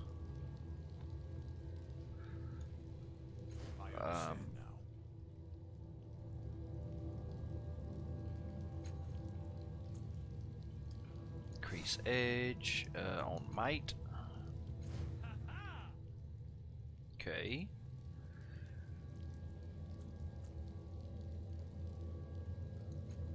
There, that's good enough. And I want him heavy weapons. There we go. Good, good, good. Akina is also up.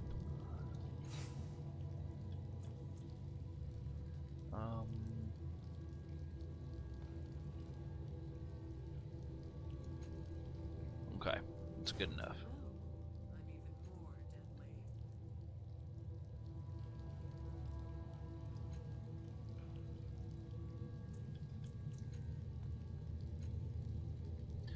And then I want her to learn that. Alright, that's good enough.